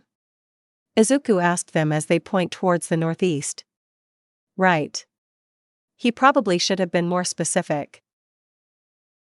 It will be here in about an hour and a half. It runs faster than any horse, so it is difficult to scout. Luna informs him. Izuku nods and tells them about his plan. This was honestly so by the numbers to him that he barely even needed to think about it. Okay. Please set up the defenses in these key points. Izuku said while pointing to a map of the town. Aqua-chan should be at the center wall, preparing a break spell that should be enough to get through its barrier. On the two adjacent towers, there should be Megumin-chan, Yunyun-chan, and Orwis-san. They will provide the firepower needed to take it down after the barrier is broken. He gave them a rough outline. They seemed to realize just how well prepared the city really was with us around. Wow, Izuku-sama. With your team around, nothing short of an army could really harm the city, a red-haired waitress commented after seeing the plan. Izuku rubbed the back of his head at that. My friends are pretty amazing anyway, this plan is assuming that it even reaches us. The guild looked at Izuku in confusion. I'll scout ahead and intercept it on its way. If I can, I'll take it down before it can even get close to the city, but if I fail, I'll head back and provide support for the plan. He tells them it was time to finally stress test his new equipment. Odd gazes follow, and they keep it up for much longer than Izuku was comfortable with. He waved them an awkward goodbye and headed off towards the northeast gate. He had work to do. After he reached the outside of the walls, he sped up to 40% of his power. He could probably go higher, but it would start to hurt by then and really drain his stamina. Besides, with this level of speed, he already reached the metal monstrosity in under 10 minutes. Whoever made this thing was trying too hard to be edgy. I mean, a giant spider. Really? Izuku saw it preparing to shoot a laser from the plateau he was standing on. It tried to disintegrate a bird for some reason. Birdie, no! He yelled, lunging at the bird in an attempt to save it. He managed to catch it before the laser hit but had to block it with his gauntlet. The laser was strong enough to push him back quite a bit, and it even heated up his gauntlet significantly. But in the end, he was able to deflect it right back, only to have it be blocked completely by the destroyer's magic barrier. Izuku let the bird go and it decided to sit on the ground and rest a bit. It must be tired after all of that. Izuku looked back towards the robot as it continued its path without bothering to attack them again. It must only attack things that are close to it. He muttered before looking at the third leg on its right side and prepare himself. Let's see just how durable you are, big guy. Izuku muttered before jumping towards the leg. He prepared a 100% smash and let it fly. Detroit smash. The metal screeched and bent at an odd angle to the point where it probably couldn't use that leg anymore. The robot seemed to acknowledge this because it stopped walking and immediately detached said leg before producing a new one in quick succession. So much for that idea. Now for the magic barrier. I haven't gotten any time to test this out, but I hope it works. Izuku said while pointing his open palm towards the thing and yelling out magic canceller. He pushed out all of his mana into his only spell, a bright light emanating from his hands which stopped the robot's movements for several seconds. Sadly, it kept going shortly after. So it is powered by magic. Whatever is doing this must be extremely powerful and long-lived. Like a small nuclear reactor that provides constant power over the centuries. With his experiment over with, he decided to head back to the town. His expedition wasn't a total failure. On his way back, Izuku noticed that everyone was already at the gate and in position. Blue Eyes and Megumin were manning the towers while Aqua was in the middle. Kaikakadori. I need to stop hanging out with Kazuma-kun so much. They were also cheering at him for some reason. The closer Izuku got, the louder it got, so he decided to protect his sanity and headed directly for where Kazuma was. Explain, Izuku said. Kazuma answered immediately, already used to this song and dance. You know that bird that you saved? It was a familiar that the guild used to watch the destroyer on its way here. Oh, no. Not again, please. They saw your little power play back there and it gave them some confidence, along with how Luna told them that you came up with a plan to beat that thing before they could even arrive at the hall. He said while smirking. At least Izuku gave the others a morale boost. And he didn't even make another girl fall for him this time. By the by, the girl that owned that bird familiar wanted to thank you for saving it, personally. Izuku gave up. He headed towards Wiz and handed her some mana potions just in case things went wrong, and then did the same for Megumin before noticing how badly she was shaking. He placed a hand on her shoulder and she whipped her head back in response. Megumin-chan. It's okay, the plan will work. I already confirmed that this thing can be beaten with a hard enough hit, and there are few things stronger than an explosion spell from the Crimson Demon clan's greatest mage. That certainly lit a fire under her. He might be getting better at these motivational speech things. Several hundred meters away from the town wall, Darkness-san, I know you like this kind of stuff and all, but shouldn't you be with the rest of us while Kazuma started before he was interrupted by darkness? I can understand why you would think that, given how I act, but this is something far deeper. It is my duty and my honor to protect these people and this land. A noble's pride, while Kazuma would love to believe that, and he knew it was at least somewhat true.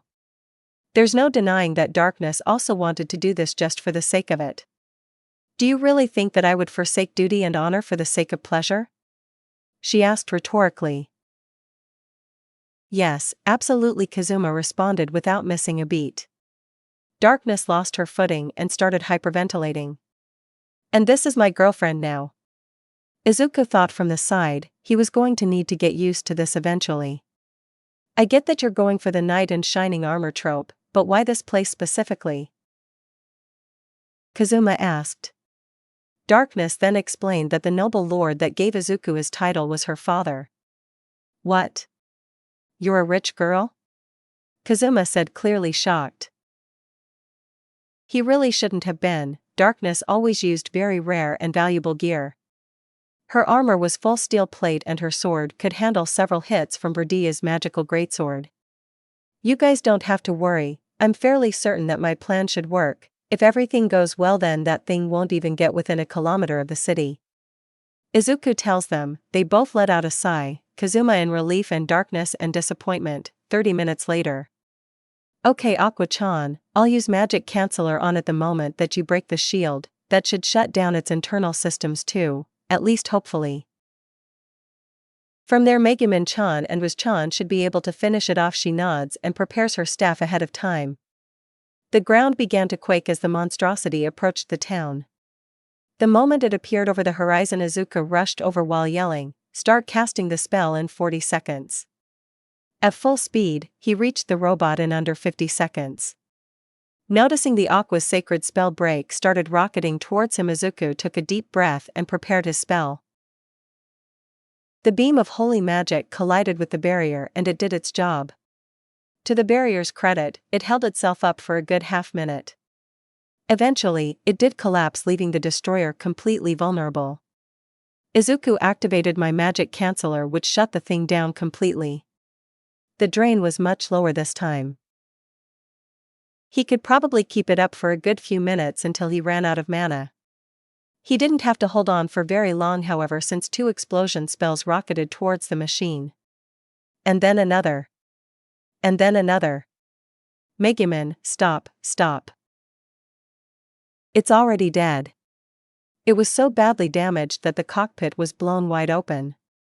In fact, the interior of the machine was completely visible, including a small, pulsing ball that looked like a small sun. Izuku let go of his spell and sighed in relief. It was over. Crap, did I just raise a flag? Critical damage detected. Self-destruct protocol initiated? Well, screw me, I guess, I should have known. These things always have a self-destruct option. Izuku looked back towards the city. It was pretty far away, but it would still be dangerous to let this thing blow up so close. Izuku decided to run back towards the city. They were all cheering, ignorant of the incoming explosion.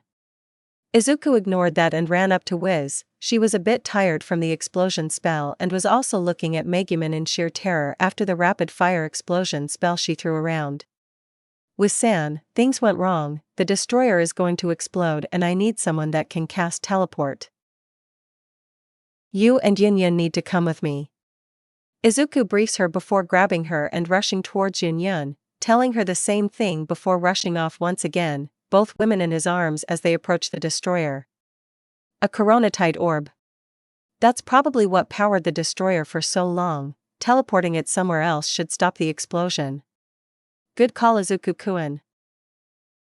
Wiz says, sadly she didn't have enough mana to teleport it and Yun could apparently only teleport to her village.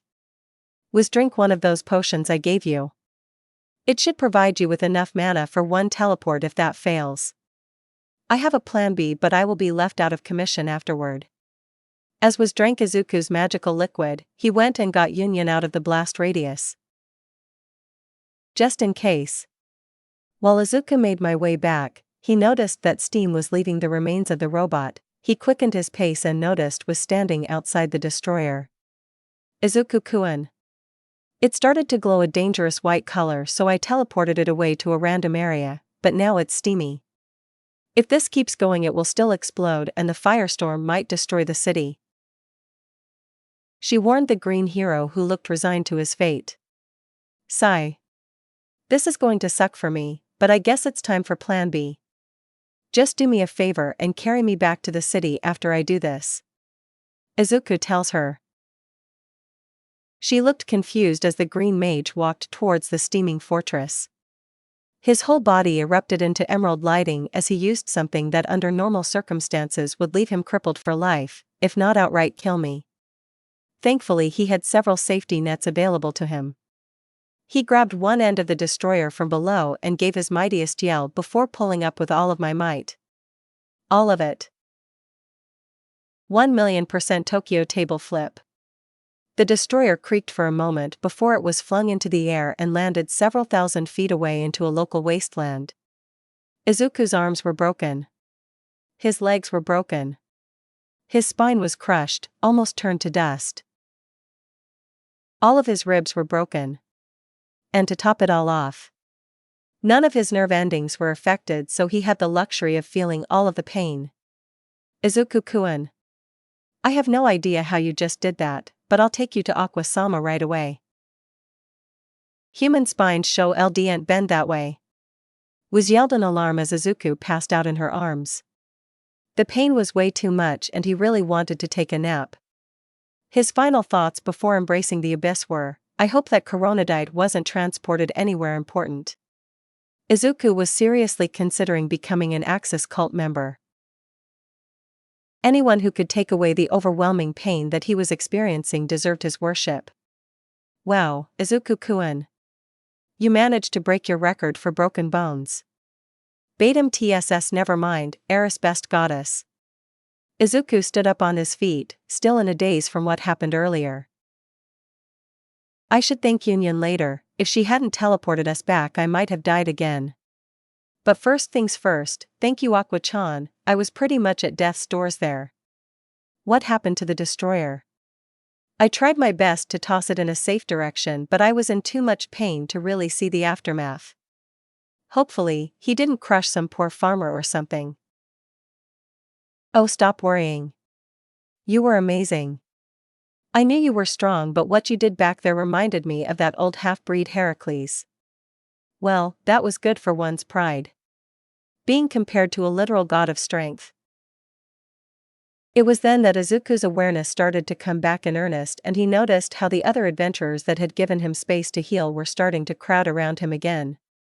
They were all yelling their hysterical thank yous and words of praise as Izuku just stood there, too tired to run away as usual. He raised his hand a bit to get their attention, and to his surprise, their cheers died down a bit as they let him say his piece. Thank you. Now I do have a few words to say. I want to thank you all for your assistance against the destroyer. My party may have done the lion's share of the work, but you all made it much easier. Their cheers re-emerged, even fiercer than before. Izuku lifted his hand again to tell them that he wasn't done. With that said, I would really like to just go home and rest after breaking essentially every bone in my body. Thank you for understanding, let's go guys. His party took pity on him and followed without complaint. Except for Aqua, who didn't quite get the memo. Izuku-kun. Why are we leaving so soon? We would probably get free food and drinks if we went back to the guild hall. Oh, are we going to have a party at the mansion? Izuku stopped moving and pressed both of my hands on Aqua's shoulders, trying his best to keep his voice level and cordial, but that might have just made it worse. Aqua-chan. I'm going to be as clear as possible. I just spent the whole day consoling Kazuma over his possession yesterday. Dealing with the emotional roller coaster that was yesterday. Waking up to an alarm and finding that a city-sized mechanical monster was on its way to destroy my new home. I ran a combined 100+ kilometers trying to stop it myself and coming back. I used up all of my mana twice and then proceeded to break every bone in my body at the same time while lifting said city-sized machine into the distance. Halfway through Izuku's rant, most of the party had taken several steps back and started sweating heavily. This was the most pissed off that they have ever seen him.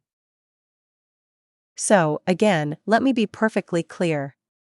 I am going home. I will go into my bed. I will sleep for a full 12 hours.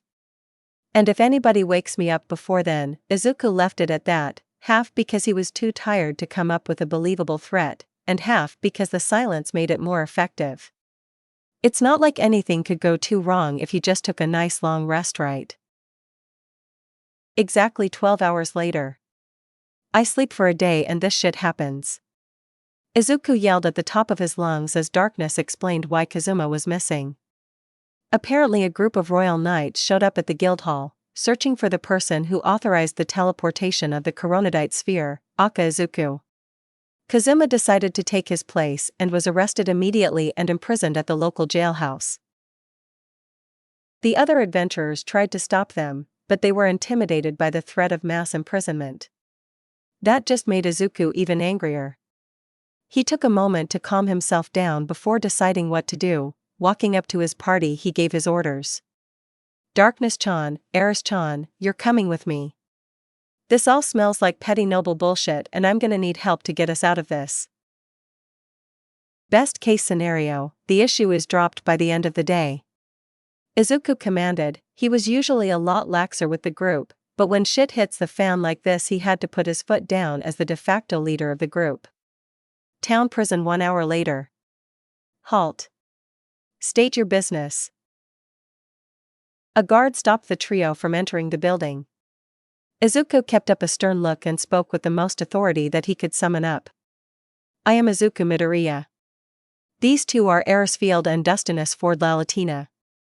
We have come here to discuss the arrest and detainment of our party member. I would like to speak to your superior immediately. The guard didn't seem to know Izuku, but the moment Darkness' real name was mentioned he stiffened and nodded furiously. Right away. Please enter, my superior Sina Sana's 2 doors on the right. She is currently interrogating your companion. He told the 3 in haste. He was obviously afraid of pissing us off now.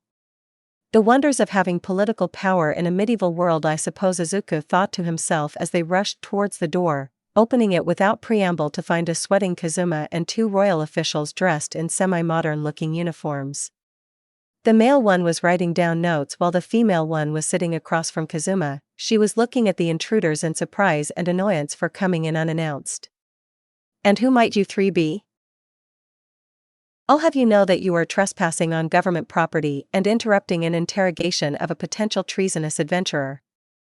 She yelled at the trio while Izuku grew progressively angry. Quiet, Izuku said with a level voice. It was not a suggestion. That was all that was needed. Sina shut up at that moment, an unknown pressure sealing her lips shut. Izuku took the moment of silence to grab the investigation briefing to see exactly what happened. First of all, you have the wrong man. Kazuma-kun over here had nothing to do with the teleportation incident. I was the one to authorize it. He just took the blame for my sake, which I am thankful for. Izuku explained, giving Kazuma a kind smile. His loyalty wouldn't be forgotten. Furthermore, you people have taken my vassal, my partner, and my friend, without prior warning and without consulting me. That certainly got their attention, their faces paling seconds later. Taking from a noble was a serious offense after all. It's what got Kazuma arrested in the first place, although the woman, Sina, had a large blush on her face for whatever reason. He'd deal with that later. This is what's going to happen. Kazuma-kun will go free. I will take his place. If anyone causes him trouble while I'm here, I will know, and things will get ugly. Am I understood? They nod furiously. Kazuma doesn't even question his position and just grabs Eris and Darkness on his way out the door. Izuku sat down in the same chair that Kazuma was using and looked at the woman in the eyes. I apologize for being short with you too. But I had a long week, and waking up to the news that my best friend was arrested for something that I did has all but erased my patience. He apologized. He was rather rude to them and probably could have handled it in a more diplomatic fashion. It's fine, my lord. May I please know who you might be? I'm not familiar with any noble who matches your appearance. That was fair enough. Izuku had barely a few weeks of being a noble after all, and even then it was just a minor title. Izuku nods cordially at Sina's question and introduced himself. I am Izuku Midoriya. It's a pleasure to meet you, Sina-san. It's understandable that you haven't heard of me yet. I only became a noble about 2 weeks ago. I'm the new owner of a fairly large piece of land in the northeast of Axel. My title is Baron. They nod and the male starts writing on a fresh piece of parchment. How do you know my name, Midoriya-sama? She asked me with curiosity and a hint of fear. Having a noble know your name was a double-edged sword. Having a pissed-off noble know your name was a death sentence. The guard at the entrance told me, and please, call me Izuku-san or just Izuku, I'm not one for formality in general. They relax a bit at that. A noble without a stick up his ass. Now that was a surprise, though not an unwelcome one. Very well, Izuku-san, thank you for that, it makes this a lot easier on us. Will you please answer some of our questions? They will help us determine the truth behind what happened. As a fair warning, this bell is magical. It will ring whenever it detects a lie. Sina explained while gesturing towards the device. Izuku's eyes light up a bit and he goes on one of his infamous spiels. That's amazing. How would something like that work? Would it detect lies based on speech patterns? Or does it read the user's mind? But what if someone truly believes a lie that they are telling? Would it still work? He mumbled before noticing Sina's incredulous stare a bit too late. Izuku stopped himself and took a deep breath. I'm sorry about that. Back in my homeland, magic devices were a rarity, so analyzing and writing about them has become a new hobby of mine. He bowed in apology. She recovered quickly and waved it off, stating that eccentric nobles were nothing new. Now, for the first question. Where are you from, and what did you do before becoming an adventurer? Good, a simple question to start things off with. Hopefully, they don't ask him to elaborate. Izuku would answer truthfully, of course, though he should probably watch his wording. I was born and raised in Mizutofu, Japan. Before arriving here, I was a student training to be a hero. The bell remained silent as the man wrote down my words. Kazuma-san also stated that he was from Japan, although he didn't specify a city. You said that you were training to be a hero. How does one do that exactly? And can you please tell us where the country of Japan is? These would be a bit more tricky. The title of hero holds a specific meaning where I am from. It is a position in the government not unlike a knight or guard of a city. We train ourselves in combat, legal knowledge, general studies, and various other subjects to prepare ourselves for becoming heroes. He explained the job in general terms. It was a bit more complicated than that, but the bell seems to have given him some slack. As for where Japan is, I will be honest. I have no idea where it is located in relation to this country. All I know for sure is that it is very far away, and that most people would not be able to reach it in their lifetime. Considering that Izuku had to die to get here, he wasn't lying about that part. More furious scribbling could be heard. Sina's eyes grew a bit wirier at his answer, but she continued, "If this place is so hard to get to, how did you make your way here? Please understand that the way you phrased it made it sound like you had outside help. Inhuman help. Time to choose my words carefully. This could make or break everything. If you are talking about the Demon King, then no, I hold no relation or allegiance to him or his army. My help came from the polar opposite, in fact." Again no ringing. And Sina seemed to have a new look of fear on her face. "I may have overdone it a bit." "Great, now they must think I'm crazy." "You have the favor of a divine." "Which one?" "Actually no, forget it, please just forgive us for our rudeness in assuming the worst." She got up and did a full bow, clearly ashamed for what happened. Right. Religion was kind of a big deal here, so divine intervention was far from unheard of. Please Sina-san, calm down. You were just doing your job, I was only really mad over what happened with Kazuma-kun. Anyway, if you don't mind, I would like to speak to the governor that authorized this investigation. Blaming them would solve nothing.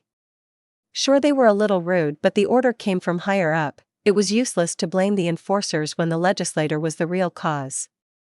While it is true that I had no intention of bringing him or his property harm, I still owe the man an apology for ordering the teleportation in the first place.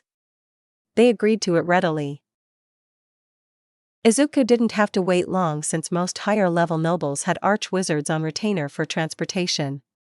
The perks of being rich, I guess. So you're the lowly adventurer that dared to destroy my manor. I assumed that you brought me here to deal out his punishment myself. A morbidly obese, arrogant blonde waddled in a few moments later. Why is it always the blonde ones? Izuku thought to himself. Izuku-san has actually been proven innocent of any treasonous involvement. However, he has admitted to being the one to order the Coronavite to be teleported. Thus the crime has turned from a criminal case into a civil one. As such, Lord Alderp has been brought in to make his demand for compensation. Sina gave the man the gist of the situation. He seemed annoyed before returning his gaze to Izuku. Intent is meaningless. He destroyed the home of his city's lord. As such, he should be killed for committing treason, intentional or not, the man said imperiously. The two officers couldn't talk back to him due to his status. Izuku wasn't so limited. So just because you had your property destroyed in a freak accident, you plan on sentencing me to death? I was planning on apologizing for that particular case of bad luck, but after seeing your attitude I won't even bother. Izuku looked back towards Sina and the male worker that he never got the name of. Then an idea came to his mind. These pompous nobles were almost universally corrupt, right? And he had a magical lie detector right in the same room. Izuku smirked evilly and went to speak again. Since we're here, we might as well use the tools at our disposal, right? Izuku pointed at the bell, making sure that only the two workers could see him doing so. Lord Alderp, was it? The report given to me said that your mansion was completely destroyed by the blast, yet nobody was killed. How was that exactly? I was in the underground cellar at the time. As well as the rest of my staff. The bell remained silent. Though his answer alone was suspicious, what could he and his entire staff be doing in the cellar at the same time? Oh, and why were you all down there at the same time? And how deep and large did this cellar have to be in order to house so many people at once? Izuku asked. It would need to be a significant space, to say the least, more than what would be needed for even the largest of wine cellars. We were preparing wine for an upcoming party. Ding, what was that noise? He asked, not knowing what the bell was, or what it did. He did lie, however, and for no discernible reason. Time for a hard and fast question. The trick to the bell is to remain silent. If Izuku surprised him, he might give himself away. Are you in any way connected to demons? The fat noble stopped for a moment before turning purple and yelling back at the top of his lungs. Of course not, you impudent, inconsequential stain. Ding. Thought him, I didn't expect it to be that bad. I expected corruption, sure, maybe a bit of fraud and money laundering here and there, but outright demonic pacts. I may have just struck gold. Izuku smirked while looking back towards Sina, who was shocked at what the Green Baron had just pulled off. Alderp wizened up to what was going on and started to make a break for it, but Izuku caught up to him easily and placed him in a hold. Maxwe go. Before he could call out that name, Izuku shut his jaw shut. Demons could be summoned by invoking their true name, and Izuku wasn't about to let that happen. 1 hour later, after an intense interrogation, Baron Izuku-sama, on behalf of the Kingdom of Belzerg, I thank you from the bottom of my heart for uncovering that corrupt noble's dark dealings. You have done a service for this kingdom and as such should be compensated accordingly. Izuku knew that this was just a formality, but Sena could do this without bowing so deeply. It was a little embarrassing. Please bring your party, along with any major members that were responsible for the defeat of the destroyer, to the royal capital for the sake of direct compensation from King Belzerg himself. Teleportation scrolls, as well as fully paid room and board, will be provided for during your stay at the capital. She finished listing off all of her official business. Thank you for putting up with that, Izuku-kun. I know you dislike formalities, but it was necessary for what you have accomplished. Izuku just nodded and said that it was fine. By the time we finished with their business, it was already noon. Assuming that they were both hungry after such an eventful morning, Izuku invited Sena to eat with the party since she was going to be their guide while they were in the capital, which she accepted happily. She also wanted to apologize to Kazuma for the inconvenience and to praise him for protecting Izuku. Guild Hall, minutes later. Izuku, con your back. Aqua screamed and glomped Izuku the moment he entered the building. The rest of the party followed suit and asked their leader what happened. Kazuma was glaring at Sena the whole time. In fact, a good portion of the guild was giving her the cold shoulder, at least until Izuku told them to calm down and tried his best to explain what had happened. By the end of it, Sena all but collapsed on her knees and begged Kazuma to forgive her rash judgments, and Kazuma, being the socially awkward and introverted person with a weakness for beautiful women, that he was accepted the apology, which seemed to get the rest of the guild off her back. Izuku then told his party that Sena was going to be joining us for lunch, along with the news that she would be their guide while they stayed in the capital city. Aqua, bless her soul, accepted it without complaint and warmly welcomed Sena into the group. Megumin and Yun had no personal grudges with Sena, so they treated her well enough. Eris and Darkness took a bit of convincing, but they warmed up to her in the end, knowing that she was only doing her job. So, Izuku-kun, do I have to worry about another girl, or is this one just sampling? Eris teased her boyfriend along with Sena, who blushed crimson at the remark. Eris-chan, please behave. Sena-san has been through enough today. Plus I'm still having a hard time figuring out what we are supposed to be, let alone what others would be like. Izuku admonished Eris, there was a time and place for things like that. So you're a polygamist? I can't say I'm surprised. A hero of your caliber, and a noble to boot. Anyone would be lucky to be with you, she said while blushing. Although Izuku could have sworn that she looked at Kazuma for a moment there before quickly returning to her food. For my own sanity, I'm going to ignore that. Darkness-chan, now that the old lord is being arrested, who is the new owner of the city? Izuku asked the resident noble lady. She blushed a bit at the attention and at the reminder of her noble heritage, but answered anyway. Well, the former Lord Alderp was legally under my family's jurisdiction. However, his political power rivaled our own, most likely due to that demon he contracted. She said in a slightly bitter tone, that lord must have been a pain for her family too. The land itself belonged to the Dustiness house, however. It was given to the kingdom as a sign of fealty, and Alderp was the reigning noble in charge of collecting taxes. Now that he's gone, the House of Dustiness and the royal family will decide how the land will be redistributed. She finished her explanation. That's something to think on later, but for now, I'm just too tired, I should really just rest for a bit more. Izuku though before thanking Darkness for explaining things before finishing his lunch. After which Sina addressed the party at large. Are you all prepared to travel to the capital? I was ordered to bring everyone that had major involvement with defeating the destroyer. I know your party did most of the work, but is there anyone else? Right, Sina was never introduced to Wiz. Yes, though she may not want to go. She is a rather private person and is easily intimidated. Plus the capital might have anti-undead qualities to it, not even mentioning how protected the king must be. I'll ask her later, but for now my party and I should prepare our things. Feel free to come over for dinner tonight. You too, Luna-chan. I call out to everyone's favorite waitress, she replied with a thumbs up. From there, the party went home for a well-deserved rest. They were going to need it for the days to come. Little did Izuku know that his life was about to reach a new level of complicated. Today, Izuku was meeting a king. No pressure, right? He thought to himself as he straightened out his tie. Yes, you read that right. I made a suit for this. Izuku was currently wearing a three-piece green suit with a black undershirt and a red tie. He pulled out all the stops with this one. Back in Japan, this would be worth a few 100,000 yen easily.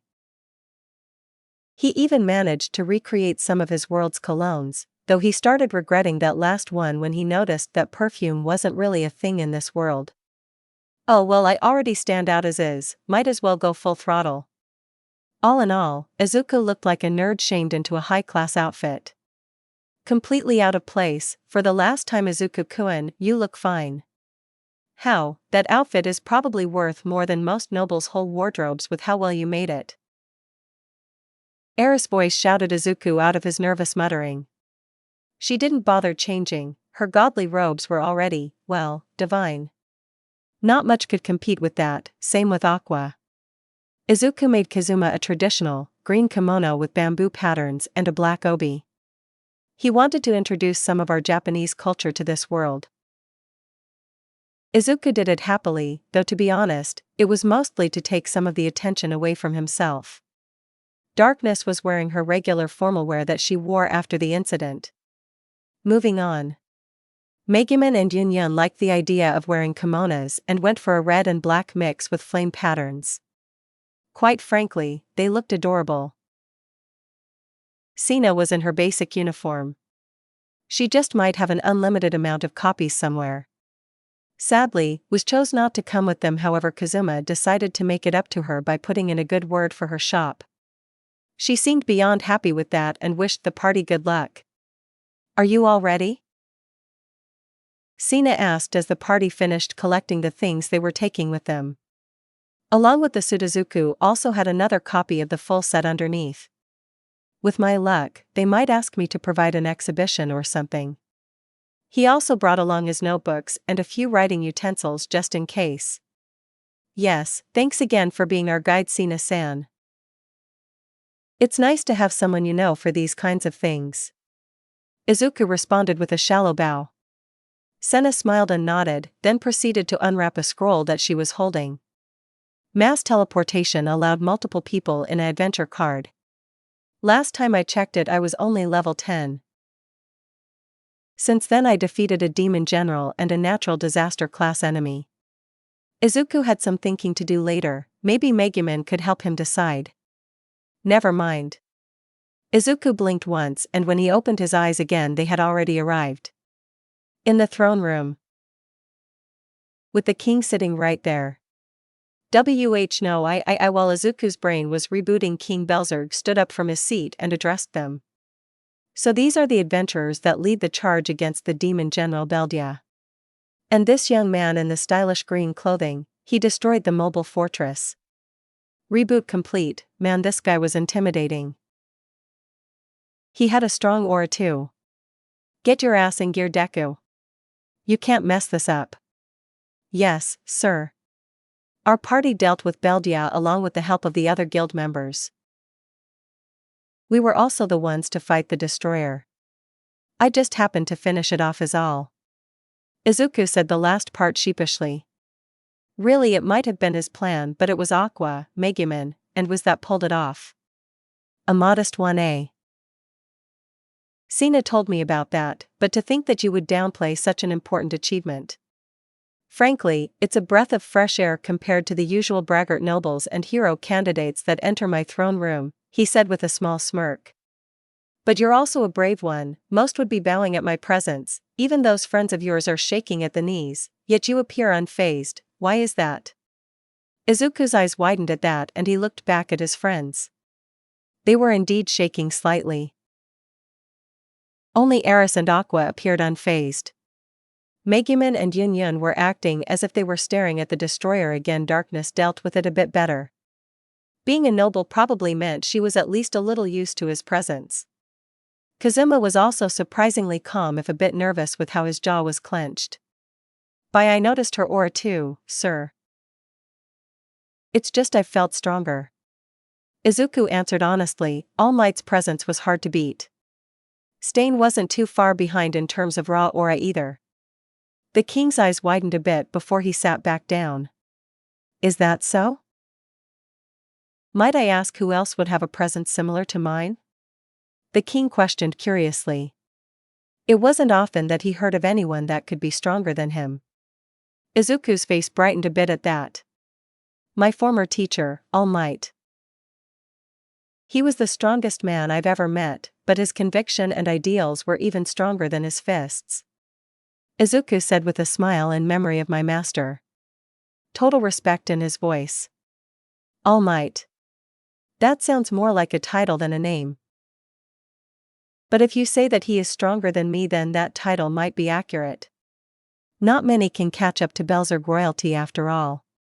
King Belzerg said with clear pride in his own voice, so the whole family is this unnaturally strong. I guess it makes sense, they would have access to the greatest resources that this world has to offer. And since X can be earned by eating high-quality food, he was probably a higher level than Izuku was. I highly doubt that.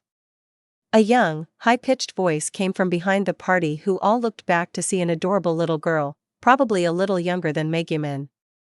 She had blonde hair, blue eyes, and a sword strapped to her side. A clearly magical sword too. Even while it was sheathed, Izuku could feel the magic radiating off of it. It reminded him of Graham in a way, but more refined. That must be the princess. And she's also pretty strong judging from that aura. Izuku thought as Iris walked up to them. Oh yeah. And who are you, little girl? What do you know about Izuku Nai? Kazuma went to defend his brother much to Izuku's panic. The girl scoffed and blew him off. And why should I listen to a man in a dress? At least that sub-plan worked like a charm. It's a kimono. The formal wear of my homeland. Kazuma tried to defend his style, but the princess just pointed towards Megumin and Yun to prove her point. She then walked up to Izuku and started poking his face. Excuse me? Why are you poking me, princess? Izuku asked politely. Her father coughed into his hands a bit and she adopted a sheepish look. Realizing how rude she was being, though she was a bit too prideful to admit it, I was checking out what made you so special. Honestly, I'm not impressed. What level are you anyway? She asked, half in curiosity and half in disbelief of Izuku's ability. She was thrown for a loop, however, when instead of bragging as usual, Izuku had honestly no idea. I honestly don't know. The last time I checked was a few months ago. King Belzerg nodded and then clapped his hands.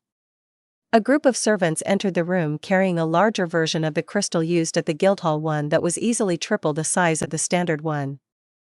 And those runes? This was some high-level stuff right here. Go ahead, young man, I'm rather curious about it myself. The rest of your party should do so as well. Consider it a token of our gratitude for your services to the kingdom. If it helps, my darling Iris here is level 45, I myself am level 78. Holy crap, she has a higher level than Mitsuruji. And the king. He dwarfs anyone I've ever met before. Kazuma smirked and places his hand on the orb first. A bright green light erupted from the orb and a dark silver card was created. The card read as follows: Kazuma Sadu. Adventurer. Level 39. Strength 65. Vitality 80. Intelligence 124. Wisdom 98. Dexterity 180. Luck 810. Not bad, your brother is on the same level as the highest ranked Imperial Knights. Not many can achieve that level of power, especially with such a weak starting class. Kazuma beamed from the praise. Having his ego stroked by such an important person must have felt great for him. Iris looked a bit surprised by the high level, but she still dismissed it in the end. If such a great adventurer had a lower level than a 13-year-old, then they couldn't be that impressive, right? Eris went next. Her light was a brighter silver compared to Kazuma's. Her card was also different, being a shinier silver compared to Kazuma's darker color. Her stats read as such: Eris Feel Midori Inani. Class, Thief. Level, 42. Strength, 80. Vitality, 70. 80, 60. 150. Error. Another strong level, and a thief this time. Interesting. With that luck, you managed to break the system. Only those blessed by the divine could pull that off. King Belzerg was truly shocked by that one.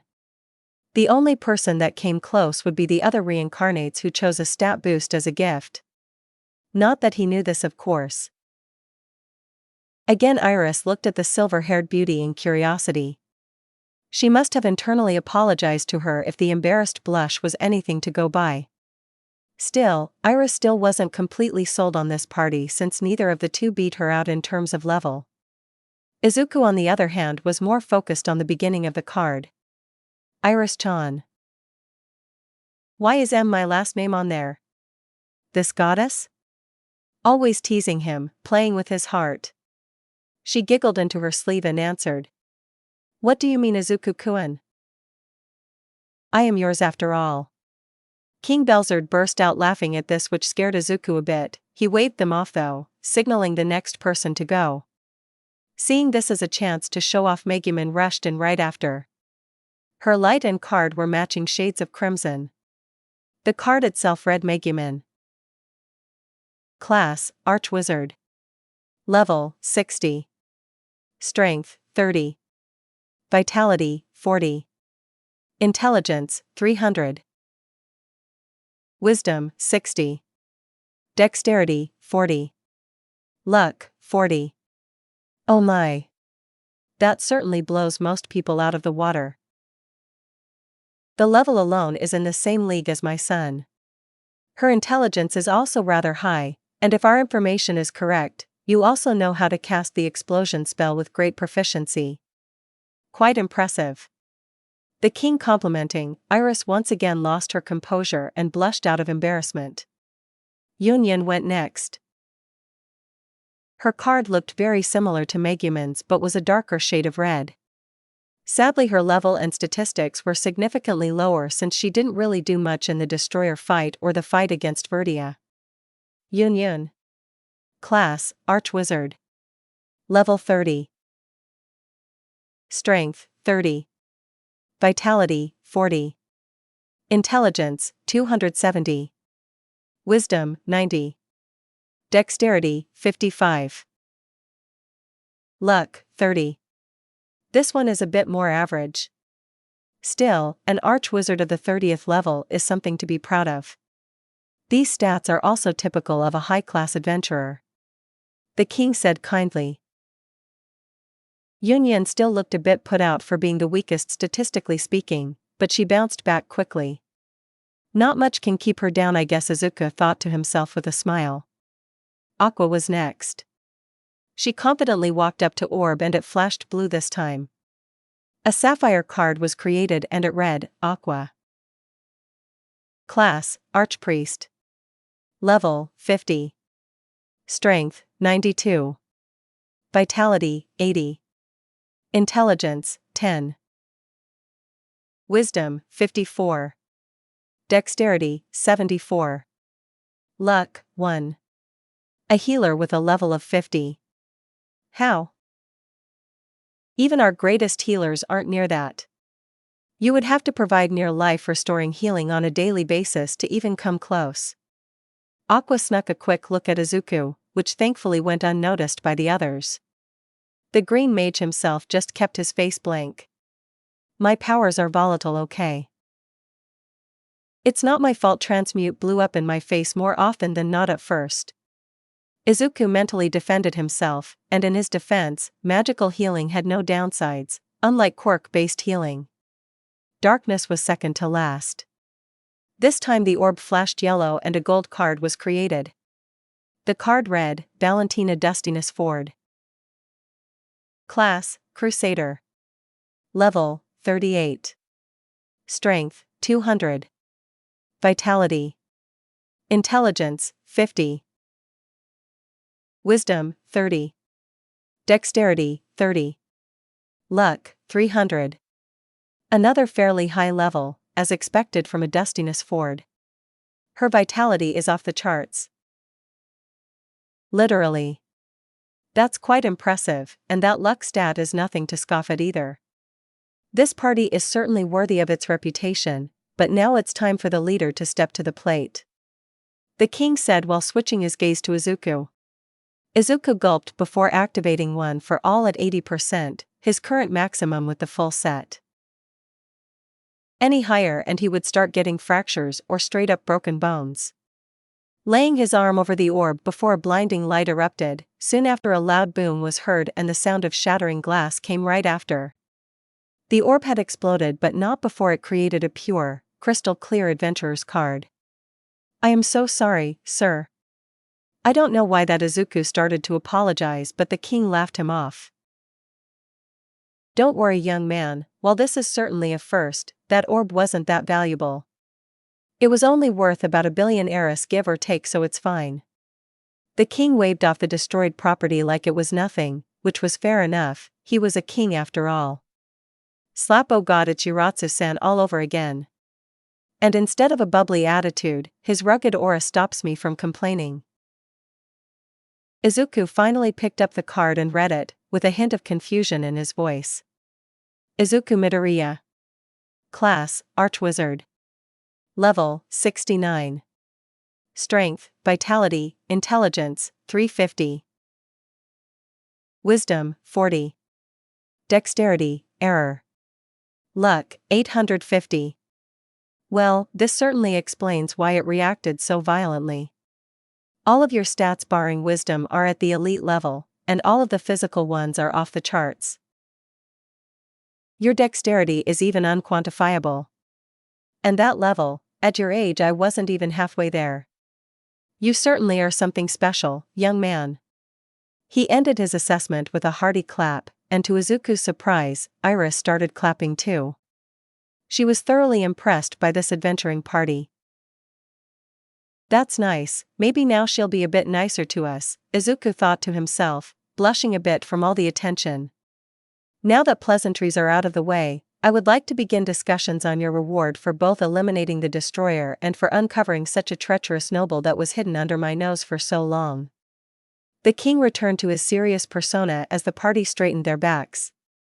Now that the former Lord Alderp has been arrested and stripped of his titles, a new lord needs to take over the duty of governing Axel. Normally this honor would go to House Dustiness, but seeing as it was a young, up-and-coming noble and the hero who uncovered his plot, it seems only fair that you should be given a chance at the title as well. He announced with a bit of pizzazz at the end. Iya. Izuku thought. Iya. Izuku said, mind and body working in tandem to show just how flip-flopped his life has become since coming to this world. Why do you act so surprised? Think of it as a spoil of war. You took down a corrupt noble, and now you can take their place by rights of conquest. If you were just a regular adventurer I could understand your reluctance, but you're already a noble. King Belzer gasped in curiosity. Most people would jump at the chance of receiving that kind of authority. To be completely honest with you, I became a noble by complete accident, Izuku admitted, rubbing the back of his head at the resulting awkward silence. Nanny. For the first time since coming here, the king looked genuinely shocked. His jaw visibly opened and his eyes wide. Izuku went on to explain the circumstances behind how he became a noble. By the end of it, both the king and his daughter were trying to hold in their laughter, the younger of which was failing miserably. Oh, gods above, that was a good one. I have half a mind to drop everything and make you my personal jester with stories like that. Seeing Princess Iris laughing at me was even worse, she had the Oju-sama laugh and everything. Eris is never gonna let me live this down. Well, since you explained it so well, I must agree you are too inexperienced for such a responsibility. For that reason, I shall delegate power to the rest of your party. Lady Dustiness Ford shall become the acting Lord of Axel, as is her birthright. However, she too is inexperienced. Rubbing his chin in contemplation, he addresses the party again. Tell me, does anyone in your party have experience in business, diplomacy, or even basic things such as mathematics and writing? He asked them.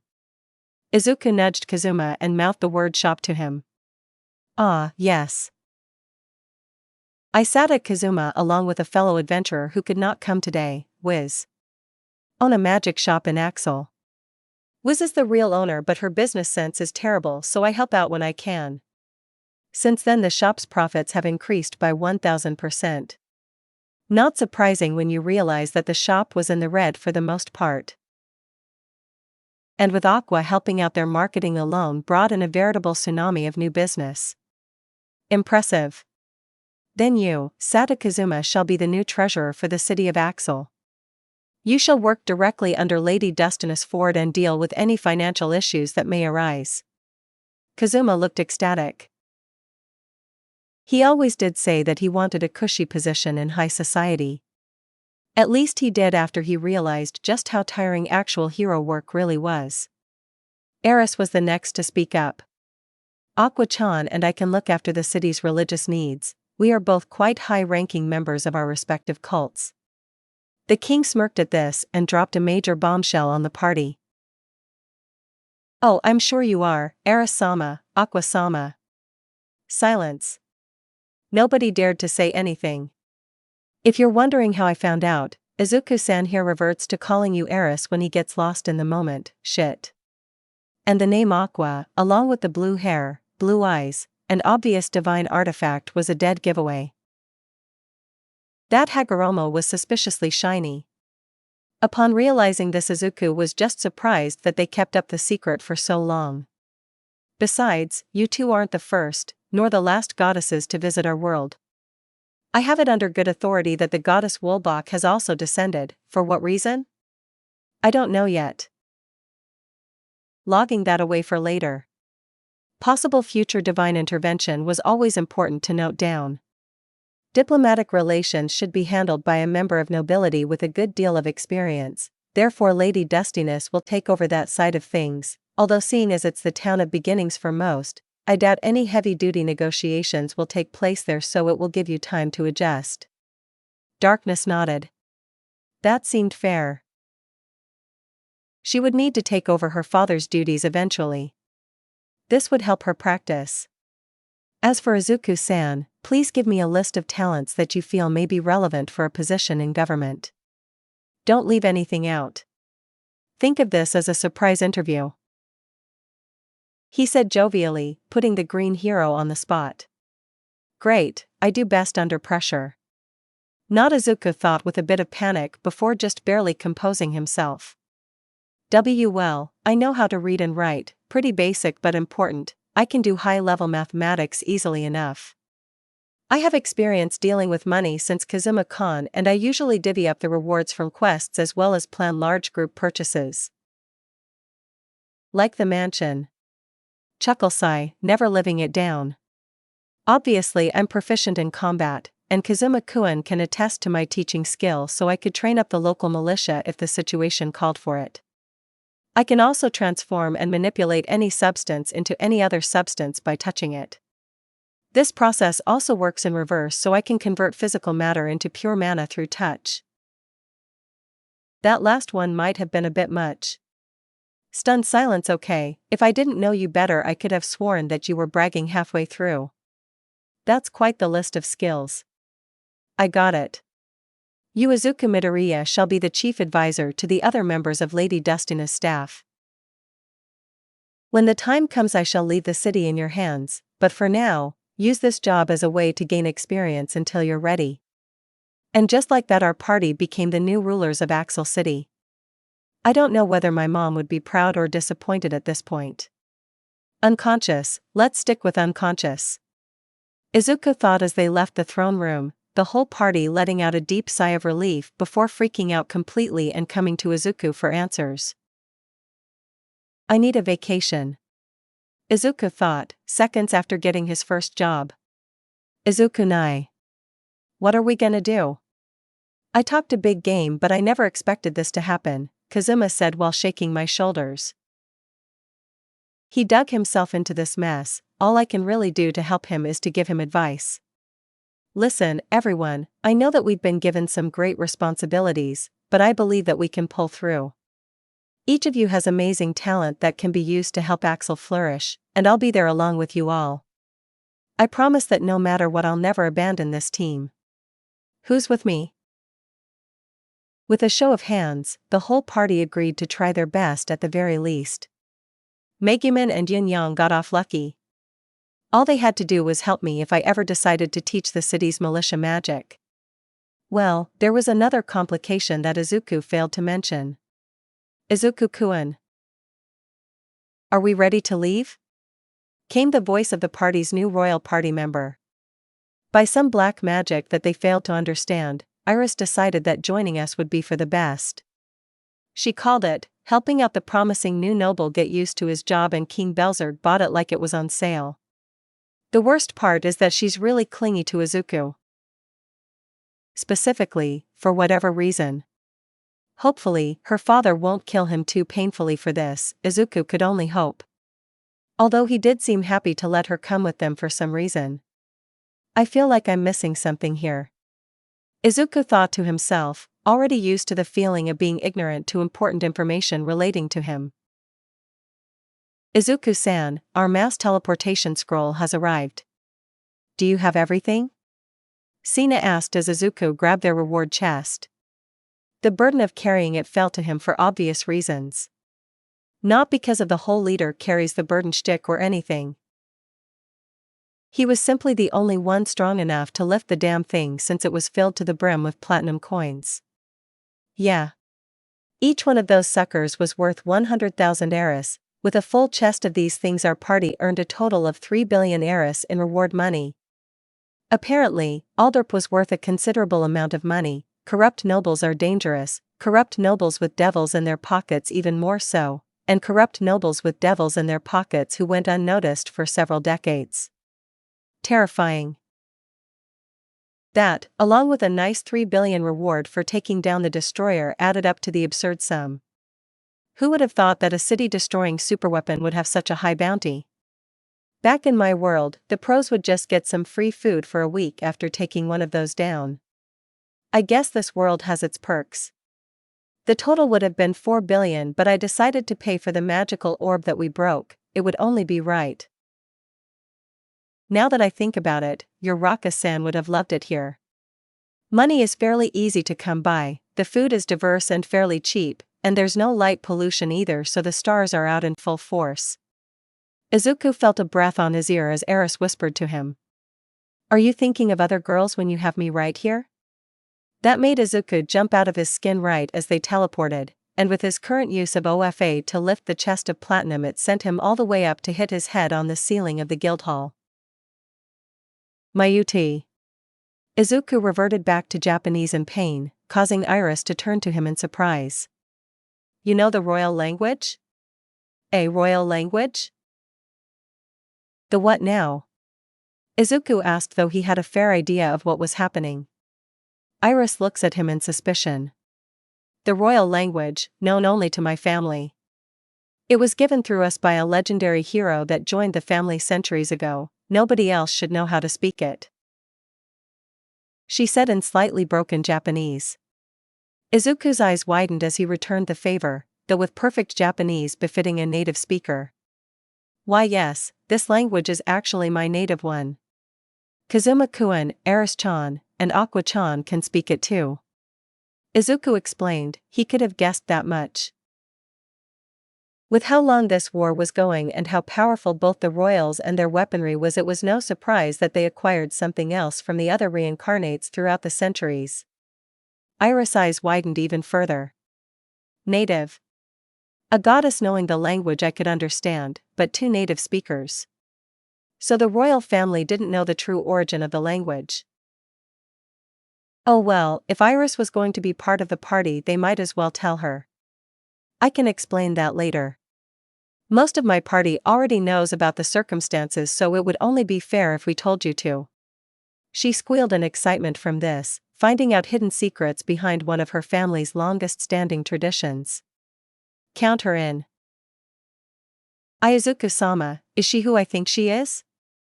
A shy voice came from our left. Izuku's stomach dropped at that. "Right, I just brought the royal princess into a rookie town's guild hall without any warning." Crap. Izuku turned and noticed the odd looks from the other guild members. They then started to bow to Iris one after the other. "That's enough now. While I'm here there will be no need for such formalities. From this day forward I am just another member of Izuku-kun's party. I decided to join in order to help him with his new duties. It's a pleasure to meet everyone," she said with a curtsy. The adventurers erupted in cheers while screaming, "Our princess is so modest." As well as Izuku-sama strikes again. The mentioned mage ignored that last one, for the sake of his own sanity. "What new duties, Iris-sama?" Luna said, unintentionally making Izuku's situation worse, though some would say it was better to just rip the band-aid off all at once. "My father decided to reward his party for the arrest of the corrupt former lord of this town." Iris went on to describe each of their jobs. Needless to say, the others looked towards Kazuma with a bit more apprehension now. "Well, he is the new tax collector." "I am so sorry, Kazuma." Izuku internally apologized for Kazuma's inevitable infamy. "While I would love to catch up and chat with all of you, we still have business with Wiz-chan who wasn't able to join us. Once we deliver her share of the reward we'll come back for dinner." Izuku told them as he and his party walked towards the exit. They were kind enough to give them a wide berth at least. When the party reached the shop they were given a warm greeting from the local friendly lick. Though she was understandably shocked by Iris' presence, she got through it quickly enough. I guess after meeting multiple otherworldly beings including two goddesses, a princess isn't too strange. "Anyway, here's your share of the reward, Wiz-chan." Izuku handed her a bag full of platinum and gold coins. 625 million Eris in total. "Don't spend it all in one place," Izuku said with a smile, not noticing Wiz's shocked expression until she burst out in a confused panic. But I barely did anything. Why am I getting such a large share?" The whole party smiled at her. Wiz was just too modest sometimes. "Don't sell yourself short, Wiz-chan. You were the one that teleported the Corona Tide away, which, as luck would have it, got us a good chunk of our reward money.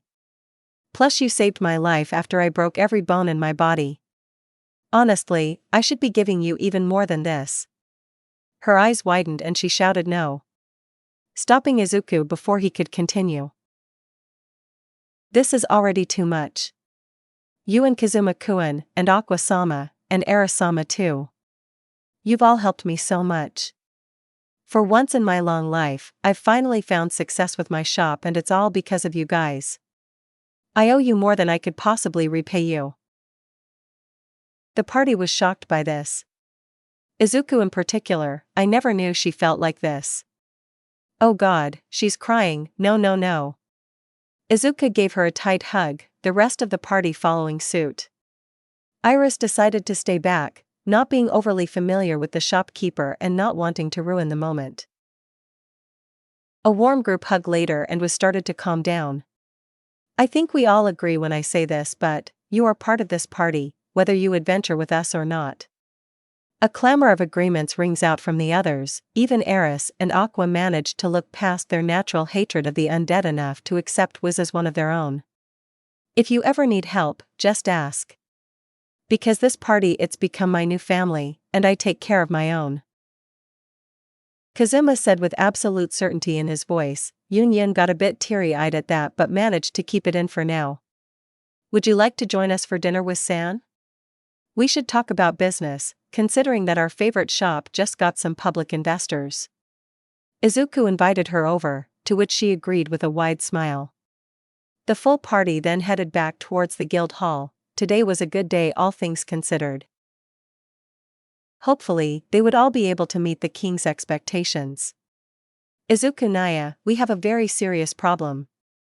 Kazuma said. His expression was grave after reading several documents, each being magical in its own way. They were the city's tax sheet and the profit sheet. On the former were the various taxes implemented by the former Lord Alder. After skimming it, Izuku could already tell the issue. Completely and utterly corrupt. Nothing else could describe it. Most of these tax laws were so complex that it took several rereads to even begin to understand them. That fat tub of lard was bleeding everyone dry without them knowing. I bet that demon he employed was responsible for writing most of these. Too bad they never caught that one.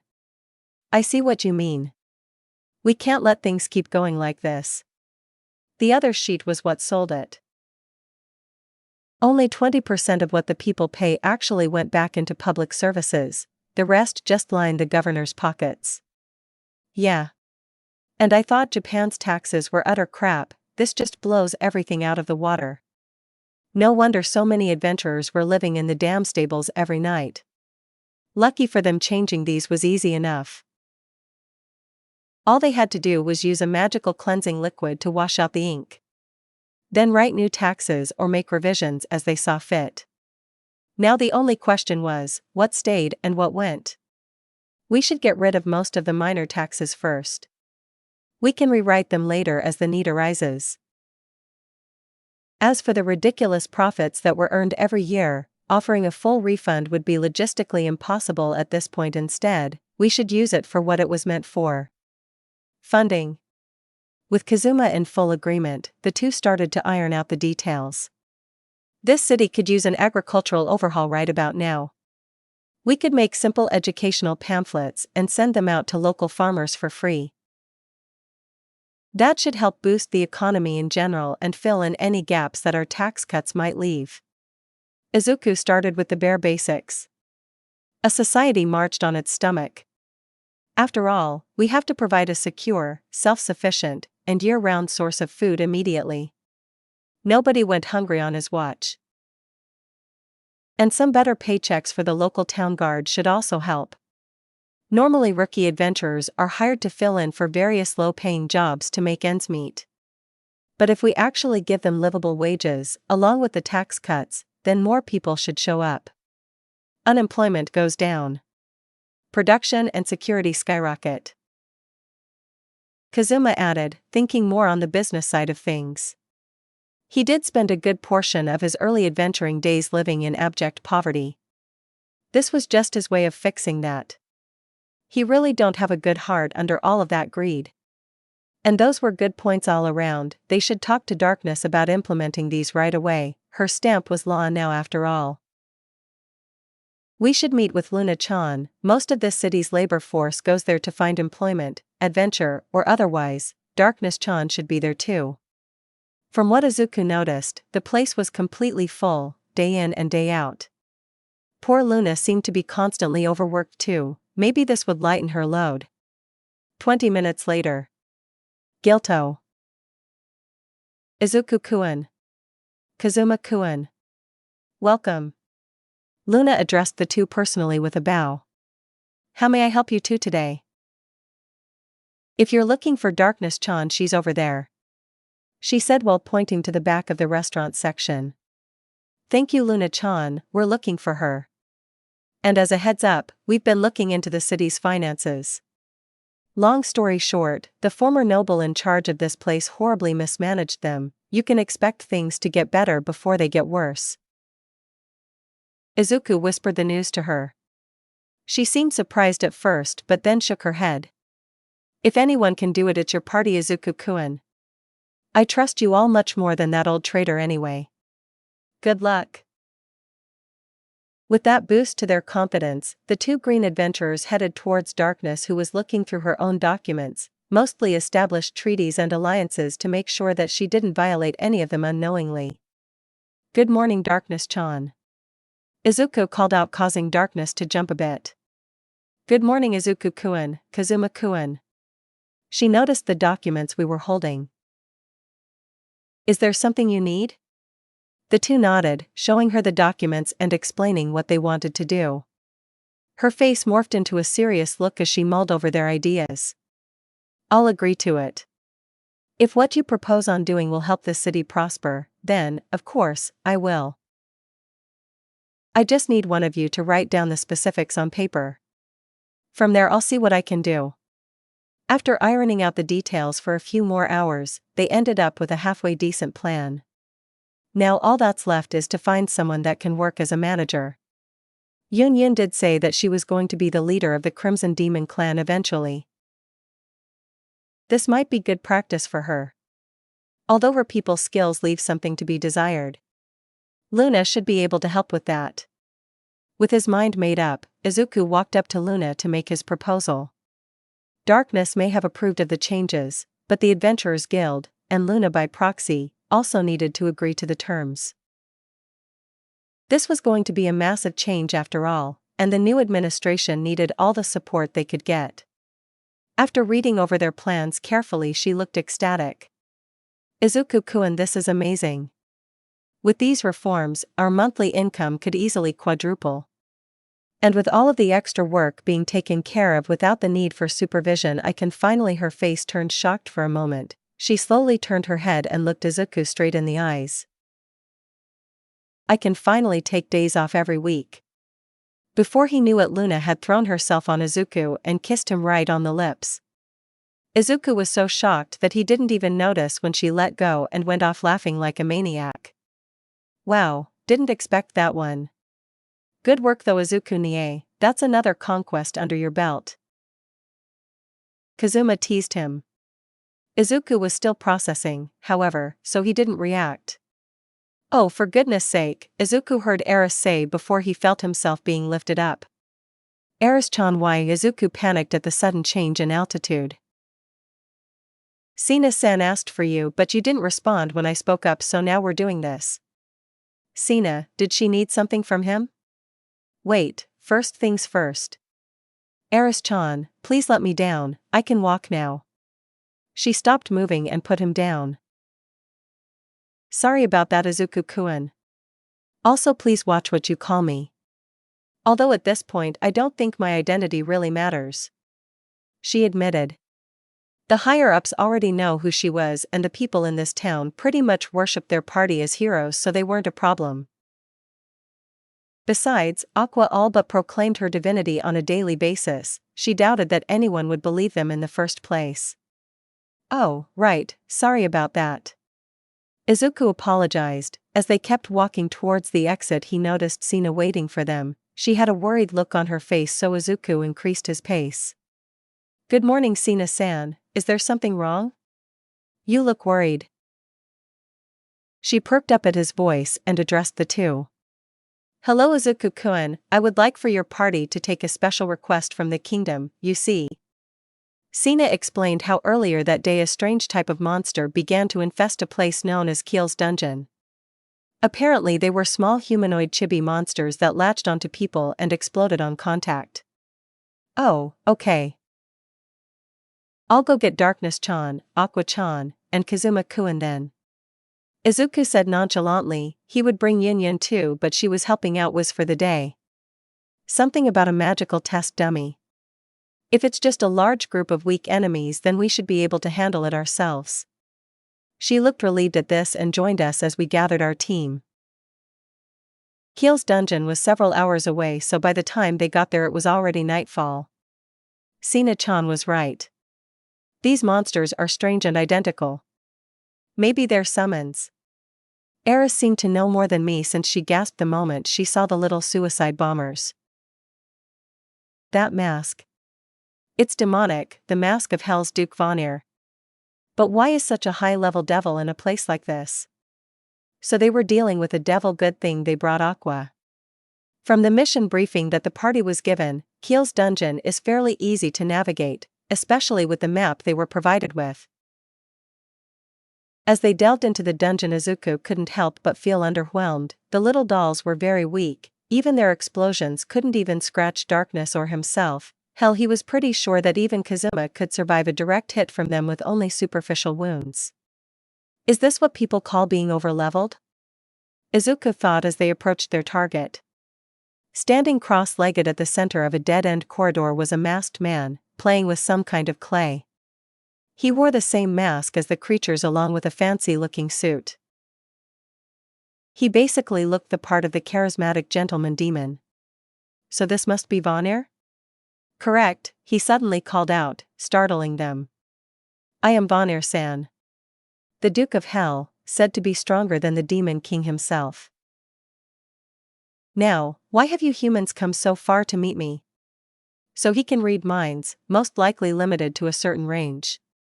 Correct again. You are a smart one.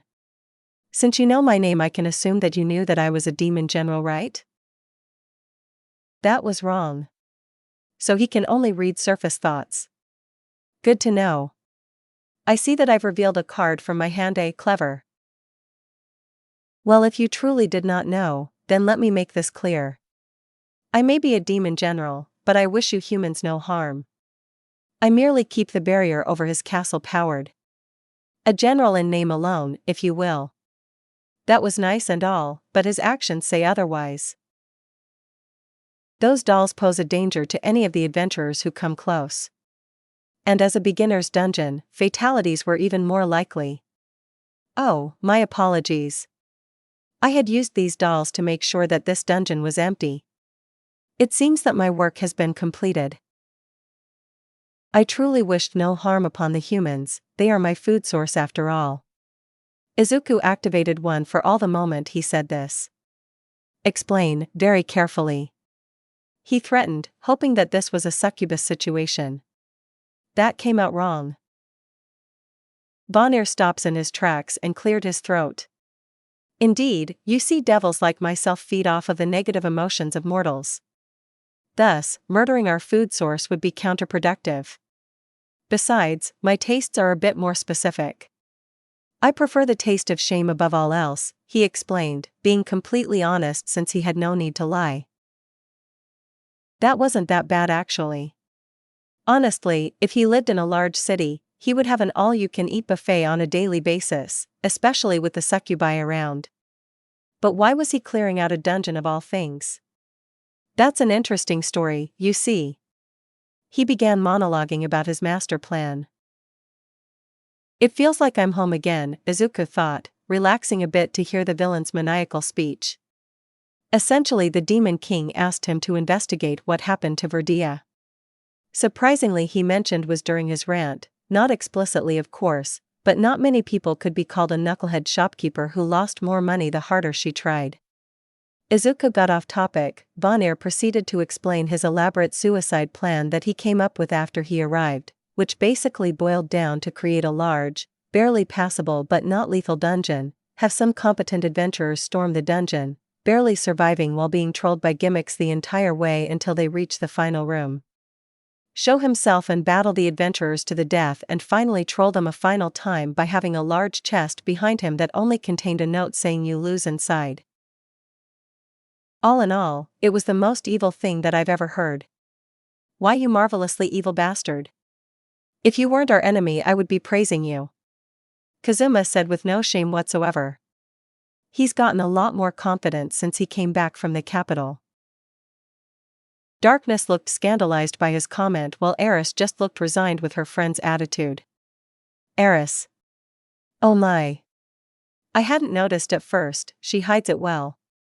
But your mind is an open book, young hero. I must say I'm surprised to see a goddess walking among us. Who make that too? Those blue eyes, that blue hair, and that similar aura, you must be Aqua. Damn it. Finally. Some regret, a hint of shame and self-loathing. It tastes delicious coming from such a pure soul. Izuku's sweat dropped at this, at least Banner was honest. If I may ask, why do you want to kill yourself? Izuku asked in curiosity, why would an immortal want to end it all? Oh, that's a bit of a misnomer, I admit. You see, my physical body resides in hell. If my current body were to die, I would simply be reborn with a new one. I simply wish to use this first life to cause as much suffering and shame as possible. Banner answered jubilantly, no shame in his voice. Too honest. Well, if he wants to die in an epic battle anyway, might as well give him his wish. Before Izuku could launch himself at their demonic host, Kazuma spoke up with a sudden energy. If it's shameful suffering that you want, then I have the perfect job for you. Izuku was just gonna let this happen. Kazuma hadn't messed things up too badly before. Now follow me on this one, would you like to become a bureaucrat? Silence prevailed as the ridiculousness of the question sunk in. Kazuma. You idiotic genius. Banner started laughing. Uncontrollably. He even started contort his body into odd angles from his laughing fits, until out of nowhere he stopped dead and stared directly at Kazuma. I'm listening. Well, that was easy. Kazuma went on to explain how we were the newest rulers of the local city and that we needed someone who could follow the laws to the letter while taking care of the paperwork involved with governing. You wish to give me a position where I can legally cause people suffering through their own mistakes? How perfect. I accept. Is this guy mentally unstable? He keeps changing his tone at random points. Or is this just his shtick? Oh, that's just how I like to add flair to my conversations. Don't mind me. Izuku really needed a vacation. And with their newest employee, he could probably afford to take some time off. Maybe Kazuma's idea had some merit after all. Konosuba. So, Axel's new governor now had a demon under his employment, how ironic. And the enemy army itself had a total of 2 demon generals out of commission. Beldia was obvious, being melted him into oblivion and all. Vanir decided to stop powering the Demon King's barrier ever since he accepted our offer of employment, which served as enough evidence for the government to confirm the kill. 500 million more heiress for that one. It could have been 3 generals, however. You managed to convince Van Arizen to join you. Was yelled out of sheer shock from what her friends told her. Yep. Who knew all you had to do to defeat a demon general was to talk him down? Kazuma said with a thumbs up. Getting him there wasn't even that difficult. All they needed to do was take his mask and sneak it past the guards. Amazing. You guys are truly amazing. Now there are only 5 demon generals left. Not counting myself, of course. Izuku had told her that they figured out her identity when they first brought Vanir to her shop. At first she was scared, but the party managed to calm her down, saying that since she hadn't brought them harm in any way, they would hear her out. She explained that she, like Vanir, was a general in name only. She kept up the barrier over his castle by force, but otherwise she was free to live her life. Okay then. Keep that up. If you stopped now it would only look suspicious anyway. With Aqua-chan in our party along with her high level, we should be able to destroy the barrier soon anyway. Izuku decided. Was looked relieved, happy that she could continue to live the life that she loved so much. Since we're on that topic, would you mind telling us anything you two might know about the other generals? Any information might help us tremendously, Izuku asked. Unfortunately they didn't get much. Most of the generals had loose relationships at best. Especially Wiz, she only knew about Belinda, Vanir, and the Demon King's daughter who was also a general. Vanir was a bit more informative though. There are 2 others that I am aware of. The first is a poison slime by the name of Hans. He is particularly dangerous due to his physiology. As for his appearance, he is rather average, brown hair, brown eyes, and he usually wears a gold-beaded necklace with a large ruby in the center. He also prefers sleeveless shirts and has a small beard. However, he can change his appearance at will. This is just his default one that he uses most often. That was more than any of them expected.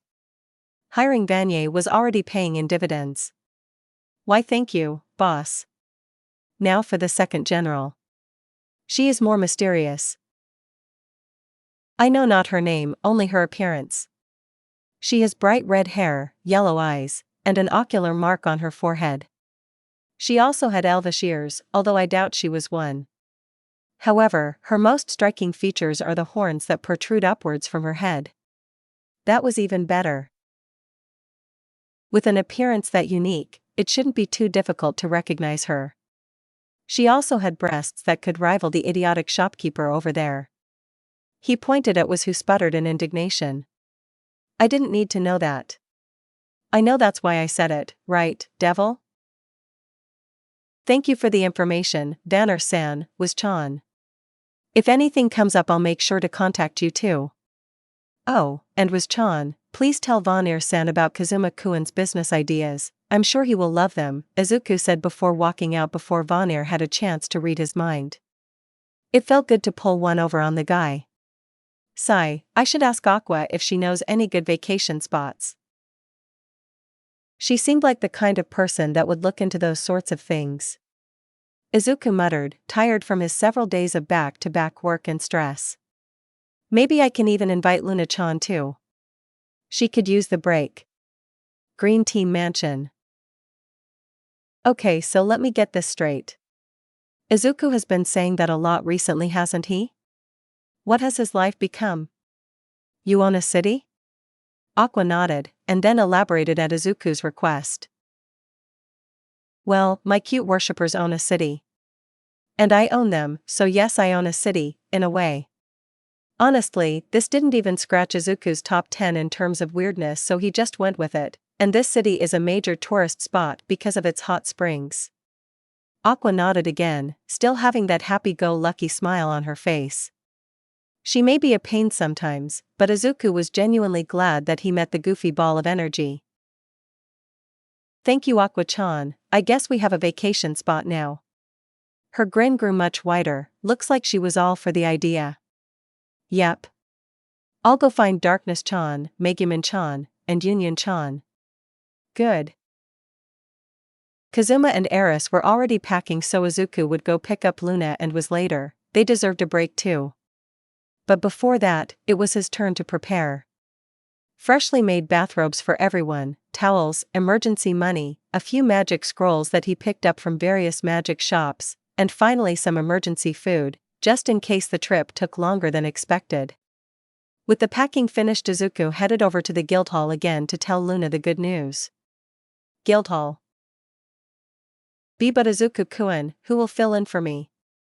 A fair question, but Izuku had already prepared for that. He called over another waitress and showed her a bag full of gold. The poor waitress' eyes opened so wide that they nearly burst out of their sockets. This bag is filled with about 5 million Eris worth of gold coins.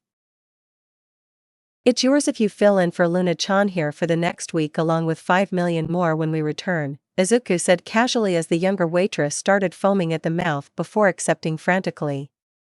Problem solved, and before you even say anything, I'm doing this because you deserve it. So there's no need to pay us back, you already help us on a daily basis, this is us paying you back. Tears start to form around Luna's eyes before she gave Izuku a quick kiss before running off to pack up for the trip. Izuku only rebooted about a minute later, a goofy smile on his face the whole time. Next up, Wiz's shop.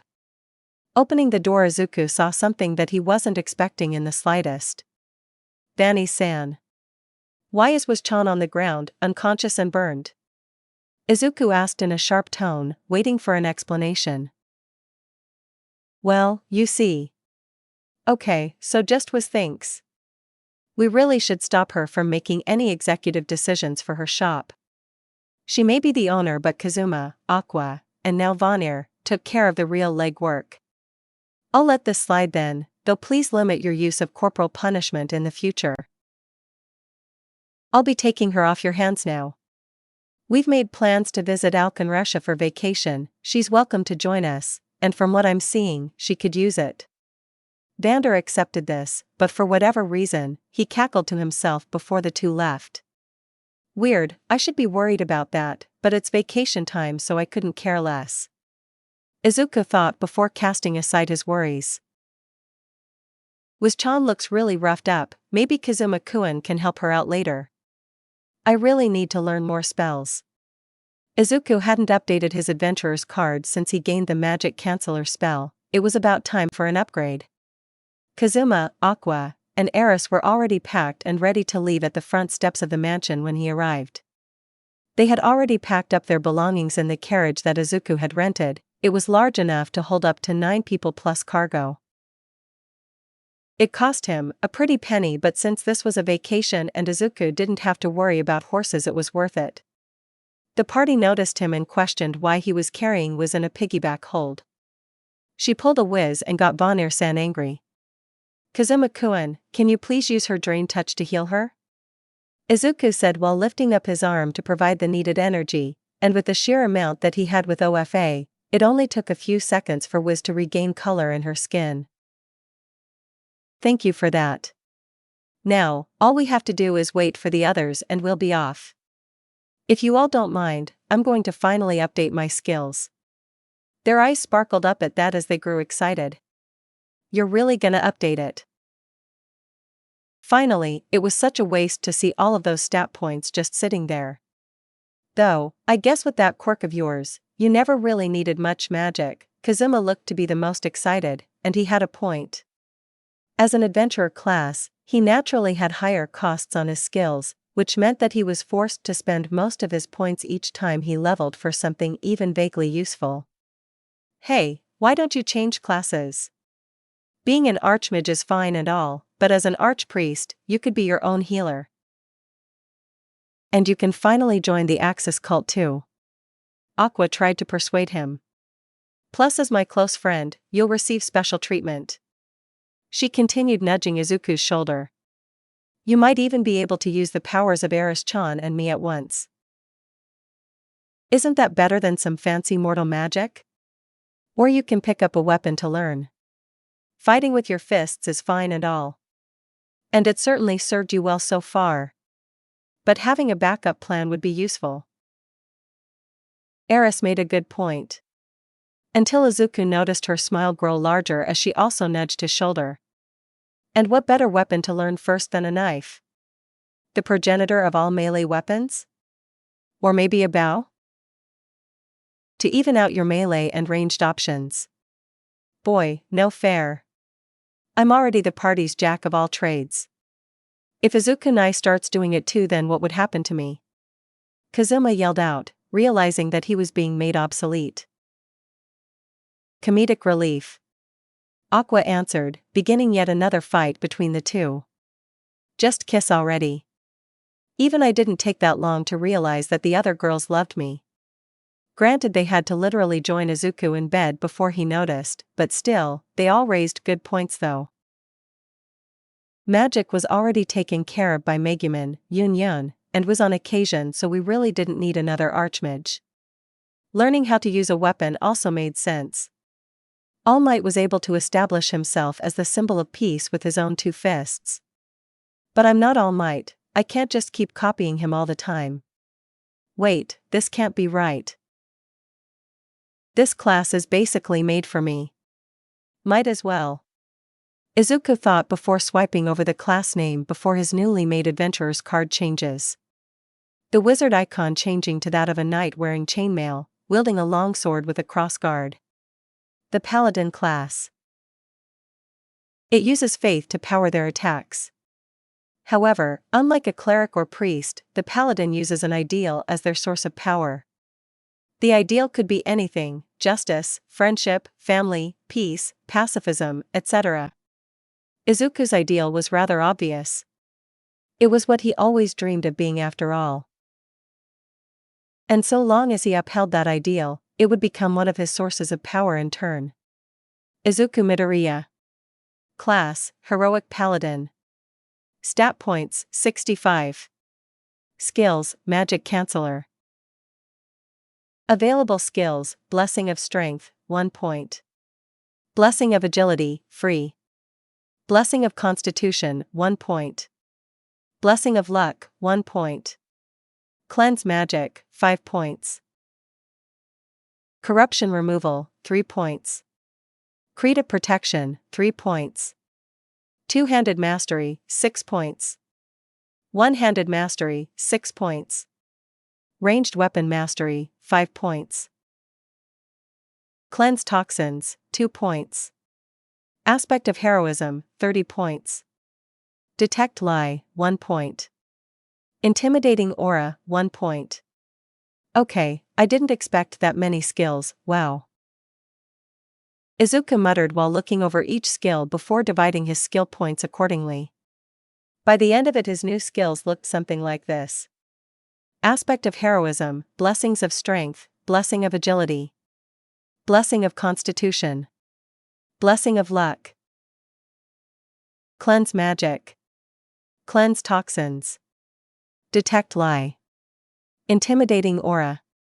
Two-Handed Mastery. Ranged Weapon Mastery. Creative Protection. Skill points, 9. Best to leave those there for later, you never know when you need something on the fly. Izuku mumbled to himself, which finally made the old married couple of the party stop fighting. They, along with Eris, who was trying to calm them down, walked up to Izuku and looked at his new class. Heroic Paladin. You never changed to you, Izuku-kun? Was Eris's first response. Izuku blushed at that, yep. He never did. Kazuma burst out laughing when he saw his brother's class. Heroic Paladin. And I thought Megumin was the Chuyuni of the group, snicker that one Izuku expected, at least Darkness took it seriously. You chose a mixture between a crusader and a cleric. Very impressive, however. She blushed while staring at the ground in what Izuku can only assume was shame. You chose to master two-handed combat. Even though I am already our group's swordswoman. How shameful of me to need a replacement. Her tone of voice didn't match her words. Izuku decided to just let her have her moment. Good afternoon, everybody. Thanks again for bringing me along. You have no idea how long it's been since I had a vacation. Actually, neither do I, Luna announced with a sing-song voice, almost like she wasn't quite sure whether this was a dream or not. Megumin and Yin-Yang gave her a wide berth at that until they noticed my adventurer's card and walked up. A paladin class. How rare. Usually the only people who can use one of these are high-level adventurers with high stats in every category. And even then they have to believe in an ideal or cause worth living and dying over for it to work. Heroism? That definitely sounds like you, Izuku-kun. Hunyan says, leading into Megumin's inevitable Chunin speech. Izuku Midoriya-sama. The hero of Belzerg. So powerful and pure of heart that even the gods follow him. Nobles envy him. Women clamor over themselves to be with him.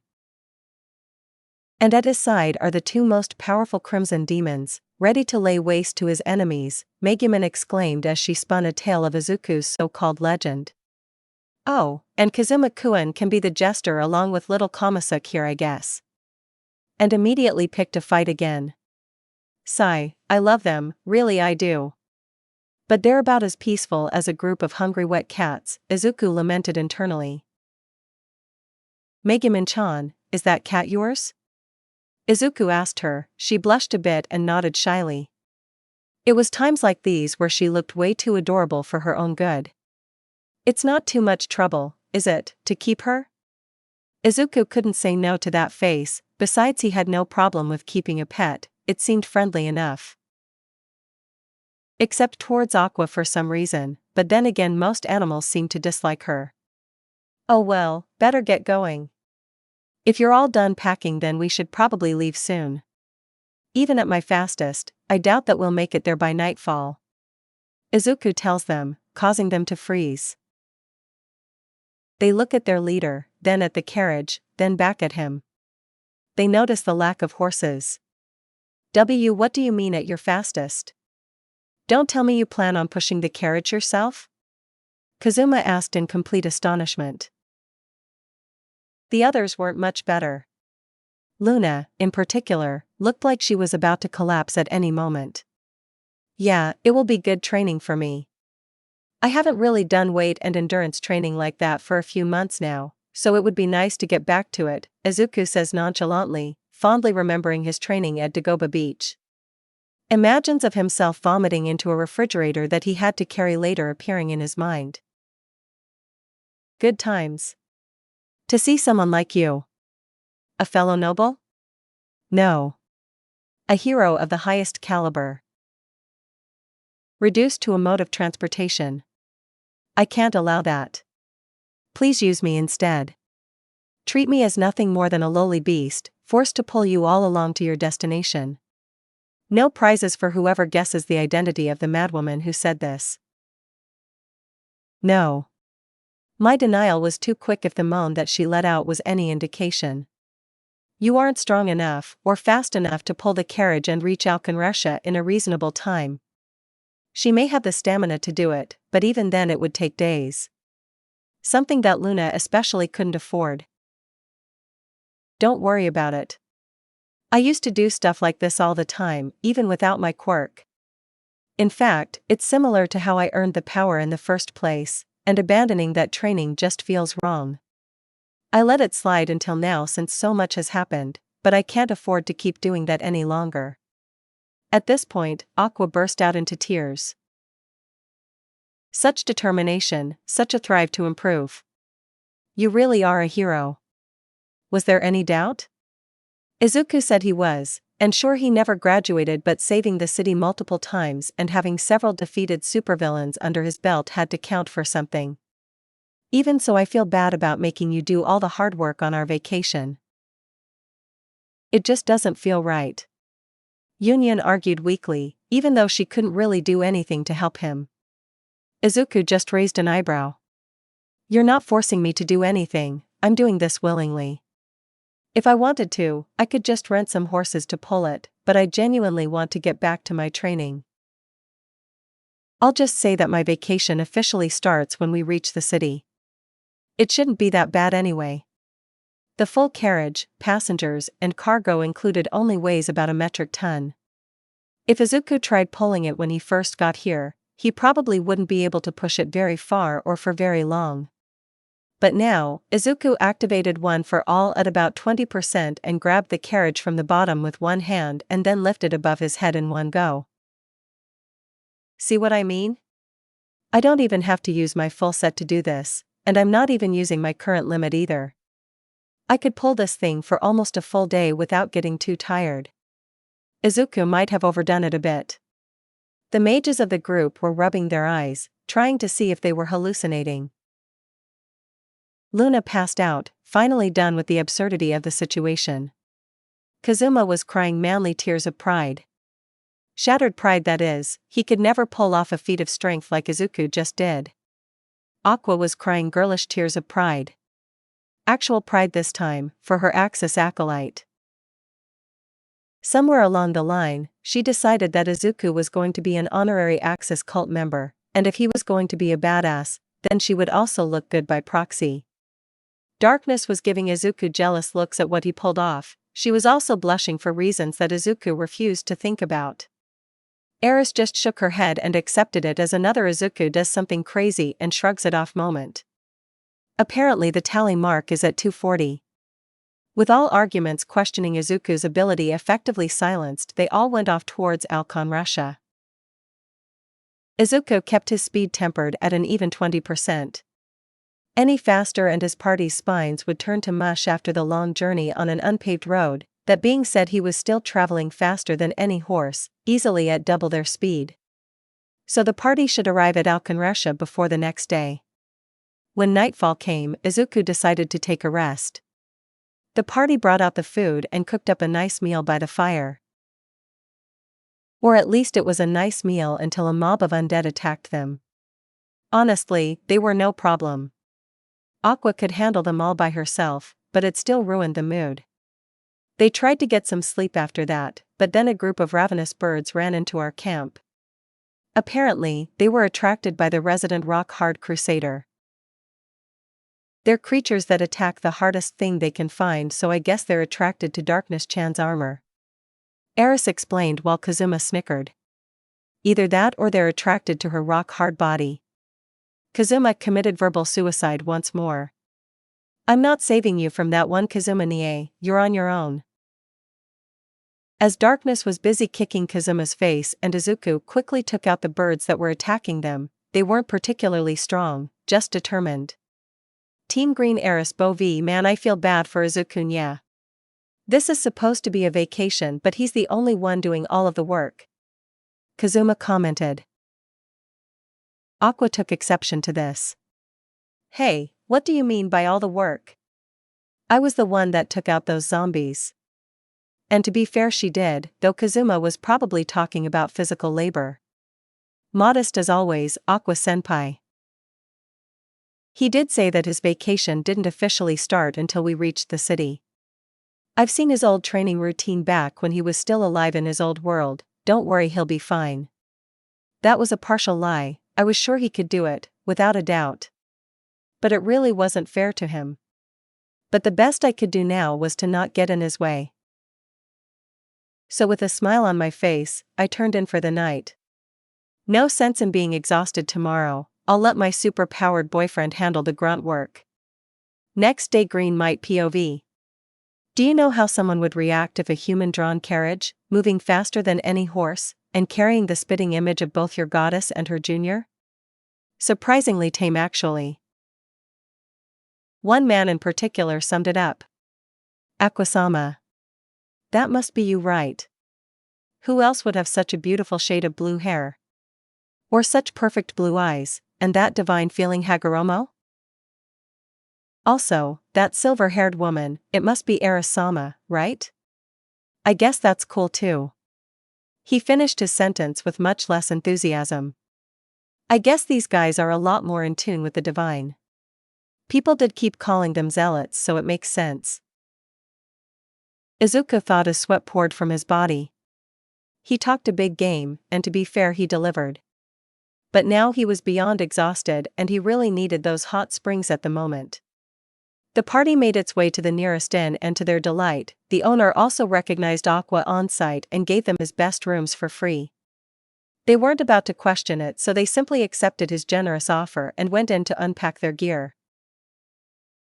Except for Izuku, who was being left out of it to give him some time to decompress. Izuku, accepting this, immediately grabbed his bathing gear and said that he was going to find the nearest hot springs. The others readily agreed that Izuku needed a break ASAP, so they let him go on his own, promising to meet him there later after they finished unpacking. Luckily for Izuku, he found one nearby. It was rather large too, almost twice the size of the others that he saw nearby. I wonder why.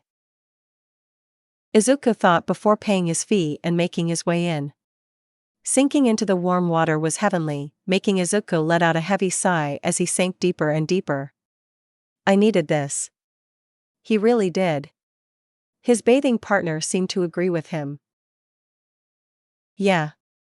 I could tell that you were full of stress the moment I saw you come in. Izuku's eyes snapped open like a certain squid that we all knew and vaguely related to. Right in front of him, through the mist, sat a beautiful red-haired woman. A very familiar red-haired woman. With elvish ears. And a certain aura of energy to her that Izuku found very familiar. Divine aura. Crap. Play Ost, Golden Wind piano theme. Oh fuck my life. To make matters worse, a brown-haired man with a small beard was sitting next to her. And knowing my luck. That's Hans, the one general that I can't do anything about. At least he couldn't kill Izuku outright. Cleanse toxins should take care of that, but the others. I can't allow them to get close to my party. Wabuk I could handle, but the invulnerable slime. Too risky. He had to respond, or they'd get suspicious. Oh, hello there. Sorry, I didn't notice you at first. Izuku gave a slight bow, never taking his eyes off theirs. Half because he was paranoid, and half because, boing. No problem, you looked really tired. Long journey? Walbach asked him, either not noticing, or not caring that her towel wasn't covering her top half. You could say that. I didn't get much sleep last night after those Hawkeyes attacked. Walbach's face grew surprised at that. You were attacked by Hawkeyes. It's a small miracle that you survived unscathed. You said you fought them off. You must be really strong. Hans was the one to say that, looking a bit suspicious. Not anyone could take on a herd of Hawkeyes, even as a full party. Izuku had no idea those things were considered to be that tough. Maybe he just ran into a comparatively smaller herd. Yeah, they weren't that tough. There were only about 200 of them, so I managed to take them all down quickly enough. It just made me paranoid while I slept, so I didn't rest very well before taking us here. Izuku froze a bit at my slip-up.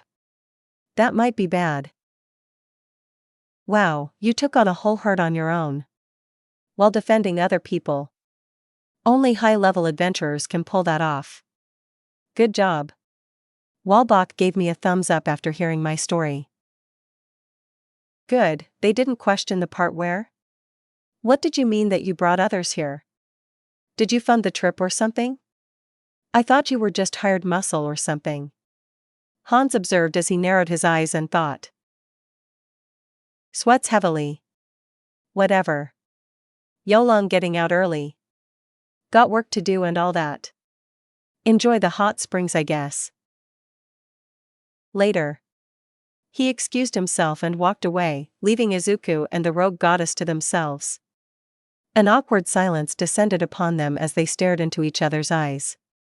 So, what did you mean when you said you brought others here? Well, that was an icebreaker if ever there was one. Now that they were alone, a change of tactics might be in order. You see, that was a bit of extra training on my end, to keep me sharp before my vacation. I pulled the carriage myself, that's what I meant. She looked like the mage type, maybe this will intimidate her enough for her to back off the city. Demon generals weren't known to be very loyal to each other. And no way. Where did you come from then? And how many people? Who could pull one of those things and expect to arrive in any reasonable amount of time? To say she was shocked would be an understatement, but she might have been surprised for the wrong reasons. And you look so skinny. No offense, it's just that I would never expect someone of your build to be strong enough to do something like that. May I know what level you are? She was excited. Izuku had the opposite effect of what he wanted. Well, in for an heiress. In for a million. Izuku activated Intimidating Aura and made his power play on level 69. Play OST Golden Wind piano version, also POV change Wobok POV. Oh, my various gods, he's not lying. Wobok thought to herself as she finished processing what her new acquaintance just said. He's easily the highest level adventurer I've ever seen. Even among the other generals, his level alone would be insane. What the hell is he? Royalty? Crap, he's waiting for a response. The pressure was getting to me, I needed to calm down. Wow, that's certainly impressive. I've never even heard of someone with a number that high. If I may, what's your name? I needed to know, this man was too dangerous not to question. Luckily he seemed to be cordial so far, so maybe he can be reasoned with. Where I'm from, it's common courtesy to give your name first when asking for others, even if you already know them. That was fair. He did look vaguely Japanese, so it made sense. But what did he mean by that last part? Have I already been found out? My name is Walbach, sir. It's a pleasure to meet you, I said with a slight bow out of respect. He smiled at me and returned the gesture. I am Izuku Midoriya, likewise. Though I didn't plan to meet another goddess anytime soon. The reincarnate said, crap, you did know, I had to play this right. I can't say I've ever heard of you, sorry. But that makes it even more impressive that an adventurer of your level can exist without others knowing about you. Walbach complimented while also apologizing for her ignorance. No worry, my level and fame are both rather recent. I might have killed Beldia a while ago, but taking down the destroyer and defeating Vanir was rather recent. That last one only happened a little over a day ago after all. I tried to hide it, but my eyes were bulging at the moment. He said that so casually. Like he was talking about the weather. What is he?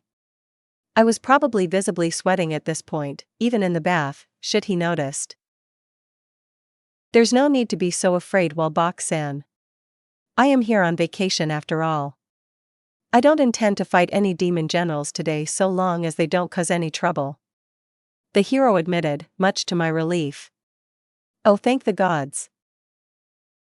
But that means Hans will have to stop what he's doing.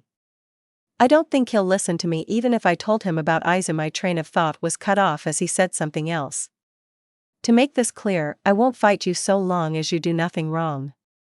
Truthfully, I've had nothing against most of the demon generals that I've met so far, only opposing them because they confronted me directly. Hey Walbach-san, would you like to learn a secret? Something only my party and I know about. He holds no ill will towards us and a secret. Why would he tell me that? I have to warn you though, you can't tell anyone else about it, or I'll be forced to kill you. Understood. I nodded fervently. Information was worth more than gold. Even if he decided to kill me after this, at the very least I'll have something to send to Mao-sama after I die. Fuzuku PLV. Here's hoping this works. It wouldn't be the first time that a hero intimidated a villain into submission, but it would certainly be my first time. If only I could thank Hounddog Sensei for those extra lessons in psychological warfare. I took a breath and began what could possibly be this world's greatest bluff. Out of the 3 demon generals that I've fought so far, 2 of them have joined me willingly and are currently under my employment. It took a moment before that statement sunk in. But when it did, Alibi rushed in with full cowling at 30% and covered her mouth before she could finish casting. The speed surprised her so much that she clamped down on my hand. Her bite strength wasn't nearly strong enough to pierce my skin though, so now we were in a bit of an awkward position. Hey, Izuku-kun. We're here. Here's hoping my luck got you into the mixed bath like I hoped. Ah, there you are. Red eyes met purple and then there was silence. Play Os Golden Wind piano. Wow, Izuku-kun, you work fast. You already have 2 demons, a noble and a goddess. Aren't we enough for you already? Eris said in a playful tone. There was no need to hide her identity this time. Her fellow goddess was here after all. And I didn't know you were into such rough play, though I doubt Walbach-chan could hurt you even if she tried. Said Crimson Goddess was currently freaking out, trying to escape, however, she couldn't get her mouth off of my hand for some reason. I think her teeth are stuck. 5 minutes later trying to help release a trapped goddess. Okay, I promise I won't run away.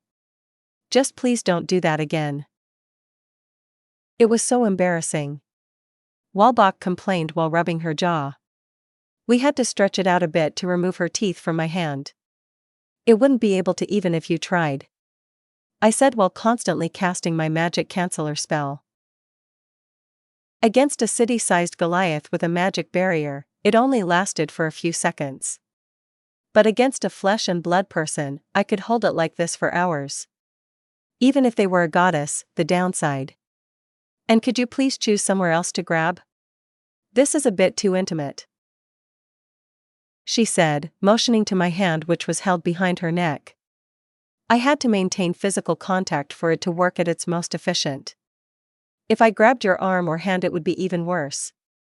Plus we're in the bath right now. There weren't many other options. Sadly. Although Eris seemed to be enjoying the view. Is she enjoying seeing me with other women? I wasn't able to finish my contemplation as 4 more people joined the bath. The rest of my party sans Kazuma and Aqua had arrived. I wonder what those two are up to. Hey, Explosion Sensei. What are you doing here? Megumin knew Wolbach. Well, this day was full of surprises. Wolbach seemed equally shocked. Megumin-san. Well, this is a surprise, I never thought I'd see you again. And you're in a party with Izuku-sama. Honestly, I'm a bit impressed. Her praise seemed to send Megumin over the moon. Whatever their relationship was, my little demon mage clearly had a lot of respect for the fallen goddess. Thank you, Explosion Sensei. With Izuku-kun's help and your explosion magic, I even got myself to level 60. Isn't that amazing? Wolbach started to break into a cold sweat again. I guess Megumin helped me out without even knowing. At least that worked. Hey, Izuku-kun, why are you holding Explosion Sensei like that? And why did she call you Izuku-sama? Don't tell me Kazuma Baka has been corrupting you. She exclaimed while pointing at me. Ah crap, I'm on my own for this one, aren't I? Eris wasn't going to help, she's enjoying this too much. Darkness was blushing and muttering to herself was still in shock at seeing Wolbach here, and Yun was being Yun and copying Megumin's pose. Now how am I gonna get out of this one alive? After dealing with Megumin's accusations of being corrupted, a few head pats and reassurances were all it took to fix that, funnily enough. Plus Izuku managed to turn it around on her for knowingly walking into the mixed bathing section with him. Normally this would apply to Izuku too, but in Eris' words, Izuku pulled a goddamn carriage filled with 8 people plus cargo for over a day. He deserves some slack. Now the girls plus Izuku had to deal with was their new goddess friend. So Wolbach-san, would you please explain to us what you and Hans were doing here? Izuku asked in the calmest voice that he could muster. After the chaos of their meeting started to ebb away, Izuku came to realize that he was in the bath with 6 extremely attractive women, 5 of which had shown feelings for him. I'm pretty sure this situation would have killed me back at UA. How far have I come that this has become just another day? Albeit a weird one. To be honest, I just wanted to enjoy the hot springs. Hans is the only one aiming to harm the people here. He plans to poison the water source for these springs as revenge for the constant bad rumors caused by the Axis cult.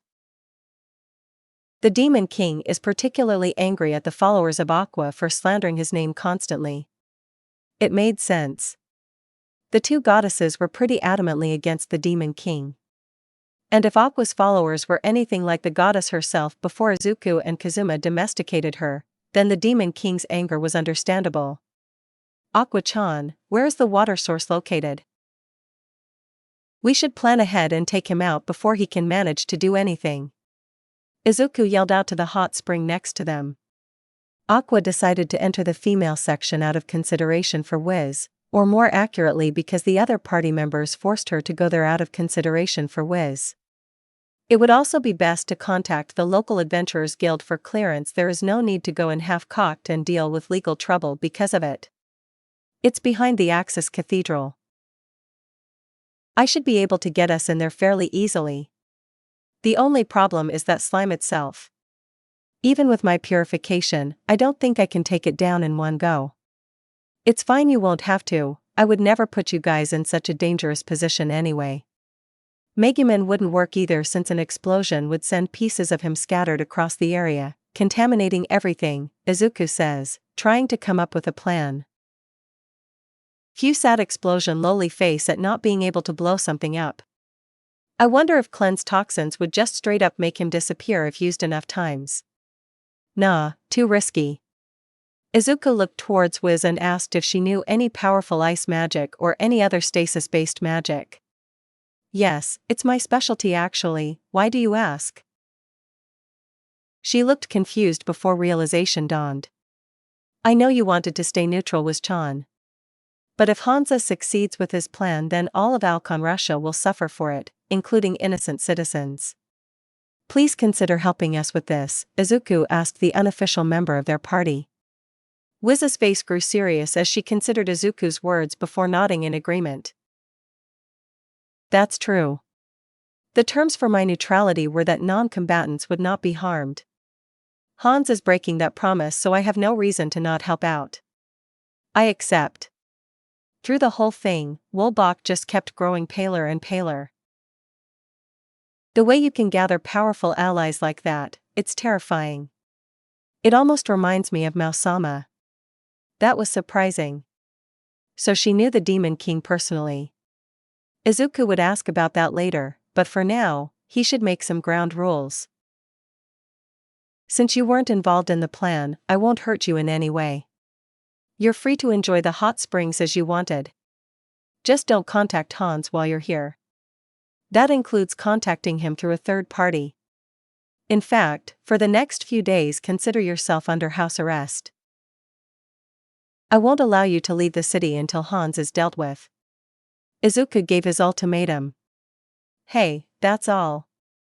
I don't mind, but how exactly are you going to keep me from just teleporting away the moment you let me go?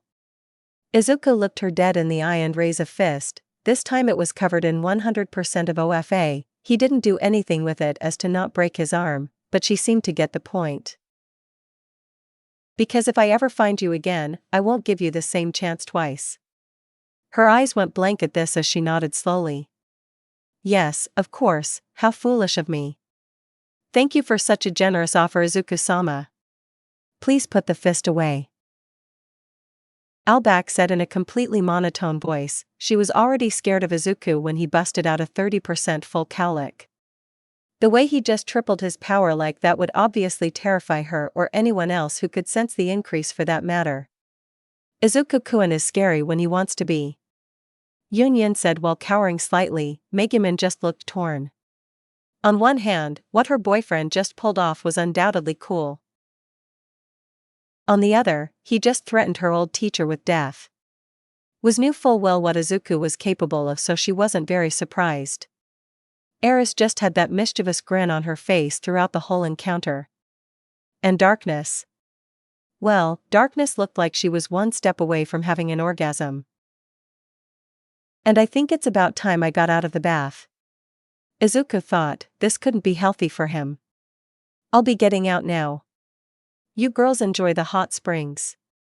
I need to take a nap to rest after pulling that carriage all day yesterday. Izuku's stamina wasn't what it used to be. That was the problem with stopping intense training in exchange for fighting strong opponents. The body gets used to short bursts of energy rather than long drawn-out exercise.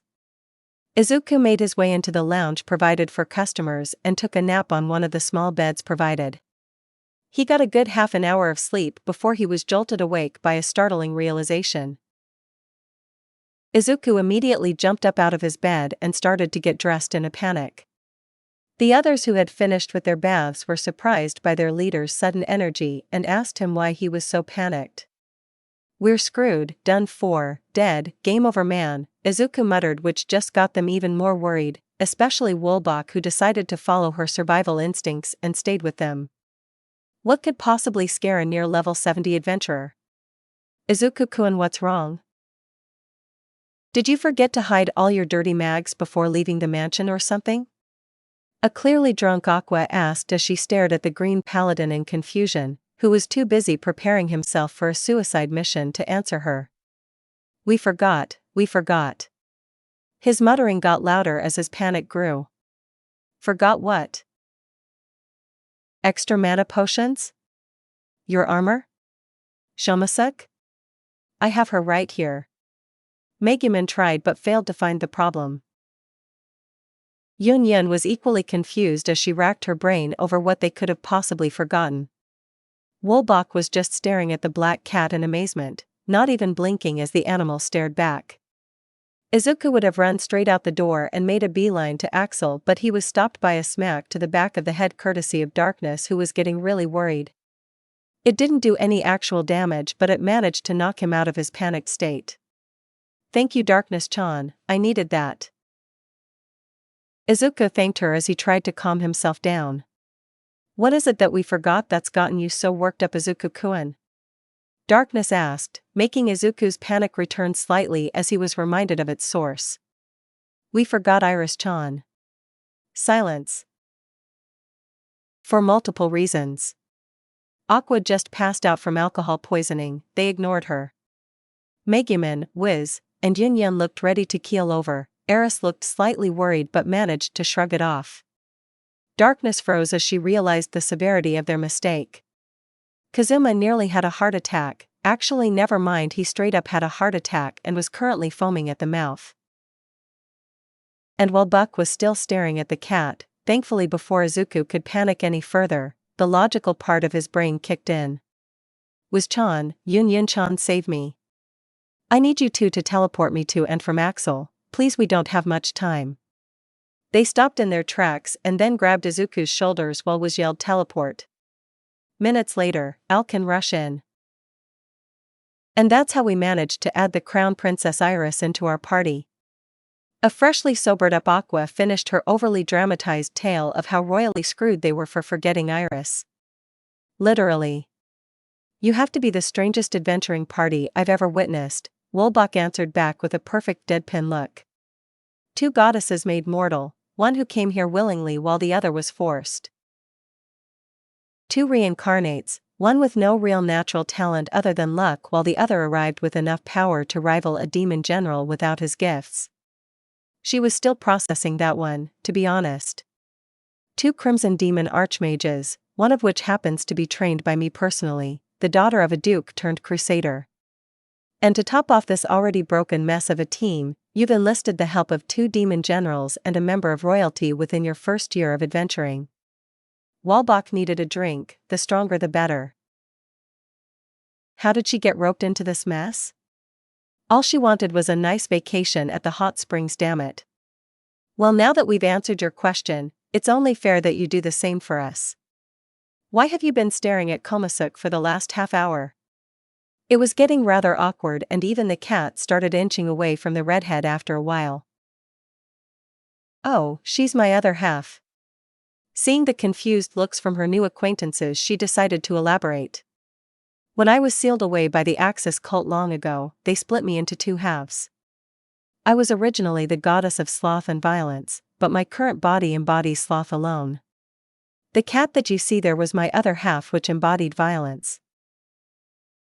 Megumin was apparently experiencing some Vietnam flashbacks as she let go of the animal, freeing it and letting it wander over to Walbach. Upon making contact, the cat disappeared and the goddess known as Walbach was made whole again. Sort of. I expected more. I guess blasting the poor thing with explosion magic took out most of its violent tendencies. I don't feel much different now, just a little more agitated at being captured by Izuku-sama so easily. The two sides of her being were no longer equal. Sloth was her new dominant personality trait. She was thrown out of her musings by a flash of light, out of which came the three missing party members and a sufficiently pissed off Iris. Said princess was currently pinching Izuku's cheeks as he tried his best to apologize in Japanese. I'm sorry. Please stop doing that, Iris-sama. I left in a hurry and I forgot about you, I'm sorry. The royal loli wasn't having any of that, though I could understand forgetting.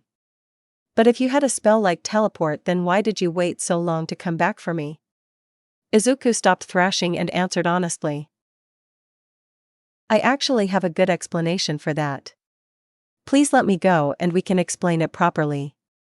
Iris, being the understanding princess that she was, decided to listen to his excuse. Thank you for being reasonable, Iris-sama. Cough. To begin, I guess I should rip off the bandage right away, Izuku pointed at Wolbach. That is Wolbach-san, the goddess that your father mentioned a few days ago. She is a demon general, and another one is in this city, planning to pollute the local hot springs water source. Iris' reaction was understandably filled with disbelief. So let me get this straight. You decide to go on vacation after defeating another demon general, which I learned about from a waitress of all people, I might add. Iris added with annoyance at being left out of her new party's cool adventures. During this vacation, you met not one, but two more demon generals. One of which you managed to intimidate into neutrality. She said, pointing at Walbach, who just sat there staring sheepishly. With a deep sigh, Iris face-palmed and muttered. That adventurer's card is a complete lie. You have the worst luck that I've ever seen in my life. Izuku rubbed his head sheepishly at that. You misunderstand what luck is. Era spoke up. The rest of the party looked at her as she explained her domain in greater detail. Luck is the general ability to fight against fate or destiny. Whether it turns out positive or negative determines whether it's good or bad luck. They are subjective terms. Izuku-kun here was born powerless and quite weak in body as well. In other words, he was fated for mediocrity at best. That certainly surprised those that didn't know his past. However, he trained his mind to be strong, and through a stroke of luck, he managed to beat out fate by obtaining a new source of power. One for all. That really was a stroke of excellent luck, regardless of what All Might said. Izuku earned the power, but it was a 1 in a million chance encounter in the first place. That is the definition of luck. It can be good, or bad, or even neutral. But its effects are always extraordinary for those with a lot of it. A blessing and a curse, if you will. Essentially, anyone with high luck is blessed and cursed to never have a dull life. Izuku could certainly believe that, although it made going on vacation near impossible, as he recently discovered. Well, with such a handicap I can forgive your misgivings, Izuku-kun. Now about this other demon general, do you have a plan against them? Iris asked, to which Izuku nodded an affirmative before going on to explain the details. Slimes are completely invulnerable to physical attacks. Fire may work, but it would cause too much collateral damage. Wind attacks will just spread the body around and make the situation worse. Earth will get dissolved slowly. As far as I can tell, our only option was Chan's ice. She nods at that, already knowing her role for the future battle. She was a veteran adventurer after all. We'll set up camp at the water source and hide. When Hans makes his move, Chan will do her best to completely encase him in ice. After he's been contained, Megumin Chan will cast explosion on the still solid body, preventing the slime from spreading out any further. And hopefully, with a more concentrated target, he will be completely disintegrated from it. If not, then we can fire it another 2 times to make sure of it. Izuku finished his explanation. Hey, you can cast explosion 3 times in a row. How? Even I can't do that. Walbach shouted out in complete shock. Even a goddess couldn't supply the mana for consecutive full-powered explosion spells. How did a petite teenage girl, no matter how skilled, have those kinds of reserves? Megumin looked smug at that as she pulled out a few mana potions from her bag. Mana potions. Created by our leader Izuku-kun, just one of these is enough to top me off on mana. I can drink about 8 of these in a day, but even so, casting explosion so many times does a number on my body, so I'm limited to 3 explosions before I need a few hours of rest. She bragged on Izuku's behalf, showing off his invention. Is this your gift, Izuku-sama? It's quite powerful then. Wolbach complimented after examining the potions. Izuku shook his head as a negative. I received 2 gifts actually. The first was just a device that allowed me to keep up with the events of my world and access information from it. My second gift was transmutation. Seeing her confusion, Izuku elaborated. I can manipulate any substance's shape and density. I can also convert equal amounts of one material into another or into pure energy. I create these magic potions by injecting my own mana into simple freshwater, transforming it into a magic-rich drink, he explained as realization dawned on Walbach. By Izuku-sama, just how much energy can you generate from any ordinary material? She asked, hoping that it wasn't too bad. Oh, the material converted doesn't change the energy created. A kilogram of dirt is worth just as much as a kilogram of manatite. As for the amount, Izuku grew thoughtful while doing some number crunching in his head. A kilogram of material would create enough energy to rival an explosion spell. He said nonchalantly, as Wolbach took several seconds to think about whether she should switch sides for her own sake. So yeah, that's basically the plan. A lot of these demon generals have been gimmicky at best. Basic trickery and some water magic killed Beldia, and Von Air just went down easily. Hans just needs to be trapped and destroyed in that order, albeit by high-level magic. Unknown to him, the rest of the inhabitants of the room all thought the same thing in unison. They weren't easy to kill. You're just too damn smart and strong.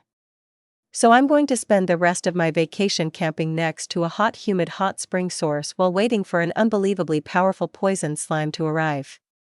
Luck really is something else, behind Aqua's cathedral. 10 p.m. party status, near dead. You know Izuku-kun, your tactics are on point, but you need to work on your strategies. Came Aqua's somewhat justified complaints. In Izuku's defense, most people didn't think about the logistics of waiting for hours upon hours in a hot and humid place for a house-sized poison slime dressed as a man to show up. Grumble grumble, Kazuma's stomach growled in agreement. I can't believe I'm saying this. But Aqua-chan's right. The least we could have done is brought a deck of cards or even some snacks. I'm about to die of boredom rather than from poison. Okay. Screw it. Making a deck of cards with transmute shouldn't be too hard, right? Turns out he didn't have to. As soon as Izuku was about to go out to find some vegetation to turn into playing cards, a wild hand appeared. Finally, after all these years, I'm finally going to avenge our Lord's reputation. And after the hell that those zealot bastards put me through, I'm going to enjoy this.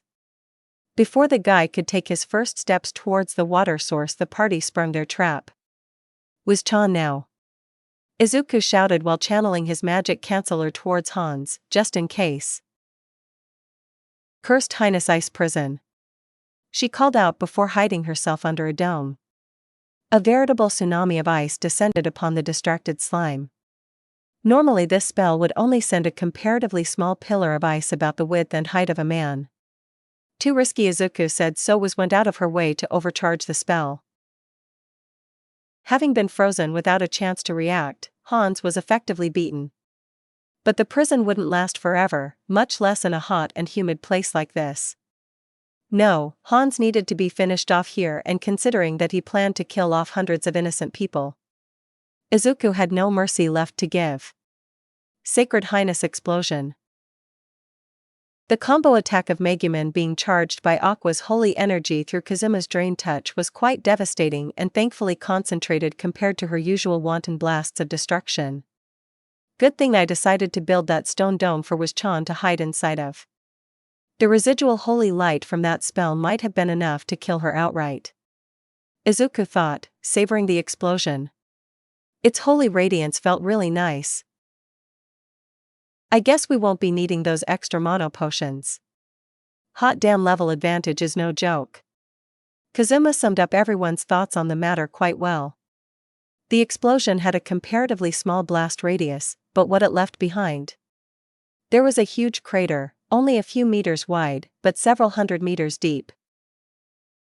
I can't even see the bottom. Note to self, never piss off Megumin, he thought, cancelling several pranks he had for the Crimson Loli. Iris came out of her hiding spot and assessed the damage. Yep. You guys killed him dead alright. Maybe we should just send you guys to fight the Demon King right away. You seem to take down his generals way too easily. Please don't joke about that, this was supposed to be a vacation, damn it. You guys really did a number on him. There isn't even a poisonous vapor cloud left, you completely disintegrated his body until nothing remained. Megumin-chan, you've graduated, by the way. While the explosion Loli was celebrating her graduation from Powa University, Izuku sat there confused on why Wolbach was even there. I half expected you to be on the other side of the planet by now. Are too terrified to leave your room, what brings you out here? The last time they saw her she was shivering and in a cold sweat. Why would she willingly come close to them again? I've decided that if you really wanted to kill me, then nothing on this planet could really stop you. So instead of making you angry or losing whatever shred of dignity I had left, I decided to help you. Oh, Kay. Why though? Wasn't she loyal to the Demon King? Let me explain. You must be confused.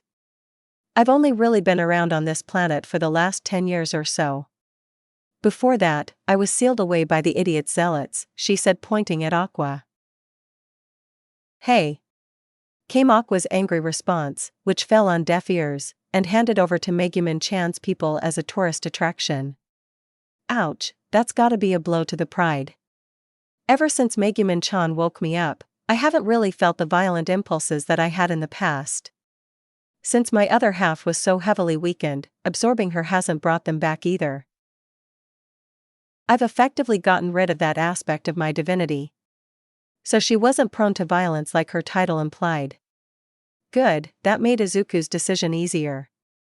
But first, he let her finish her story. The only real reason why I joined the Demon King's army was that he was courteous to me and his people worshipped me. Although thinking back on that, they mostly worshipped my violent side. And since I haven't really displayed that, they've started to distance themselves from me more and more, so I really have no reason to stay with them. Seems legit. Iris looked a bit torn on the issue though. I don't know how I feel about letting a demon general off scot-free. On one hand, you would be a powerful ally to have. On the other hand, your crimes can't just be overlooked. She made a good point. What has Wolbach done in her general career anyway? To be fair, I haven't really done much. In the decade or so that I've been active, I've just held up the Demon King's barrier and done a few hit-and-run missions on the various strongholds across Belzerd to keep the army on their toes. I doubt I've actually killed anyone with those explosion spells. Castles are pretty durable, and most I just caused property damage and made some of the soldiers wet themselves. Okay, seriously, this was way too convenient. Were the majority of the Demon King's army just incompetent or something? Now that I think about it, I haven't actually heard any news about the war. No battle reports, no casualties, not even any news on property damage caused by the supposedly invading army. I smell shenanigans. But now wasn't the time for conspiracy theories. They still had to go back to the cathedral and reassure the people there that the problem has been taken care of. Hopefully, they still had enough time to relax for a bit before returning to Axel. 30 minutes later. Team Green Hotel. Everyone had already gone to sleep by this point. After waiting so long for Hans to arrive, they were all dead tired. So much so that we decided to just get a communal room and be done with it. Now all 10 of them were basically having a sleepover. Normally Izuku would be embarrassed about sleeping next to 8 attractive girls, but after the mixed bathing incident, he's sort of been desensitized for today. Plus Kazuma was there too, so it shouldn't get too awkward. Early morning next day, Izuku woke up feeling something soft on his back and his face, and you get the point. This has only happened once before, and that nearly gave him a heart attack, so Izuku took a moment to brace himself for what's to come. Izuku took a deep breath and tried to sit up. Moana's eyes snapped open and looked towards the direction of the cursed, blessed sound, and Izuku was immediately met by a cursed, blessed image. Darkness had fallen asleep on top of their newest party member. Said goddess also ended up hugging Eris in her sleep from last night's post-battle celebration. And to complete the image, Wiz had tried to comfort her former, turned current ally last night and ended up joining the collection of bodies. The only difference being that she forgot to tighten her robes from last night and had her full cleavage visible for everyone to see. Everyone being Izuku, since he was the only one awake. As for the moan, Izuku-sama, not yet. I just got here. Please wait until we're at your mansion. Izuku would normally say that the gods were messing with him, but considering that 3 of them are in the room at the moment, it might be the opposite. Is this what Eris-chan meant by people with high luck never having a dull life? In that case, I want my stats reduced. These situations are gonna get me killed one of these days. Izuku internally lamented his bad luck. In the end, Izuku decided to pull a Kazuma in just up as fast as possible, ignoring the follow-up moan that he got from Darkness for his trouble. It was too early for this shit and Izuku needed breakfast. Thankfully there was a nice bakery right next to their hotel, so Izuku just walked over after getting dressed. There are very few things that can beat a nice warm bagel in the morning. Except maybe a jelly-filled donut. Izuku-kun. You can't just leave a girl behind like that after waking her up. And there went Izuku's sense of peace. Sigh, sorry about waking you up, Darkness-chan. I was hungry and panicked after waking up too. That's so I left to get breakfast. Here, I'll spot the bill as an apology. Izuku handed her a raisin bagel covered in fresh strawberry jam. All is forgiven, Eris said on Darkness' behalf while taking the bagel for herself, eliciting another moan from the masochistic crusader, which was promptly ignored. Good job, Izuku-kun. It's only been 5 months since we came to this world and you've already taken out more than half of the demon generals, and most of them are even working for you. Her laugh was serene and genuine. It felt good if Izuku was being honest. To be recognized for his hard work. If he tried doing this in his old world, he would have been scolded, or worse, imprisoned for acting on his own. Not to mention how far you've come in the other battlefield of life. Izuku didn't like where this was going. I already had an interest in you when you declared your wish to send me back to heaven. Not many would give up a nearly omnipotent wish on someone else. It was just the right thing to do, wasn't it? Eris gave Izuku a new lease on life. Why wouldn't he would try his best to help her? Then Darkness-chan came along, and within 10 seconds of meeting her, you helped her improve herself without even thinking about it. Did you know that was the first time she's ever hit her target? Izuku didn't know that actually. Come to think of it, whenever they get into fights, Darkness had been left out of them or was relegated to tanking damage that simply never came. Next is Megumin-chan and Union-chan. You accepted Megumin-chan even though she was considered a liability by many others.